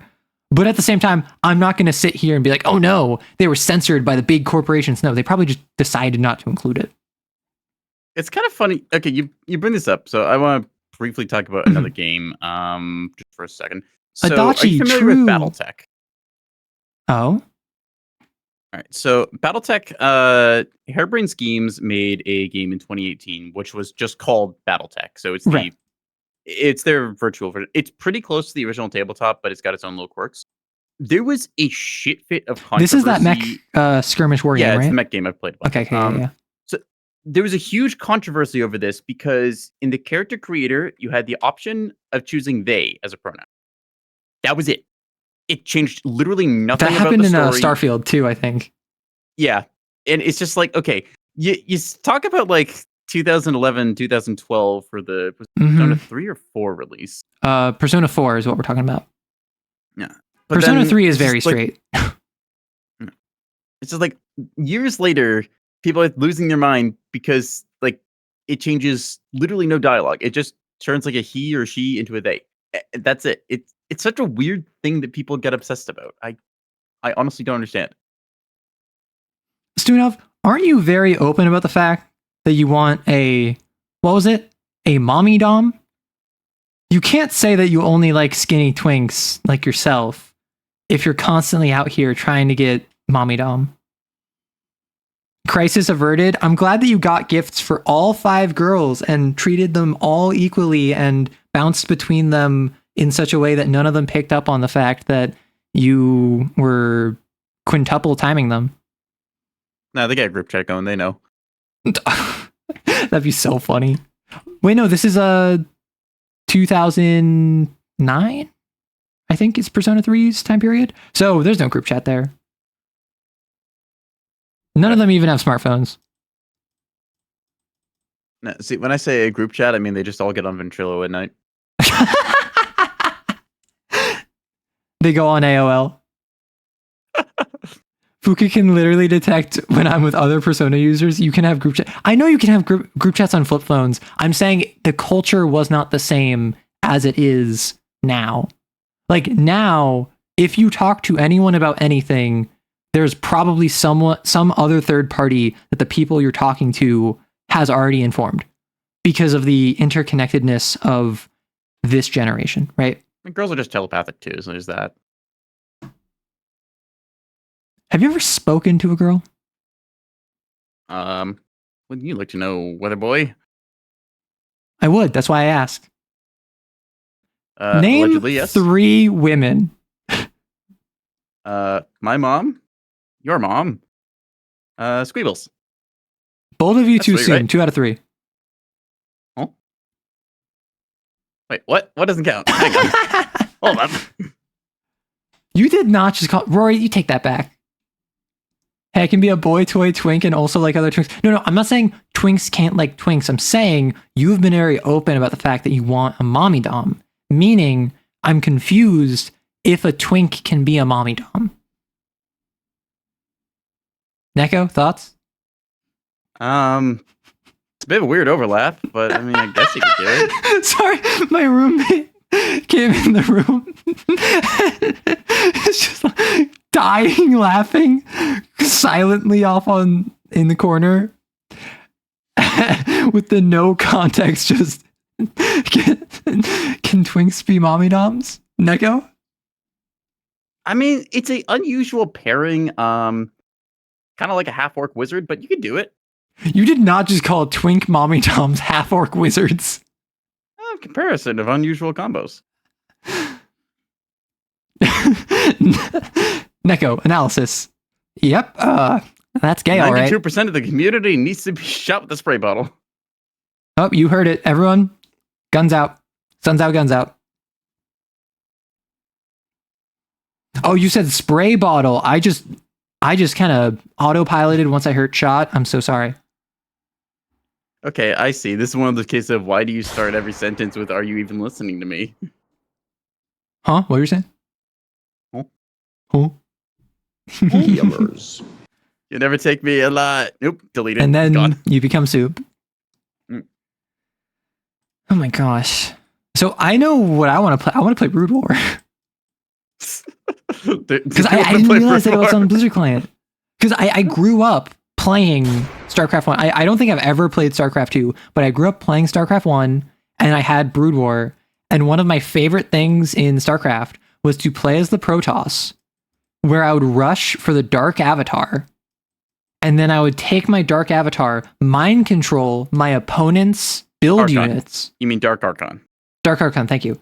Okay. I was like, what the fuck is an avatar? Okay, Bro, Dark I haven't Archon. played Yeah, this game in like in 10 years, at least. I was absolutely tripping thinking that there was a unit that like I didn't know about because what the hell is it? It's called like a Devourer or something. It's a Zerg anti-air unit that nobody ever built, but it exists, and I straight up forgot that it did. Well, so the Dark Archon has an ability that can mind control any other unit on like on a cooldown, right? But what you can do is you can mind control build units of other factions, and then you can build their buildings up to and including hang on, wait a their sec, wait a base. sec, wait. Hold up, wait. Okay. Arrow, how much do you weigh? 145-ish. Okay, and you're how tall? 5'11". Twink Dominator confirmed. There you go, chat. What? You're doing your mind control thing. You got those skinny tall dimensions. There you go. Figured it out. Who was it who wanted that? I think a lot of people want that, based on what my comments say. Yep. Arrow mind control Archon. Perfect. There you go. I am the twink mommy dom, the true NB agenda. Also, I have never played Stellaris. I'm interested in Stellaris because it's a 4X game, right? Yeah. Stellaris, it suffers a bit from what I'd call paradox game syndrome, where there's been a lot of DLCs and other mechanics at it. Yeah. Honestly, the game has been remade about like 7 times now, but... Oh yeah, B. Twitch stream is very different vibes from YouTube. Like, completely different. And obviously everything is like safe for work. Everything is within the same general branding. But Twitch tends to be much more chaotic and, dare I say, like, I don't know, edgy, I suppose, by comparison. Whereas YouTube tends to be more filtered. Like YouTube, your stuff is a lot more. It's a lot more curated on YouTube. Yeah. Yeah. Like you have a specific script idea for a video you'll put out versus this is just, hey, what if we sat on the couch and shot the shit? Well, like there's a game sometimes in the background. Exactly. And even YouTube streams, I tend to be more in a TTRPG headspace, and I tend to be more talking about writing. So even when I'm going off the cuff, it's mostly, let me tell you about this game I'm playing. Let me tell you advice on questions you have. I have a Q&A that I put up every YouTube stream so that you can ask questions, and anytime there's downtime, I don't say something outrageous. I look at the other questions you have. Though I'm also totally open to answer questions here, whether TTRPG or otherwise, as well as like about me, or Neko can answer questions about his stuff because he plays D&D. No, I can answer questions about you. That'll totally go well. I did have the thought, like right before I went live, how funny would it be if I wrote up a series of questions and I asked like you, Rory, other people who know me. What's our answer compared to yours? That'd be interesting. No, not what's your answer compared to mine. Like, I ask you information that you don't know. Like, what is my full name and address? And then you have to just come up with an answer that seems like it's the most reasonable. You seem like a Minnesota kind of person. Brother, I'm on the West Coast. No, you put the mid in West. Really? I put the mid in West? Yeah. Well, the West is pretty mid, so. There you go. East Coast, born and raised. Although there is a theory, at least with, I think it's Coyd is the one who says this, that I'm from Jersey. And that's only because I knew that the Jersey Devil was from South Jersey. Jersey Devil what? Do you know what the Jersey Devil is? No. So the Jersey Devil is a piece of folklore. And there's different origins for it. But broadly speaking, it is that there was a woman who, the name is escaping me, but she had 13 kids. And the 13th was like malformed, had wings, was evil, and flew off because it was like spawn of the devil. And it haunts the Pine Barrens, which occupies like the lower third of New Jersey. And so when you're out there, you might find this deer-headed, winged monster creeping across the Pine Barrens, stalking the night. And it's like a urban legend of the tri-state area. All right. Oh, sorry. You believe that I'm from Dirty Jersey specifically. I still don't know what that means. I got two things to say. One, 12 out of 13 kids turned out all right. That ain't bad. Two, no, that's the thing. 12 out of 13, like not something bad. that like a bunch of furries are gonna go like urban like legend hunting for, and it's gonna be on the fucking run. It's not a furry thing. Like the Jersey Devil is from the 18th century folklore. Okay, yeah, I'm just saying that modern century people are gonna look at it and be like, yes, wood, and then this SCP guys will have to try and run and hide it. Well, of course, people are gonna look at it and say wood. They're gonna look at anything that say wood. People look at me and say wood. I'm sure people look at you and say wood. Chat, would you date the Jersey Devil? Do I need to start a poll? Politics in action. All right, let's Politics? do some democracy. My roommate is asking me how many monster lovers I have in my community, and I think that the answer is too many. I don't really like monster. Manage poll. Jersey Devil. Yay or nay? And before you answer, I'm going to put up a picture of the Jersey Devil. Jersey Devil. This is the first image on Google. So I'm gonna start the poll. Yay, nay. I'm gonna give you 2 minutes. I'm gonna start the poll. Now, after I start the poll, this is what you're dealing with.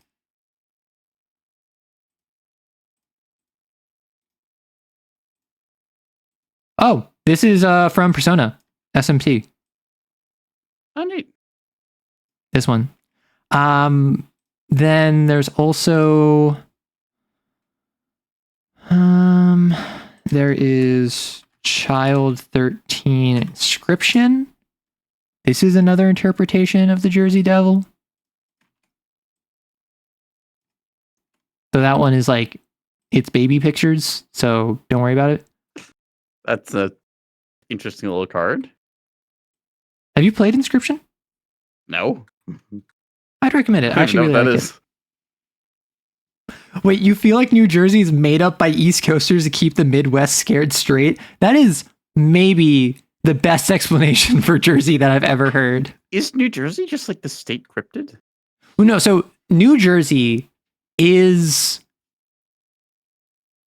I've heard it called the armpit of America. It is... And North Jersey specifically is the suburbs of New York City. That's all it is. Jersey is silly. It's part of the tri-state area. And just no one likes it. Camden is there. Newark is there.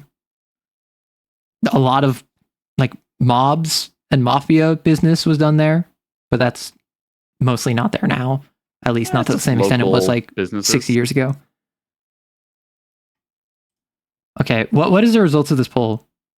Okay, 50-50. New Jersey isn't the armpit. It's the festering wound America got while snagged on barbed wire during World War I. No. See, that is Florida.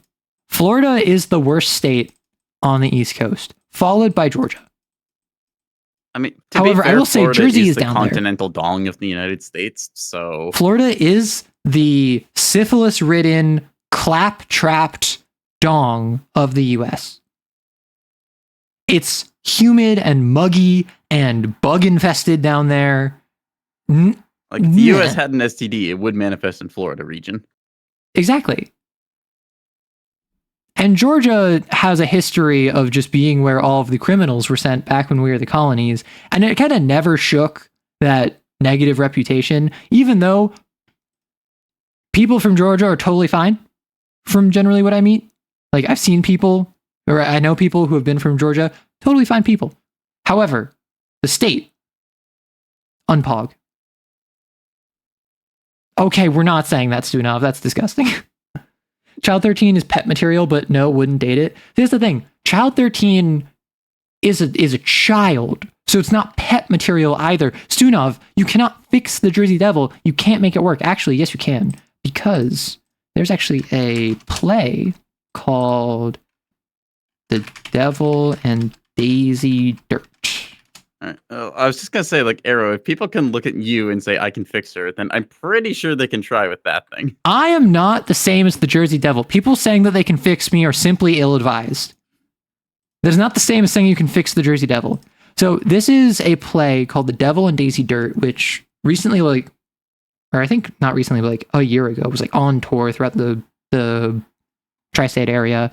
And it's about a girl who fixes the Jersey Devil. Basically, it's about a woman at a diner who is like down on her luck, and then she encounters a wounded Jersey Devil and basically brings it to a safer location. And it's this short little play about like just her connection with this 2 cents review on animal. It? What? Werewolf novelists do a screenplay. No. Yes. No, so this is not a monster lover story. I should probably preface with that. Like, this is not she falls in love with it. This is more like you find a wounded puppy and you bring it to a shelter. But the puppy is the Jersey Devil, and people actively want to kill it so that they can turn it into jerky. You could fix Arrow. I just don't wanna. I'm lazy. Thank you. Like, Jersey Monster overall wouldn't date. Child 13 is pet material in the same sense an imp is a pet material for a warlock. Imps are throwable. Arrow, you're adorable and also fixable. The Jersey Devil is a cryptid and probably has a skin disease. Okay. Question. Am I fixable or am I already fine? Like, not everyone needs to be fixed. You hang out with me and Royston, that's a sign of something wrong. No, it's kind of like Dark Souls, like a curse stone, where you are just the worst impulses of the world, and by spending time with you, all of the negative emotions from me bleeds into you. You take it like a burden, and you bear this cross for me, and I'm a better person as a result of my association with those significantly worse than me. I don't know if that's how that works. That's how I justify it to myself. I see. Although I am imagining I walk into an office or like a study or whatever, and it's just Rory on the chair, and he spins around in a swivel chair, and you're curled up on his lap, and you're just like doing bongo cat. Yeah, we're just doing the Bond meme. I've been expecting you, Arrow Bond. Arrow Bond? Arrow Bonds? All right, everyone purchase Arrow Bonds. I need money. Arrow stonks are down. Arrow bonds are up. I think you're fine. Now, Fortitude. Listen, Fortitude cannot be fixed. And that just means that's your project. That means you're going to be the one to do it. You're fine for the most part, but too easily prejudiced by pet preferences. What does that mean? I need to be more open-minded and forgiving of people's flaws. What does that mean? I prefer arrow bonding. Well, yeah, arrow bonding is stream. I arrow bond with my audience. This is about justice. Oh, okay. Got it. Okay. So Rory said he's not a fan of dogs. Neko, as a catboy, dogs.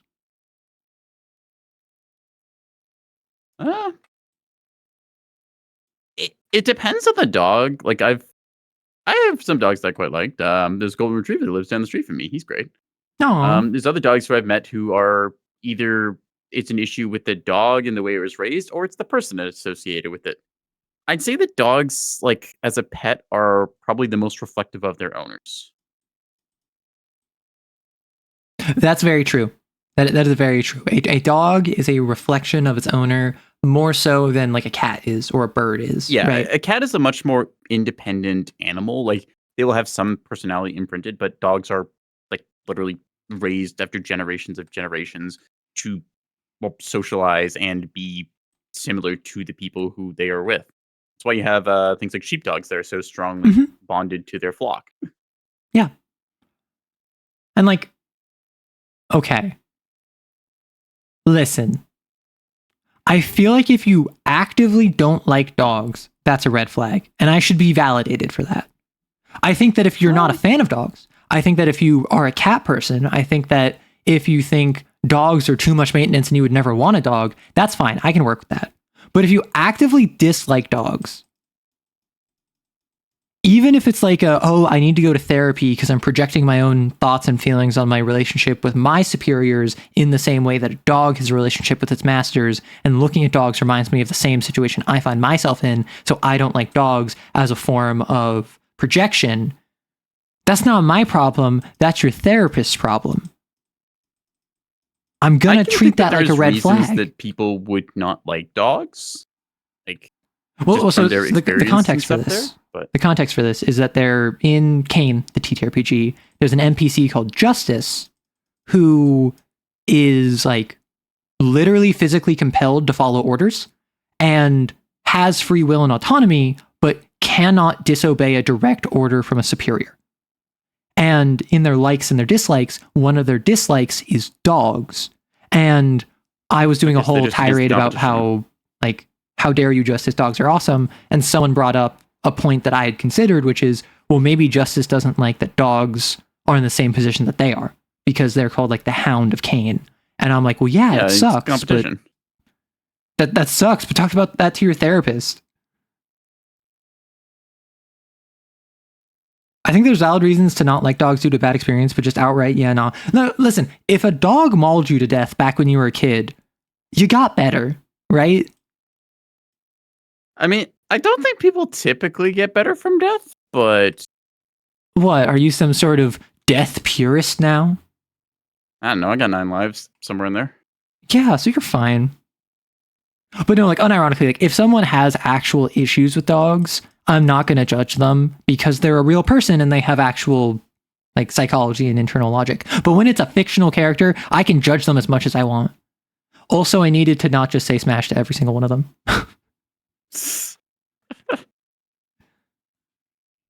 Death elitists are ruining the fandom. Yeah, guys, the death fandom is dying.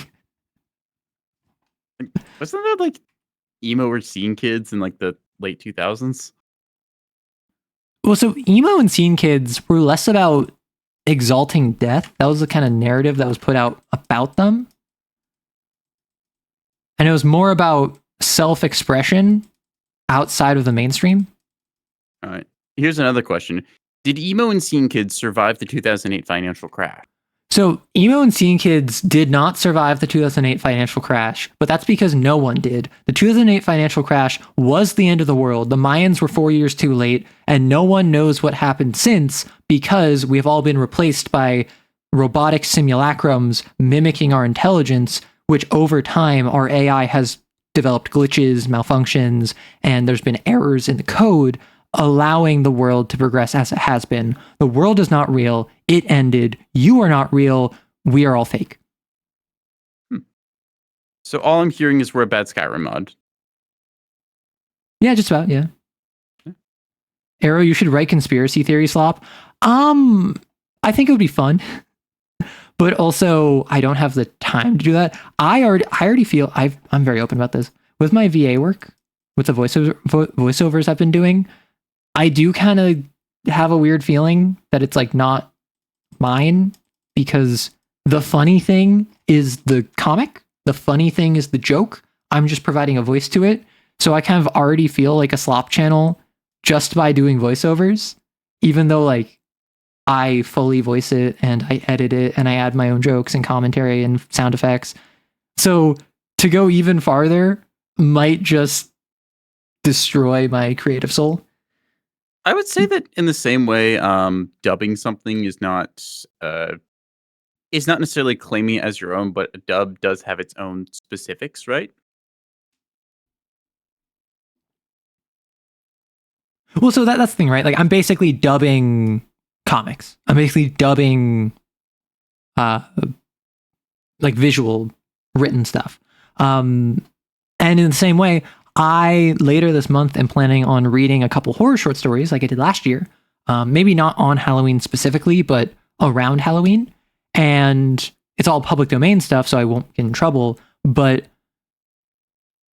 as much as I would love to do more of that stuff, I always get in my own head because I'm like, well, it's not mine. Anyone who's here for this isn't here for me or the community. They're here for what I can provide to them, which is a fear I had in the very beginning, which has since been assuaged because so many people are here for the community.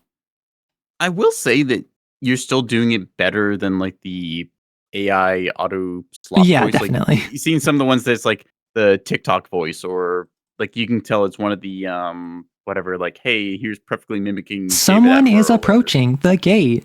Open the gate. That kind of deal.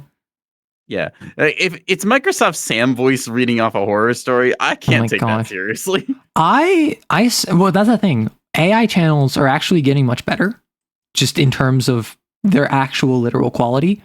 Because I saw a channel that had horror stories that it was like, don't watch this at 3 a.m. And I clicked on one.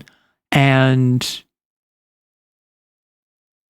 yes, I just had a little bit of water. Thank you for the reminder. It was horror stories. And actually one of them was like, if you see your dog smiling, like run or something. And I was like, what the heck? So I watched it and I could not tell for the entire video that, no, it was not 3 a.m.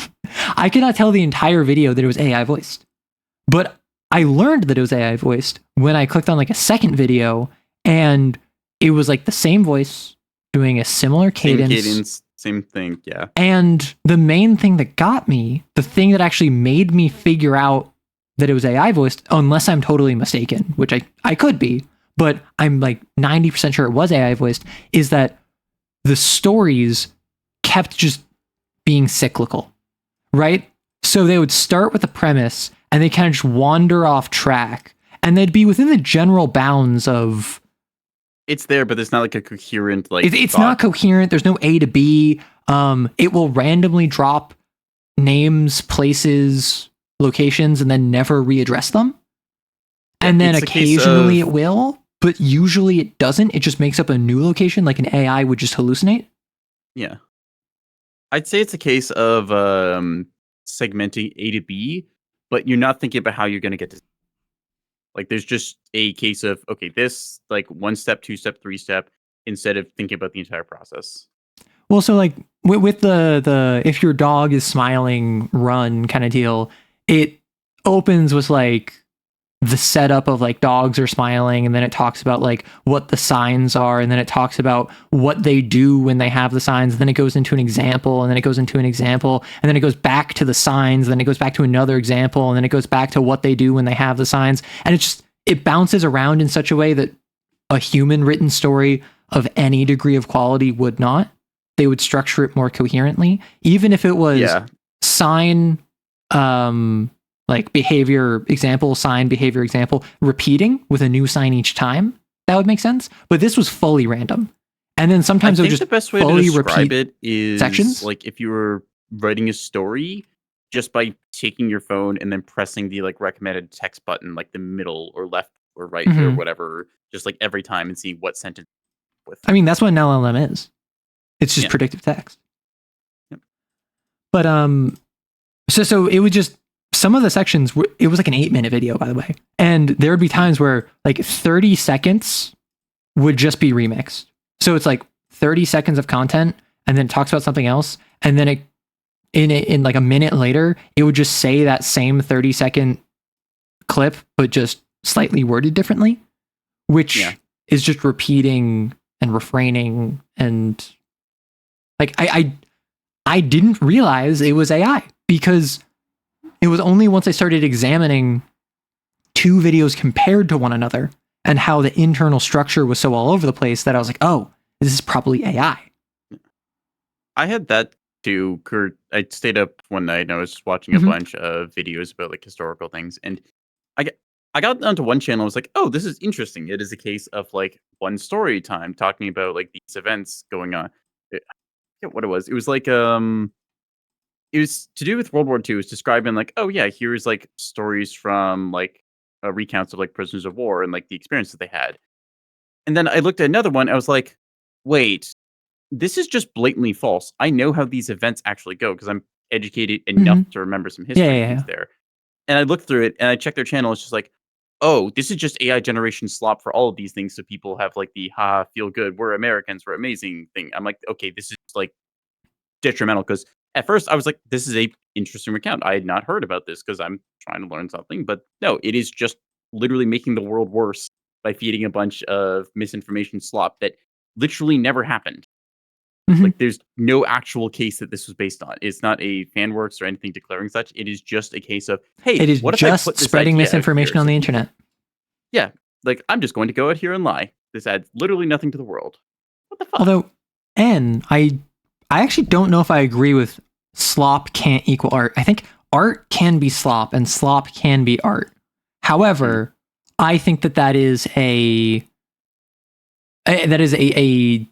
definitional semantic change, because now we went from calling stuff spam to calling it slop. Yeah, like there's just the cheap produced AI slop, which is just thrown out there willy nilly. I would actually say that like some of the YouTube poop stuff are more like quality. That is a fantastic thing to bring up. Yeah, I would say that is slop. However, I would also say that's art. Yeah, but and is saying like AI did not designed to be good, and it is specifically trying to not. It is going out of its way to be low effort, easily accessible, low brow, but there's an art to it. Yeah, it is the difference between something that is trash and something that is deliberately trying to be trash. But that's actually the thing that's something I would push back on, and is like, you say, oh, My Little Pony fan art can be art, but an LLM trained on Vincent van Gogh can't make art. I think the stuff Stable Diffusion or like Sora or whatever makes is art, like physically. However, if you want to get into the conversation about like, is there a soul behind it? Is it ethical art? Is it art with a purpose? Well, I think that depends on how it's used. I am anti-AI art, but I also think that if I tomorrow make a piece of art that has a political message, or an example, there was a thing that Donald Trump posted, President Trump, he posted, which was a AI collage, like a compilation depicting Republicans as Grim Reapers targeting Democrats. And it was AI generated, with like Don't Fear the Reaper, like a parody of it, AI voiced in the background.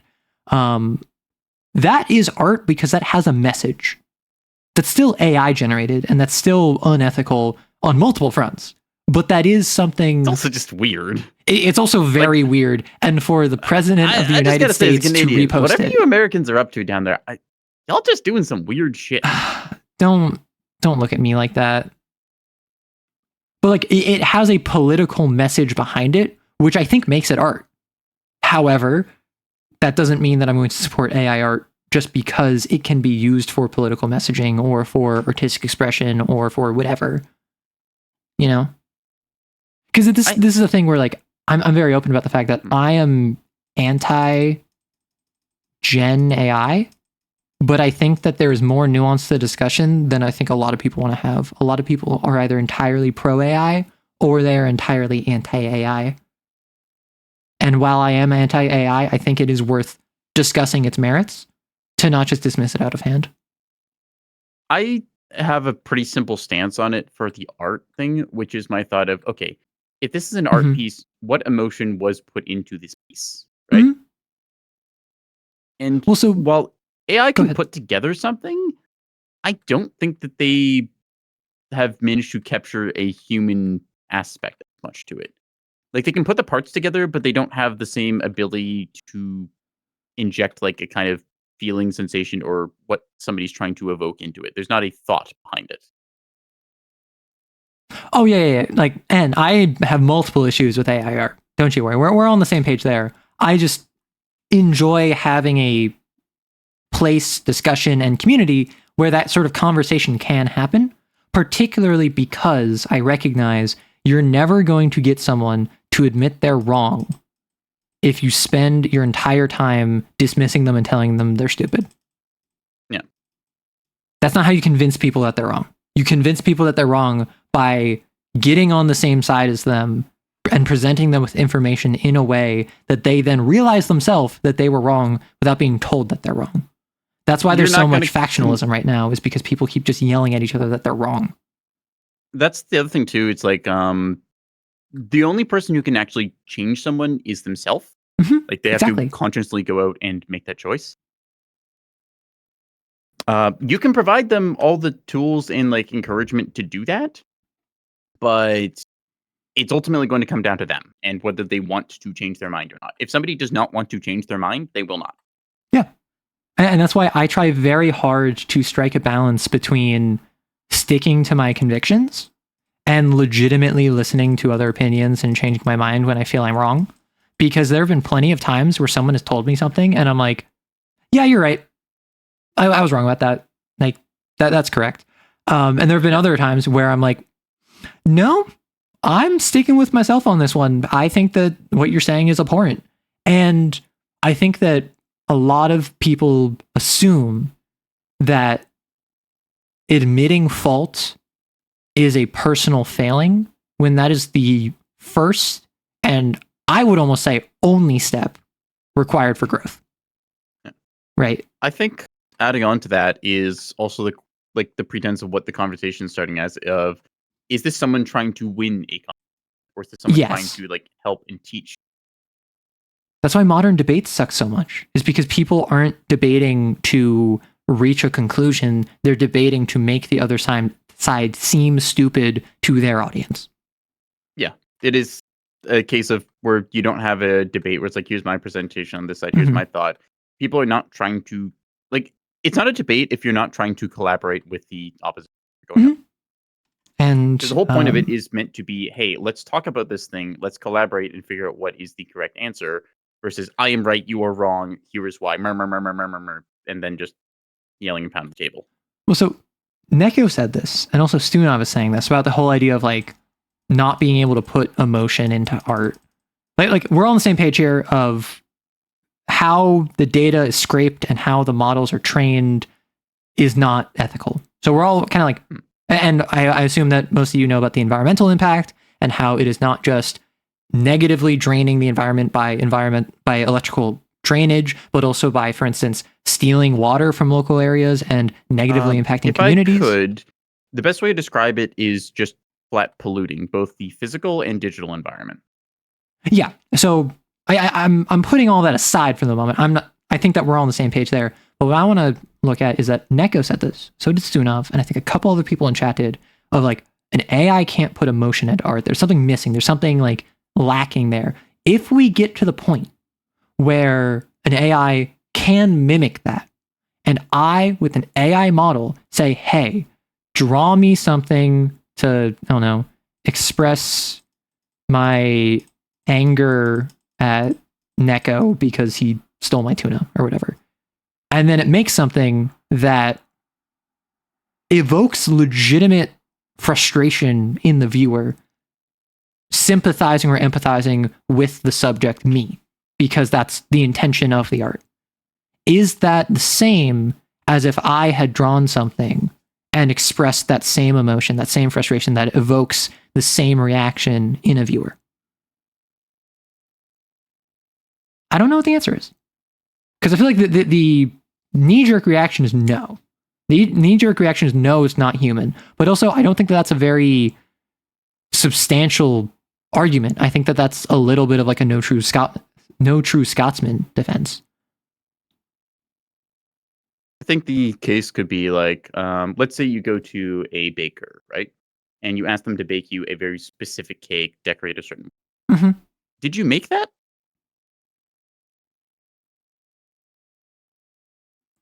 True, yeah. Like, did I make the cake that I ordered from the baker and then sold myself you came up at with profit? the idea and you gave them like the diagrams and stuff there, but like I told them how it's designed. Yeah. Or for instance, I 3D print something that I made the schematics for from scratch. Did I assemble it or did the 3D printer? Similarly, I'd like people to showcase ideas to me that I can actually discover are right because I can check them out when they're sourced somewhere. That's a big ask in the modern environment. I'm so sorry. Yeah, that's part of why the ethos behind that is a little bit why I want to include art references as much as I can whenever I make videos. So if you don't know, whenever I have artwork in a video, even as something as simple as the parchment I use as my backdrop, I almost always, as best I can, put in the description exactly what art pieces I use. A lot of the art I use is Magic the Gathering, so I'll reference whatever card it's from. If I can't find it, I usually don't source it, but also that's just like because I found it on a Google image search and I can't find the original artist. Also, the baker in that scenario is a willing supplier who is fairly compensated for their labor. I mean, what if they're not? What if I just know a bit? Like, what if I know Neko and I know Neko is a master baker and I hit him up and I'm like, hey, you're my friend. Can you make this for me? And he's like, yeah, I got you, bro. And makes it for me. No cost, under the table, no exchange of goods or services. Well, see, the other thing there is that's a agreement, right? And that's an agreement on the basis of like, hey, we know each other. Here's the thing. Like, you want this thing? Okay, that's within my skill set. I can create this, or I might ask you for something else later on, right? I mean, what's the difference between that and me asking an AI to do something that is within their skill set and capabilities? I would say that there's a distinctive case there because it's, again, about the ability to think or like predict for future in that, right? Well, what is an LLM? Like if I end up not making predicting you a cake, I might ask you for text. something in turn. Where it's like, hey, I made you this a while back. Would you be willing to do XYZ thing for me now? Mm-hmm.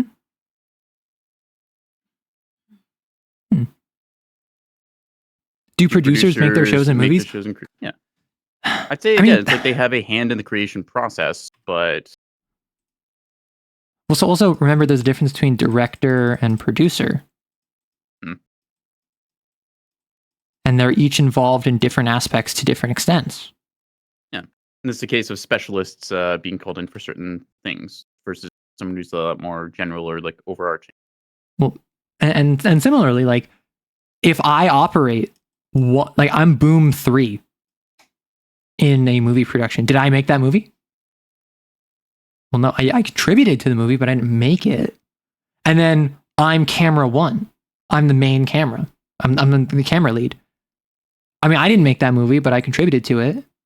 Yeah, Arrow writes live on twitch.com.tv, not Excellent. Hey, Archivist, perfect. You finally walked into the thing that I was saying that we should do, which was basically just get a whiteboard and talk about stuff. Neat. I mean, this is my bread and butter. This is what I do when I have no ideas, which is all the time because there's nothing going on behind my eyes. Nice. Twitch.tv.com. I can't do anything now. I can't make any mistakes now. Of course, you're on the internet and everyone is watching you. Woo! What you made is semantics. You can only confirm somebody didn't make something if they had no part in the process. Whereas if you play a part, you in fact made that, but you did so with other people. Production is collective and social. Also, I mean, it doesn't have to be like, for instance, if I go out into the woods, I freaking pick up flint, I cut up sticks, I make an axe, I chop down a tree, I grab wood, I whittle the wood, and then I create a statue. All with stuff that was completely made by myself from the beginning.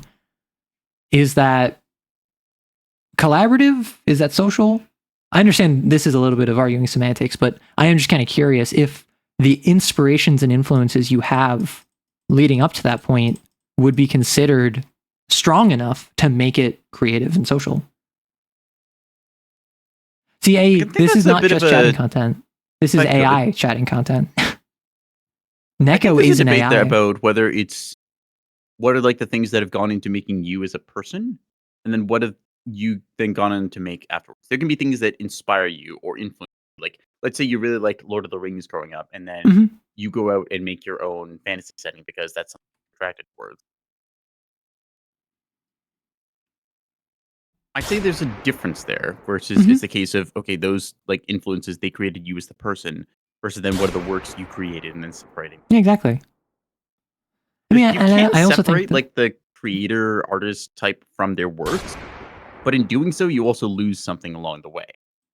Where I think the AI thing kind of comes in, where the AI is like, okay, this model generated a certain thing, right?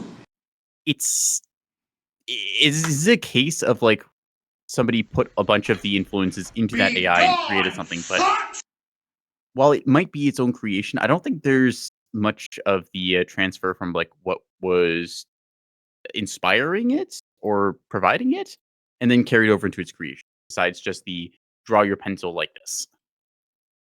Well, so, and another thing is, at the end of the day, the inspiration conversation is semantics.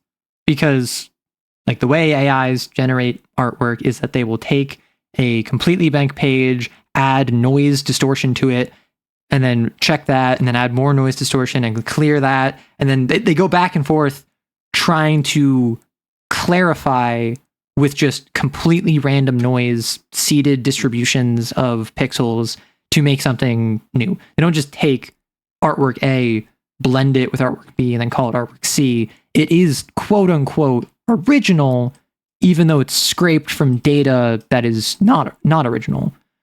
I think there's a difference there of designing with intent versus a result of like, okay, we ran this thing 500 times. Here is the 2 results that survive. That we so that's what I was going to say is similarly to that exact point. I think what's important to note is that you can't call it creativity, because if you have ChatGPT or Sora or whatever AI you have, and you just don't insert a prompt, it will not make anything. Yeah. If you have a human and they have a pencil and they're bored, they'll probably doodle. That's an interesting thing to talk about, though, where humans, just by passive nature, have a tendency to create, not always good things, but they, like, everyone has at some point or other created something, whether it's macaroni art, a crayon drawing, or just a really dumb shit post idea they shared with their friend. Yeah. But like AI, at least right now and for the foreseeable future, is incapable of doing something like that autonomously. It might follow a script where it says like, hey, I'm going to read my Twitter page of this bot account I have. And then if I see someone mention art or commissions, I'm going to DM them and I'm going to generate new stuff to send to them. But that's entirely focusing if X, then Y. that is following a logic tree. That is not just, you have no stimulus, no input, you have any choice you can make. I'm going to make this choice. AIs just don't do that because they're tools. They're not creatives. Yep. It is a runnable, executable, as opposed to something that is passively generating new ideas.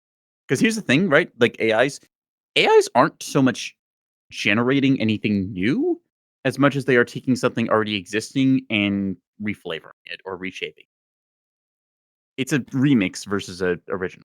Well, so best way I can say. That's mostly true. They do, strictly speaking, make new images.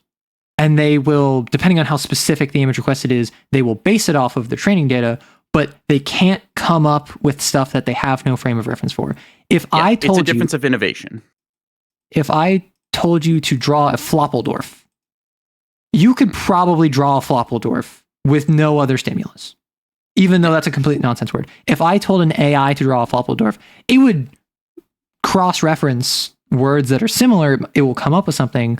But, for instance, if I told you to draw a glass of wine that was half full, you could do that easily. An AI can't, because all of the images of glasses of wines are either...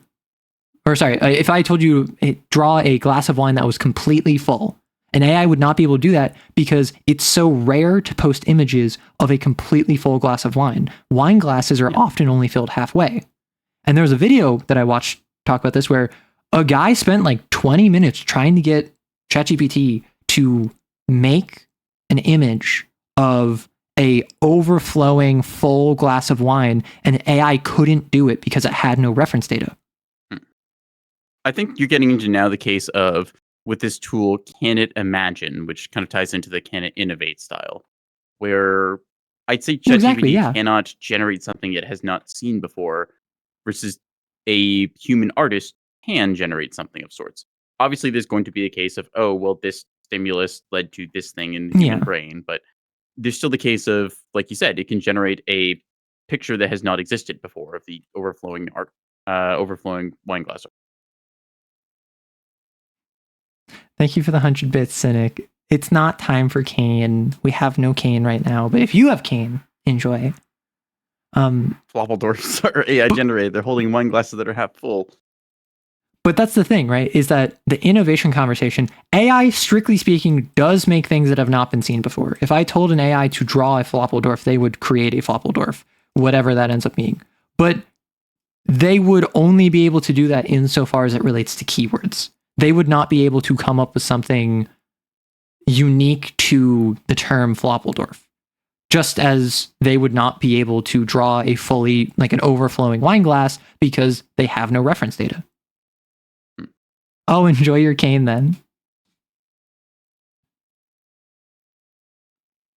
But yeah, Celador, if your uncle is truly John Nintendo, then he would be the CEO of Nintendo, not just an employee.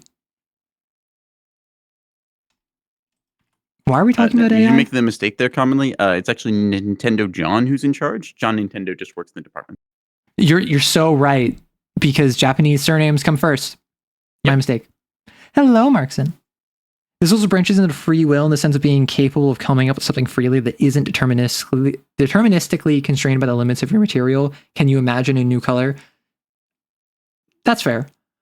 I think is the case of just, can you innovate, right? Like that's a big criteria. And do you have the autonomy to innovate by yourself, or do you have to be told to innovate? Because like if I tell you, all right, so draw a Floppledorf, and then you draw a Floppledorf for me, and I say, no, it needs to be floppier. Strictly speaking, you're innovating on something entirely original, but only at my telling you to. I think in this case as well, when somebody says draw a Floppledorf, if you tell 20 different people to draw a Floppledorf, you're going to get 20 different things. Like you might have some overlap with whatever a Flopple is, or maybe a Dorf. I don't know. It sounds vaguely German in some way within phrasing. But you're going to get very different answers. If you take a bunch of the AI models that have been, say, subjected to the same sample sizes, you're going to get a pretty consistent outcome of this is a Floppledorf according to this AI generation program. Yeah, because it's all based off the training data. It's all what keywords are closest in a like word web to Floppledorf. Yeah. And it does like 500 passes of the different data until it's convinced, hey, these 4 results are what we think a Floppledorf is. Mm-hmm. Which it's funny. I totally was not thinking about this, but I've been working on a TTRPG where the whole premise is that you make like little creatures and you create a species trait by trait, and all of the species that you can choose as your ancestors have weird nonsense names specifically because I want that sort of creativity and expression. You have Westwinds and you have Groggins and you have Thicitrixes, which none of those mean anything. So it's entirely up to the player to decide what that looks like, how it acts. Bro, I can't believe you're going for Thicitrixes in your Floppledorf build. Ugh, cringe. Everyone uses global slorbs now. No, that's literally what I want people to do. And I had my roommate test it, and they made a Strobelpuff that they named Velt, which is completely different from all of the ones I came up with. And the way they described it looks completely different. Cool. Markson, are you autistic? Just quick question. So if it has no free will, then there's no different between the mechanism that reads inputs and outputs art, and therefore it's just not the same as human art because it has no... Oh, you're in IT? That makes sense. They're also German, so... That would make sense. Well, because it's effectively Boba Kiki, right? Yep. The assignment of whether it's like the rounder shape or the spiky shape. Exactly. That's what both the TTRPG that I was coming up with and also just the whole Floppledorf conversation is based off of. And Boba Kiki... Floppledorf's just a fun word to say. It is. That's why I said it. The Boba Kiki is something that AI can't do. For instance, I think it was, if you ask an AI how many R's are in the word strawberry, most will say 2 because they don't read strawberry as a string of S plus T plus R plus A and so on. They read it as a token that is the strawberry token. So the lowest data set that they have, the smallest unit that they work with is that token, meaning they can't look into the token to see the different letters because they don't care about letters. They don't need to know about letters. They need to know strawberry relates to plant and fruit and seed and stem. So it might be really good at associating words like strawberry with others, but it can't break that down further. And it doesn't associate strawberry, like I would associate strawberry with boba because strawberries are rounder. But a AI doesn't know what a strawberry is. It just knows a strawberry is related to plant and fruit and red and seed and juicy. Yeah, it's got associated tags, but it doesn't actually visualize what that is. Yeah. So it might say strawberry is Kiki. Why is strawberry Kiki? Well, Kiki being I think we need to explain what the Boba Kiki visual thing is here. So you got the pen if you wouldn't mind. Boba and Kiki is a psychological experiment where if I draw this shape and I draw this shape and I say, name one of these Boba and name one of these Kiki. This is actually not a very good example. Let me go. I think you can grab the actual image they used for it, right? Like probably can. Specific somewhere. Boba Kiki. Here we go. Okay. The so popularity I have of boba tea has afflicted many people with false pretense for So boba. this one on the left, this one on the right. Which one would you call Boba? Which one would you call Kiki? Knowing nothing about them, knowing nothing about what Boba is, what Kiki is. Most of you would probably say the one on the left is Kiki, the one on the right is Boba. Why? Looks because like boba tea balls. The way that the words are left Boba, yeah, of course. The way that they're associated, word-wise, Boba is very rounded, is very soft, is very gentle, whereas Kiki is very hard, sharp, aggressive. So points tend to be more aggressive, more sharp, more Kiki, rounded edges tend to be more boba, more soft. So the idea of saying, is strawberry boba or kiki? Most people would say strawberry is boba because strawberries are rounded. An AI having no context for what a strawberry is or what kiki is or what boba is would assign randomly, basically. And you pick randomly, or you an might try and figure out the phoentics. Mm-hmm. It's the difference between like, okay, what is this thing's like associated tags, and can a AI actually visualize a strawberry? Yeah, can it which rotate a cow slowly in its head? Okay, I can't rotate a cow slowly in my head because I have aphantasia. I'm doing it right now. Well, I just made so you a fun flip. fact, I have aphantasia, which means I can't picture anything in my head. And I also... Actual no thoughts head empty.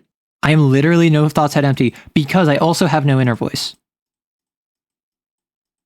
Nothing goes on behind my eyes.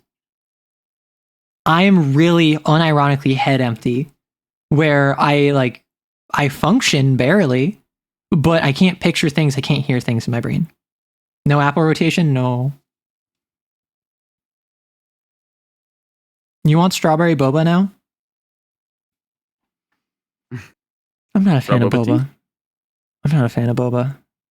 I've had it a couple times, never been a huge fan. I've never actually had it. I've just heard a lot of people like it. I've Apparently had it's got it. as many calories as a bowl of ramen. Wait, really? Allegedly. That sounds Apparently excessive. it's really high carbs or whatever. Is it the tapioca pearls? I think so. Yeah. I think there's a bunch of sugar in the tea as well. Yeah, they tend to be super sweet. Hmm. I was having the thought experiment the other day. To what extent is free will even an adequate concept? When our introspection possesses constraints itself, not determining outside stimuli, is the freedom versus determinism dichotomy not a false one? Isn't it better understood as dialect, sort of like a yin yang? So we're actually having this conversation on YouTube over on Wednesday, where I put forward that my response to the whole like free will v determinism. Do you have an answer to this, Neko? No, I was just gonna mess people up by telling them to try yelling and whispering using the voice in their head. Oh my gosh. See if they can do it. Okay, so my response to free will versus determinism is it doesn't matter. Because if we live in a world that is predetermined, then if I believe in determinism, it doesn't matter. If I believe in free will, I was predetermined to believe in free will, so it doesn't matter. If free will exists, then if I believe in determinism, I'm ignoring my own responsibility and my own agency. And if I believe in free will, then all is well. It's Pascal's wager, right? It's someone else said it was Rocco's basilisk. It is the equivalent of if the world is predetermined, nothing matters anyway, so we can ignore that. So if there is free will, I should believe in free will because that is the only acceptable option, whereas determinism doesn't mean anything. If I believe in free will in a universe where there's predeterminism, I was already predetermined to think that, it doesn't matter. That's my answer to that. My answer's a little different, which largely comes down to, do you want a fucking sandwich or not? Yeah, like, were you predetermined to make me that sandwich, or did you do it because you wanted to? Like, it doesn't matter. You're still going to go to jail if you shoot someone. The question is right now, I've got the mayo out, I have salami, do you want a fucking sandwich? Exactly. And like, well, actually, predeterminism states that despite the fact that I want salami, I'm not determined to have salami today, so I'm going to say no salami. Like, all right, fine, we'll get the turkey. Ew, a turkey. You're not a turkey fan? I'm not a turkey fan. Like, I'm not a huge fan of... Cuts, I said... Like, I was going to say, I'm generally not a fan of poultry, but I've learned that chicken, it's just entirely how it's prepared. I've had very good chicken. I've had very bad chicken. A very versatile meat. Duck, I've pretty consistently enjoyed. Actually. I don't have it often. I mostly have it with like East Asian, generally Thai and Vietnamese, but I generally enjoy duck when I have it. Turkey, though, just like, I've never been a huge fan. Like, obviously, I'm from the US, so with Thanksgiving, I tend to have turkey for celebration. But even then, I'll have like a little bit, and even then, it's not the best.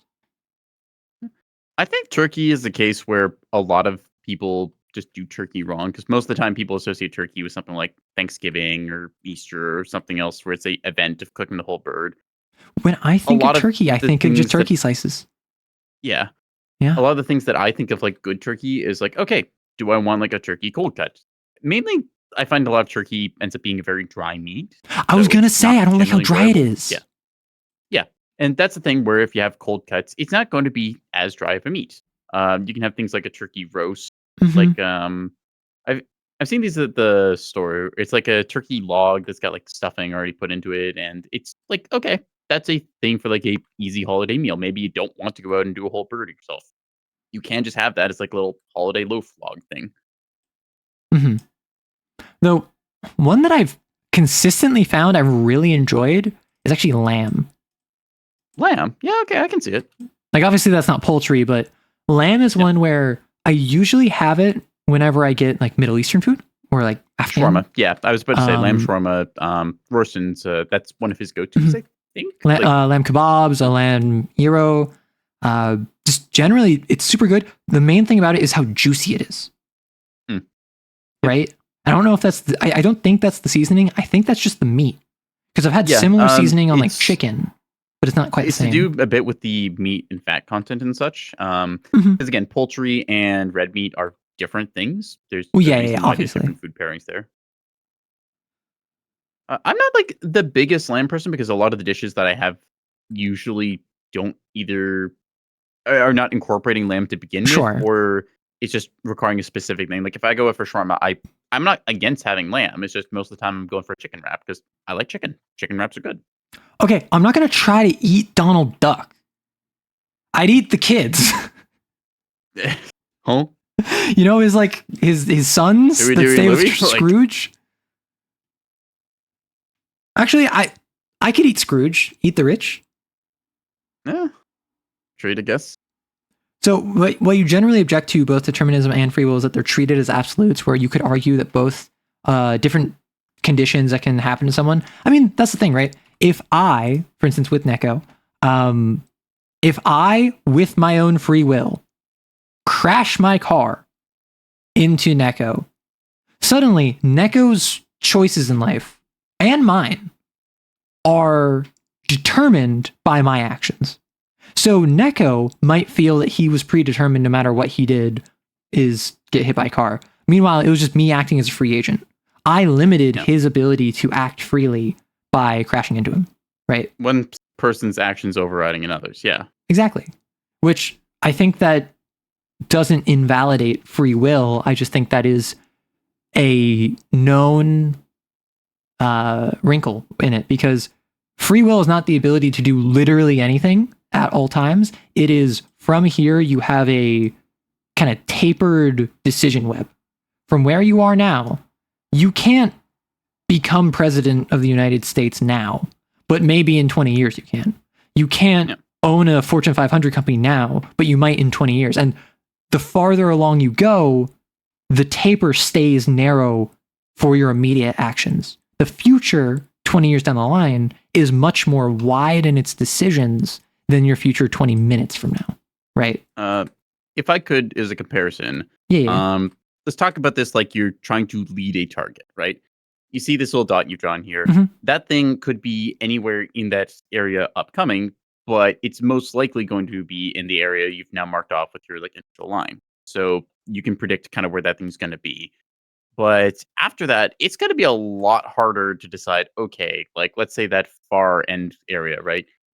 I'm going to play the game where I try and guess where you're going to be in like the next little bit rather than the like far.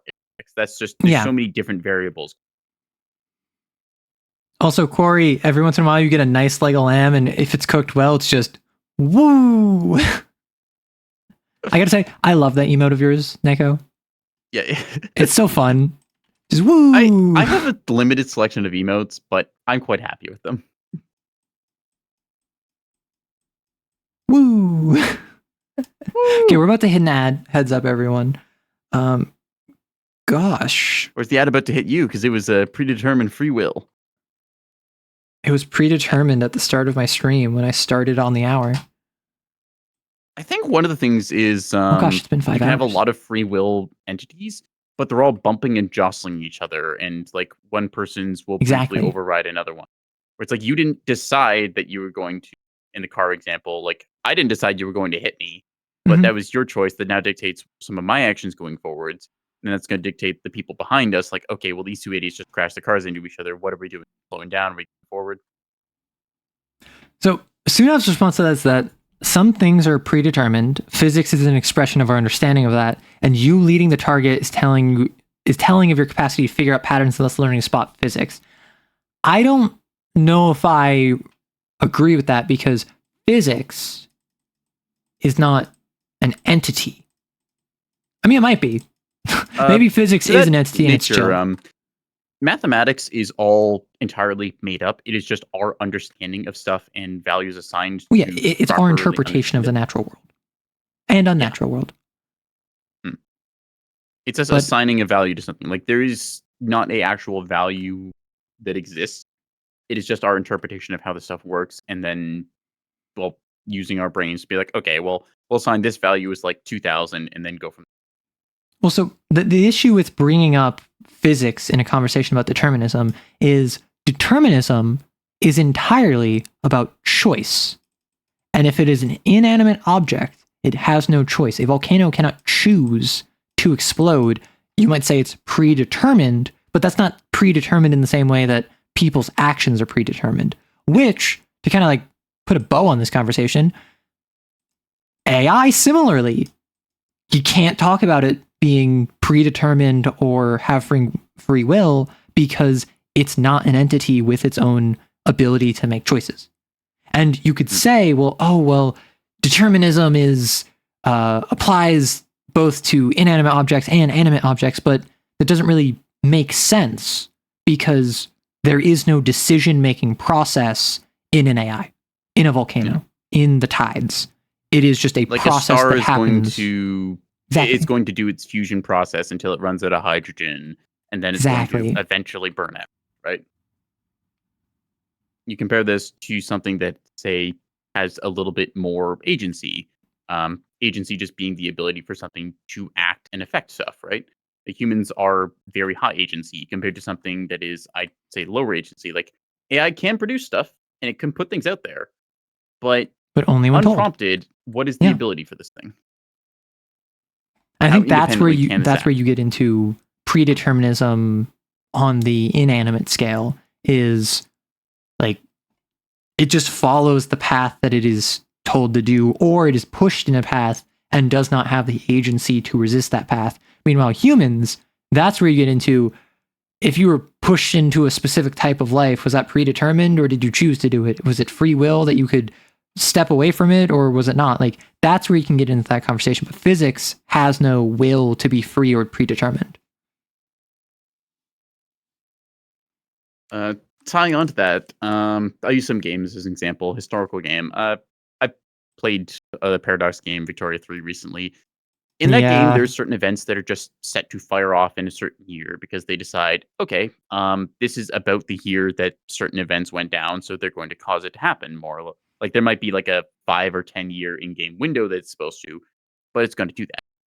As a player, you can completely change the circumstances surrounding that to the point where it doesn't make any sense for that to happen, because the AI wants to do a historical thing.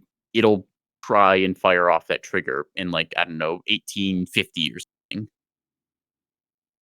And that's not playing as reactionary as it makes sense to. Like, certain things will be like, oh, well, we're trying to form this nation here. And it's like, what the fuck just happened with our timeline? Victoria 3's great game to stream. Yeah, let me give you an example I had from that, where I was playing the game, I was doing it. I'm not playing it well. I'm just going to straight up say that. Like, really, I never would have guessed. Gamers with thousands of hours better. But there's certain events that happen. I'm like, okay, well, this thing's going down, and then I get the weirdest fucking circumstances in the game where we have, like, in, I don't know, like 1860 or something, Prussia. They've not formed Germany yet. They're invading continental America. What? How did we get here? What circumstances led up to this? They were predetermined, bro. Yeah, that was the case of some fuckery I think I did as a player, leading to a really weird circumstance. Rather than if you just say, let the AI run, it's more or less going to end up doing the same thing. Like, just as a, like, okay, no player agency, you just run the operation, here's what it does. So most agency in that case is from the player side of their circumstances, actions, etc., affecting the outcome. Yeah, so Take a look at that from... I'm sorry, go ahead. And so Sunov brings up the fact that, that's unfalsifiable. They aren't a product of natural reaction. It's just the same, which is determinism is generally all encompassing. The issue with determinism is that it's very much no, I disagree with this. Well, no, you're just predetermined to disagree with it. Well, so I have free will. No, you just think you have free will because you're predetermined to think you have free will. Like, determinism can encompass anything if you subscribe to it, and that's not helpful in any sense. I think a case here to bring up briefly is, one, does it actually matter? Like, end of the day, if you decide one or the other, not at all. Will that affect it? No. And two, if it doesn't actually matter, then, like, does it really pay too much attention to it for that? I mean, and that's the conclusion I came to, as I think, no, it doesn't matter. Therefore, I don't need to worry about it. Whether I have free will or not, I'm going to act as if I do and take responsibility for my actions. Because even if I am predetermined, the end result is the same. And that's kind of where you get into, well, Kantian ethics versus like utilitarianism. But this is on a scale that is not within the bounds of society. This is on a cosmic scale, so to speak. So you can't play around something that a system you are fully within. You can't make determinations about the aquarium when you are the fish, right? You need something to be outside of the current simulation to determine if it is a simulation or if it's been paused. Like, for the context here, for all we know, the world could be paused for 1,000 years right at this exact moment. But because we exist within it, we wouldn't know. Same thing with the Matrix. Like, everything's a simulation. Okay, then this conversation is a simulation, and any ability I would have to try to leave the simulation would also be a simulation. Doesn't matter. It has no bearing on me. I go back to the sandwich example where it's like, okay, all of this might be true. Do you want a sandwich or not? Yeah. And maybe it's like the same thing with like cosmic horror. Again, I was talking about all of this on Wednesday, but cosmic horror, oh no, the world is so much smaller than I thought it was. We are but a blink in the eye of an infant at the feet of a creature that lives beyond the state of the universe. Cool. Can I get salami instead of turkey? Like, it doesn't matter because it's on such a high scale that it doesn't even affect our species. Yeah. Like, okay, your opinion does not matter to a star. All right. Your opinion probably also doesn't matter to a single-celled organism. Like, it's all about establishing contextual bounds. Your opinion does very much matter to the other people around you. So maybe instead of like worrying too much about it, you just decide to not be an asshole. Yeah, like if I don't know, if Azathoth, the blind idiot god, the guardian of the gate, was real, and I glimpsed into the beyond and saw this horrible visage from beyond time, I'd be like, dang, that's crazy. Anyway, I have like deadlines that I gotta meet, like, just because the world is smaller than I thought it was. Like, you can have your cosmic horror, but I got bills. Like, it doesn't change how I interface with other people or the world as it exists, because I am interfacing within a tank. The status of the aquarium doesn't matter. Even if the aquarium's on fire, I can't do anything about that. But I can worry about how my relationship with the other fish is. Right? Like, our galaxy is going to collide with, I think it's like Andromeda or something. Yeah, some nearby galaxy, which Andromeda is the closest. That's going to happen at some point or other. Yeah. But contextually, that is irrelevant. It can be ignored for the sake of our equation. It's all about frames of reference. Yeah, exactly. It's not relevant in our frame of reference. Same where you don't really care about the single-celled organism. Like, okay, if there's a whole lot of them and you got like a virus or a bacteria going on, yeah, that's suddenly relevant. But you just have to contextualize stuff to within your like scope. Yeah, and like Stunov, you personally agree to some level of it.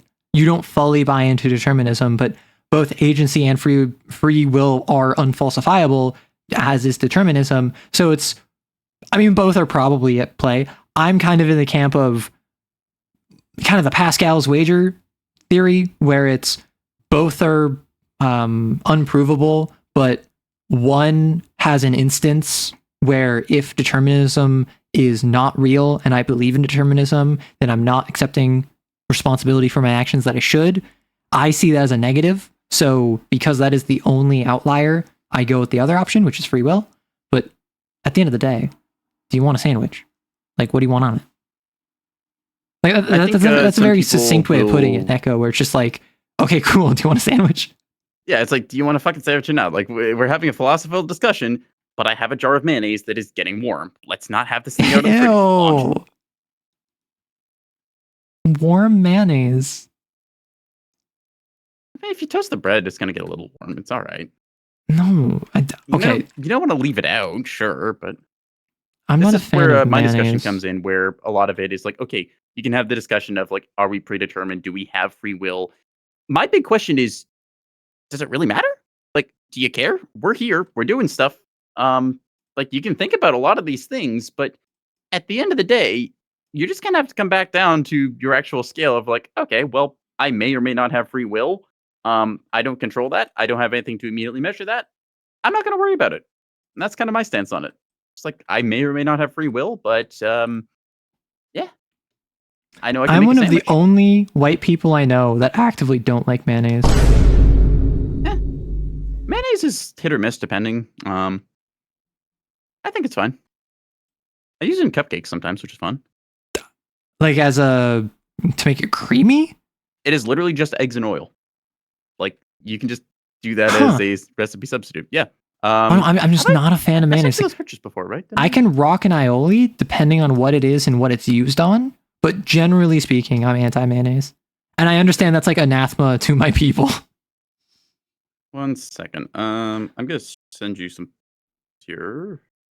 Listen. I have a buddy who says when he dies, he's going to hell.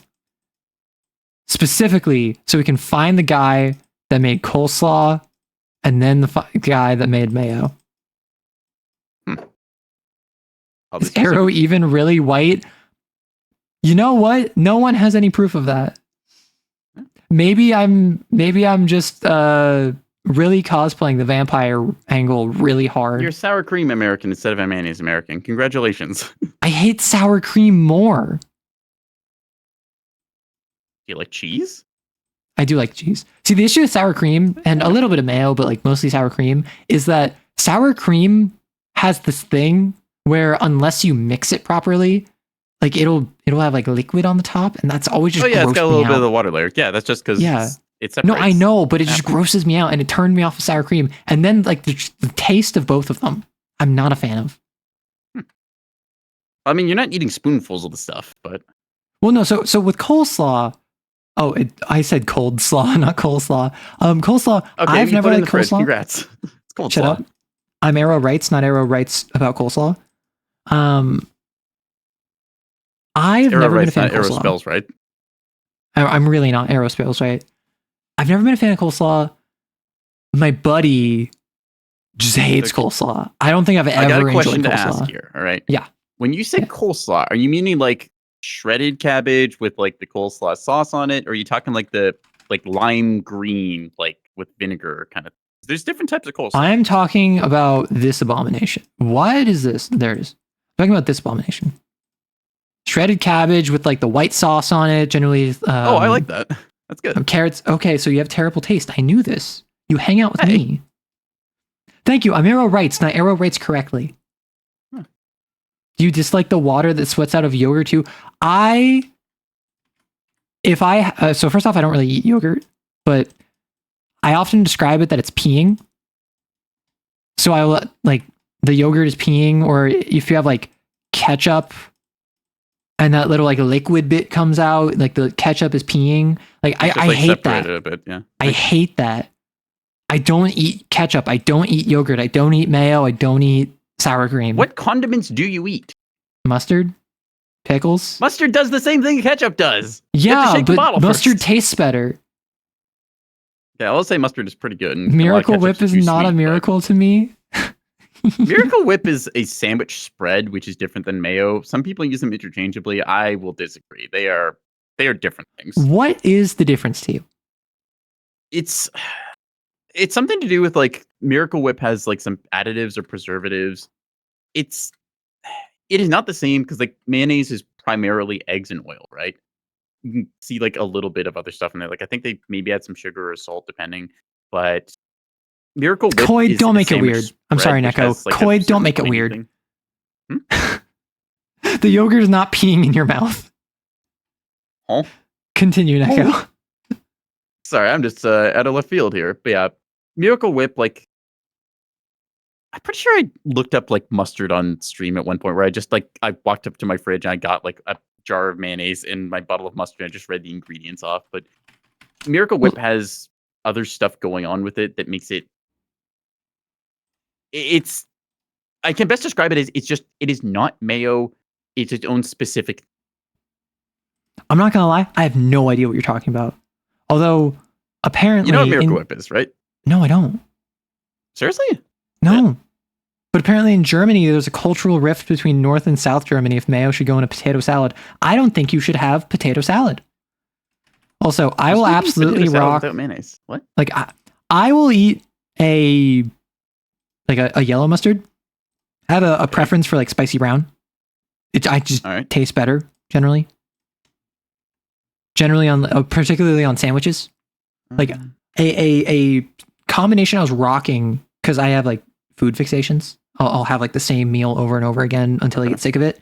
For a while, it was a ham, cheese, and spicy brown mustard sandwich. We're just like for months. That is just what I would have for lunch. Yeah, I'm with you. The ham and cheese mustard. I've had that plenty of times. Good. That's good. It's so good. Particularly if you take the ham, the cheese, you wrap it in, and on the bread, you wrap it in tinfoil, you put it in the oven for like 8 to 10 minutes. And then after it melts together, then you put the spicy brown mustard on and then you eat it. It's kind of funny because like when you said the tinfoil wrap, that made me think of people who just like take their food foil wrapped and put it on like a engine's like exhaust just to eat it that way. That pee from yogurt is just because the solution is super saturated, so the solvent itself isn't holding 100% of the solubles. I don't care. I don't want my food peeing. It's gross. And that is why, literally, if I still use mustard because even though mustard does that too, I just kind of adapted. If I use mustard and I have like a plate and I want to like put it on a sandwich, I will literally spray a little bit of the mustard on here, like on the side of my plate, in case it has that little liquid. Just and shake then the I will bottle. Put it. I do shake the bottle, but sometimes it still pees. You're clearly not shaking enough then. Well, to be fair, in recent years, I haven't had to deal with that issue rarely at all because I shake it so much. Firmly grasp it and shake I firmly grasp it and I shake it up and down, up and down, up, down, up, down. What were we talking about earlier? Milking bananas? Same principle, same hand motion. No, almonds. No. We were also talking about milking bananas. No, I didn't hear the banana bit in that. Well, how do you think you milk a banana? I don't know, actually. I didn't know think that you you've could milk a experienced. banana. Luckily, Arrow, it is predetermined that Germans can have potato salad. I don't think I've had potato salad maybe once. I've seen it plenty of times. I've never appealed to me personally. Okay. I glanced over that emote in chat. I thought that was Hatsune Miku shaking it. Wait, that kind of looks like it. You see it? Right? Yeah, like, I see looked it. over at a glance. I'm like, oh. I see it. Do the yogurt shaker. Yeah, do the shaker. Oh my gosh. That was a noise? Stretch. Yes, we're here for the Arrow SMR. Okay. Whatever you all call it. I knew you were going to say something. I can't. You're the one who's going, hey, as they stretch, okay? You can't at me. Okay, I make noises when I stretch, when I yawn, when I eat food. I don't think you were here. On Wednesday, I revealed... It's like how every, for whatever reason, every Japanese anime has got Yes. all these little Listen. noises going with them. I make Right? anime girl noises, and my roommate accused me of this, and so was chat. But I was brought that up to my attention. So what I did is, for a couple days earlier this week, I had a croissant, and I recorded myself eating it so I could hear myself. And I make my roommate's laughing at me. I recorded myself 3 times to ensure that I was making anime girl noises, and I absolutely did. And because it was with my model, and you couldn't see the croissant, you could just see my model like bobbing around. And I will say that it did not sound like I was eating something. So I'm not going to release the audio. Although I can absolutely send it to you, Neko, if you want. Content tag. There you go. If you want to hear what it sounds like, Neko, I can send it to you privately. But nope. I don't need to hear that. Thank you. It absolutely sounded like something that I would release on a different platform. See, modern day and age, you just make that Patreon exclusive stuff. Well, so I do have a Patreon. Are you in the anime noises camp or the link noises camp?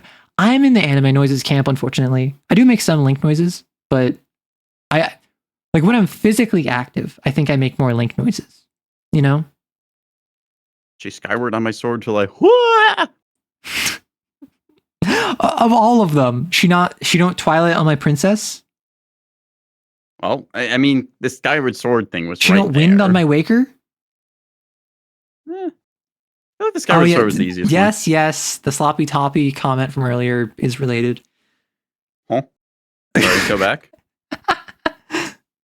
Well, so I just said earlier in stream that my dentist has said I have overactive saliva glands, which means that I don't suffer from like dry mouth or anything, and it's very easy for me to make saliva. All right. And I made an offhand comment about how that means that my sloppy toppy game is A tier. See, the Romans would love you to slobelisk on their obelisk. I'm not Greek. What? Yeah, because for those of you who don't know, and none of you should know this, because otherwise that'd mean that he's leaking DMs, he'll just randomly hit me up with memes. And what was the one that you hit me up with? Or was that, did Rory hit me up with that? Good question. Could have been either of us. It could have been either of you. He'll just hit me up with memes. And one of them was Romans trying to get a Greek boy to slobelisk on their obelisk.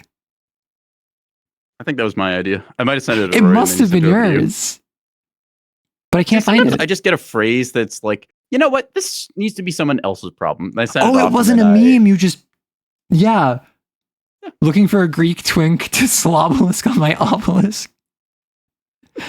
I thought that was a meme. No, you came up with that yourself. Cursed. Let's go. Yeah. Corey gets this too, or I just send him something cursed. It's like, hey, here you go. This is your problem now. And then immediately after he said slobelisk on my obelisk, he then sent me across the obelisk, which I did not respond to because I forgot. I have not played this game. No. Roguelike deck builder up to 4-player co-op. I've heard it's like a multiplayer Slay the Spire.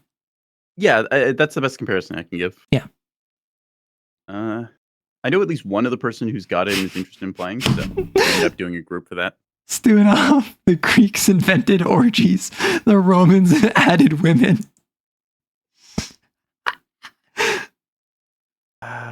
There's another one about that, but I'm not sure if I can say it on stream. Well, send that to my DMs then. You already sent me mayo cupcakes. Which, like, unironically, these look really good, and I'm mad about that. Right?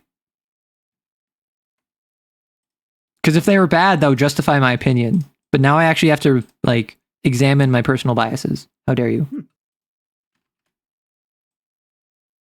Like, okay, this one I actually don't like the look of, personally. Cream cheese frosting on chocolate cupcakes. Like, I'm sure it tastes fine, but a lighter frosting, like a vanilla frosting, is not my favorite anyway. So I would personally prefer like a chocolate on chocolate. Yeah. This was not my like most skilled frosting. You can see they got a little bit off size because I was trying different techniques, but yeah. Wait, did you For actually a make this? case of I want to make cupcakes one night, this was fun. Oh, you actually made these? Yeah, these are mine. Oh, okay.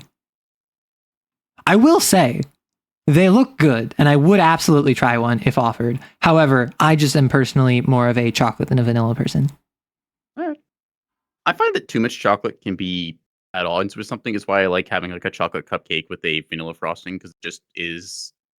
I don't know. It's like if you go too much chocolate, it all blends the flavor together, Mhm. right? Versus this is like, oh, it's a vanilla frosting. You have like a distinct thing both visually and taste palette wise. See, I am a creature of avarice, and I don't know when to stop. Aerovarus. So, Aerovis. Maybe I am a toad, but I'm a toad exclusively for chocolates. Oh, we know who Arrow, you play can we have Mario a band Neko redeem like with Rory? I don't know. Would it be like take him to the Party. I vet? don't come here often enough for that. Yeah, I don't think you come here often enough. To be fair, Rory doesn't either, but that's because I haven't streamed in 2 months. No, that's least on because you keep Twitch. bamming him.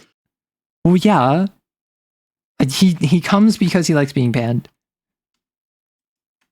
See. Don't ask him though. He'll tell you lies to save face. Just believe me. Soon enough, I believe what you're doing for comparison there would be like cannolis, I think. I mean, put in the twink and Twinkie, am I right? Haha. Okay, that's pretty good. That's not even original. That's like well known on the internet.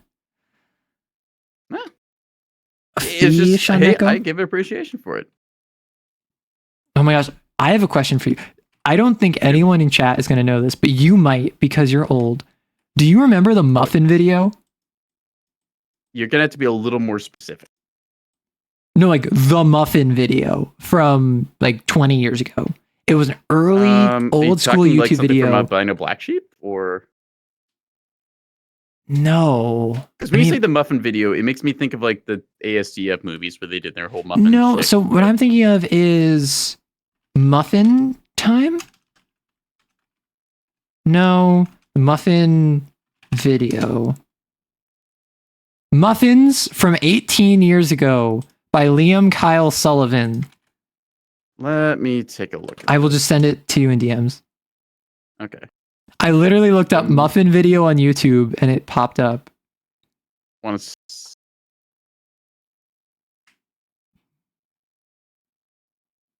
It's different. It's different muffins. And it's in like I feel like I've 480p. probably seen this before, And but I it's just don't someone remember it. showing off all the different muffins that they've made up to and including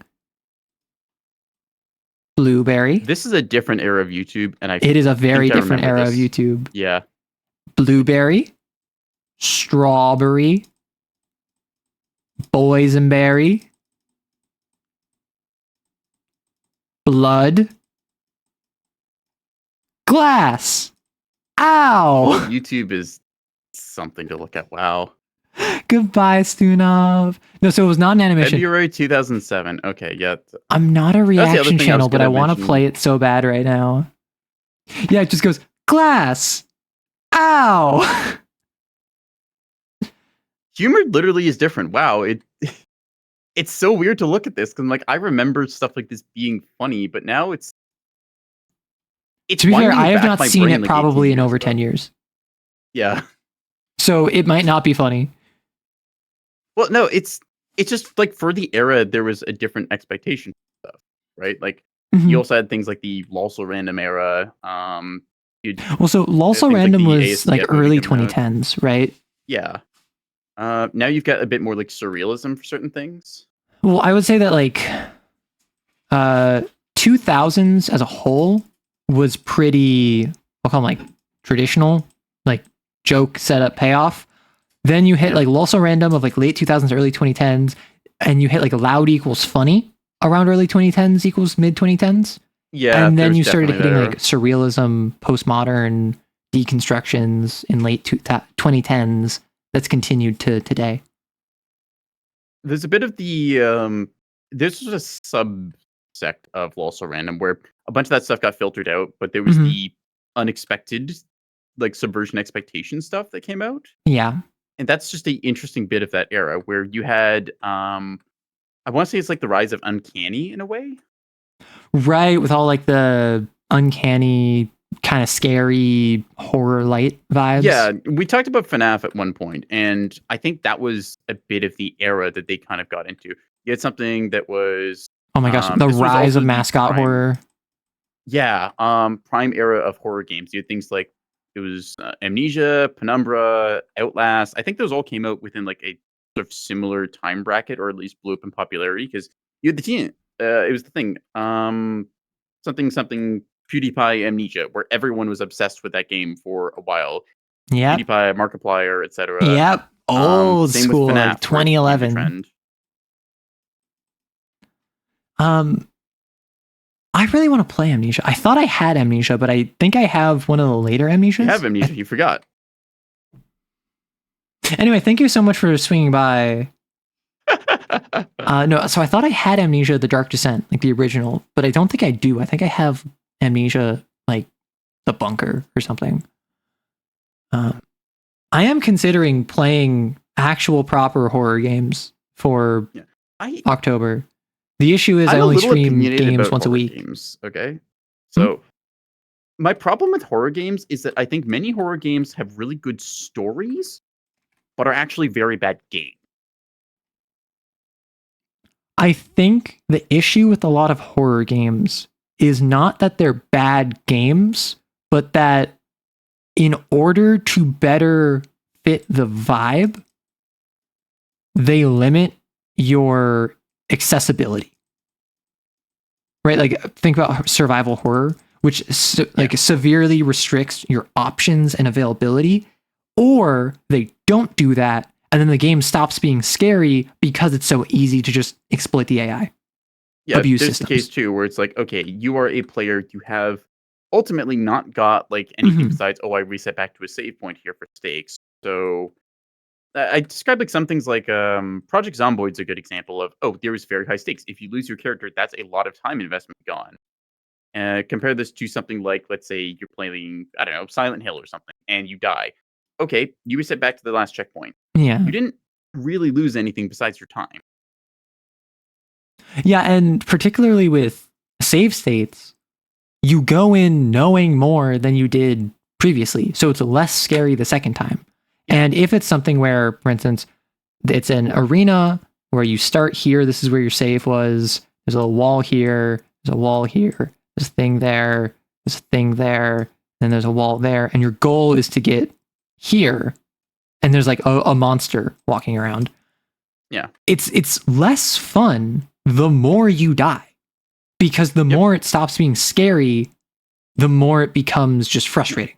There was a really good video on Subnautica describing how it's a difference between horror and terror. But oh my gosh, people were throwing money at me to play Subnautica. Subnautica's I'm a very big fan of Subnautica. I know it has some flaws, but briefly talking about that, one thing about that is that every time you die in a game like that, it actually gives you a moment of relief and pause, where it lowers the tension for that. So the interesting thing is that the scariest games are the ones that actually don't kill you. Yeah. They make you feel like you just barely got away. Yes. That are surprisingly really forgiving, but have the expectation that it won't be forgiving. I think another one Subnautica is... in particular, I want to just add one last thing to finish this thought. So, most commonly, the first like big enemy that people will meet in Subnautica is the Reaper Leviathan. It's a very iconic thing. You'll see it in tons of the artwork. The Reaper Leviathan is actually not much of a threat, and this is a deliberate game thing they did. It is scary as hell because if you're in a submarine, it grabs onto your submarine, shakes it around. It looks super intimidating. If you're actually just as a player going around with 100 health, the Reaper Leviathan's bite only does 80 damage. It cannot one-shot you. So the only way that you actually die to this thing is if you have either taken damage and been slacking because you just walked into a fire or something, or you got bit earlier, and that's your case of one-shot protection, or because you decided you were just gonna like do stupid things. You just knife it? Yeah. You can kill it. It's possible. I've done it before. But it's just the case of they set up this thing where you feel like you just barely got away because the Reaper shows up, bites you, you take all that damage, you see your health bar go down to like a sliver. That's terrifying. more so than it just one shot. Yeah, 100%. And no, Markson, that's the thing. You can't play Subnautica because you have a phobia of the depths. I have thalassophobia, and people want me to play it because they want me to be scared. Yeah.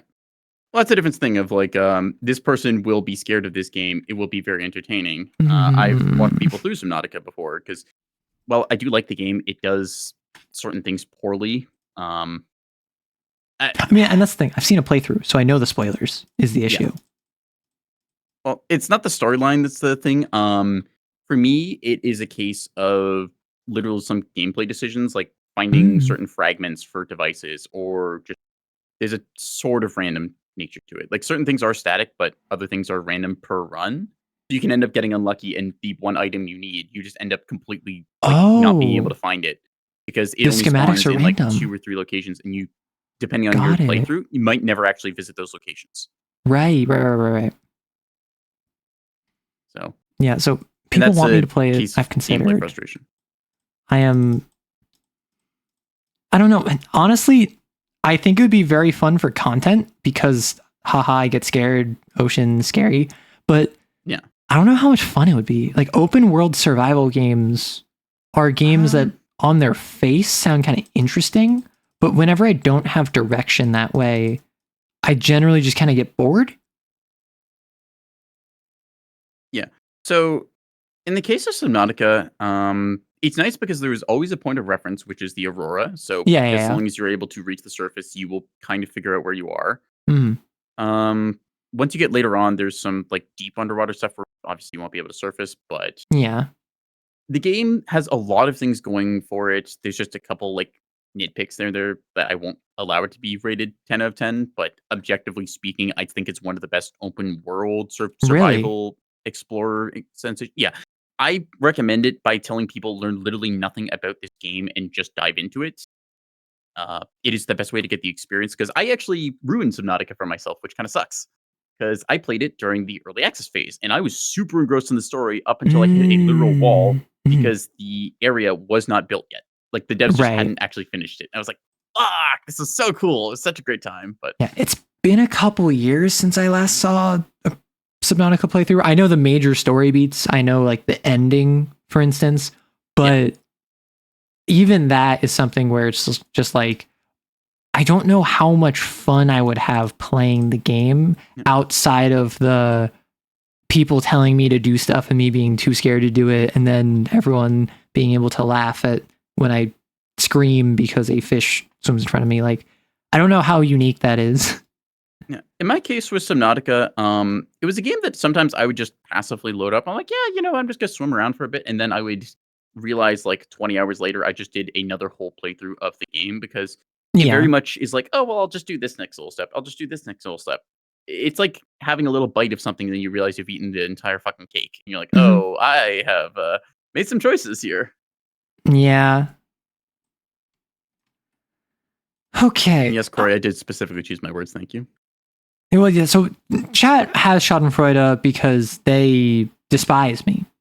You're not here because you enjoy my company. You're here because you want me to suffer. I understand and respect that. I, in fact, appreciate the curtness with which you approach this. However, it has also been 5.5 hours, so I think I do need to hop off. Thank you so much for just hopping in, Neko. I appreciate it. I showed up. It was a thing. I didn't have time to go live in my usual time today, so I unintentionally have done some stream stuff, which is good. Yay! Yay! Yeah. So I don't think that I did a proper shout out of you before, but who are you? What do you do? Some people know you as Blue. Yeah. Some people know me as Blue. Some people know me as Neko. Really depends. I am a variety streamer.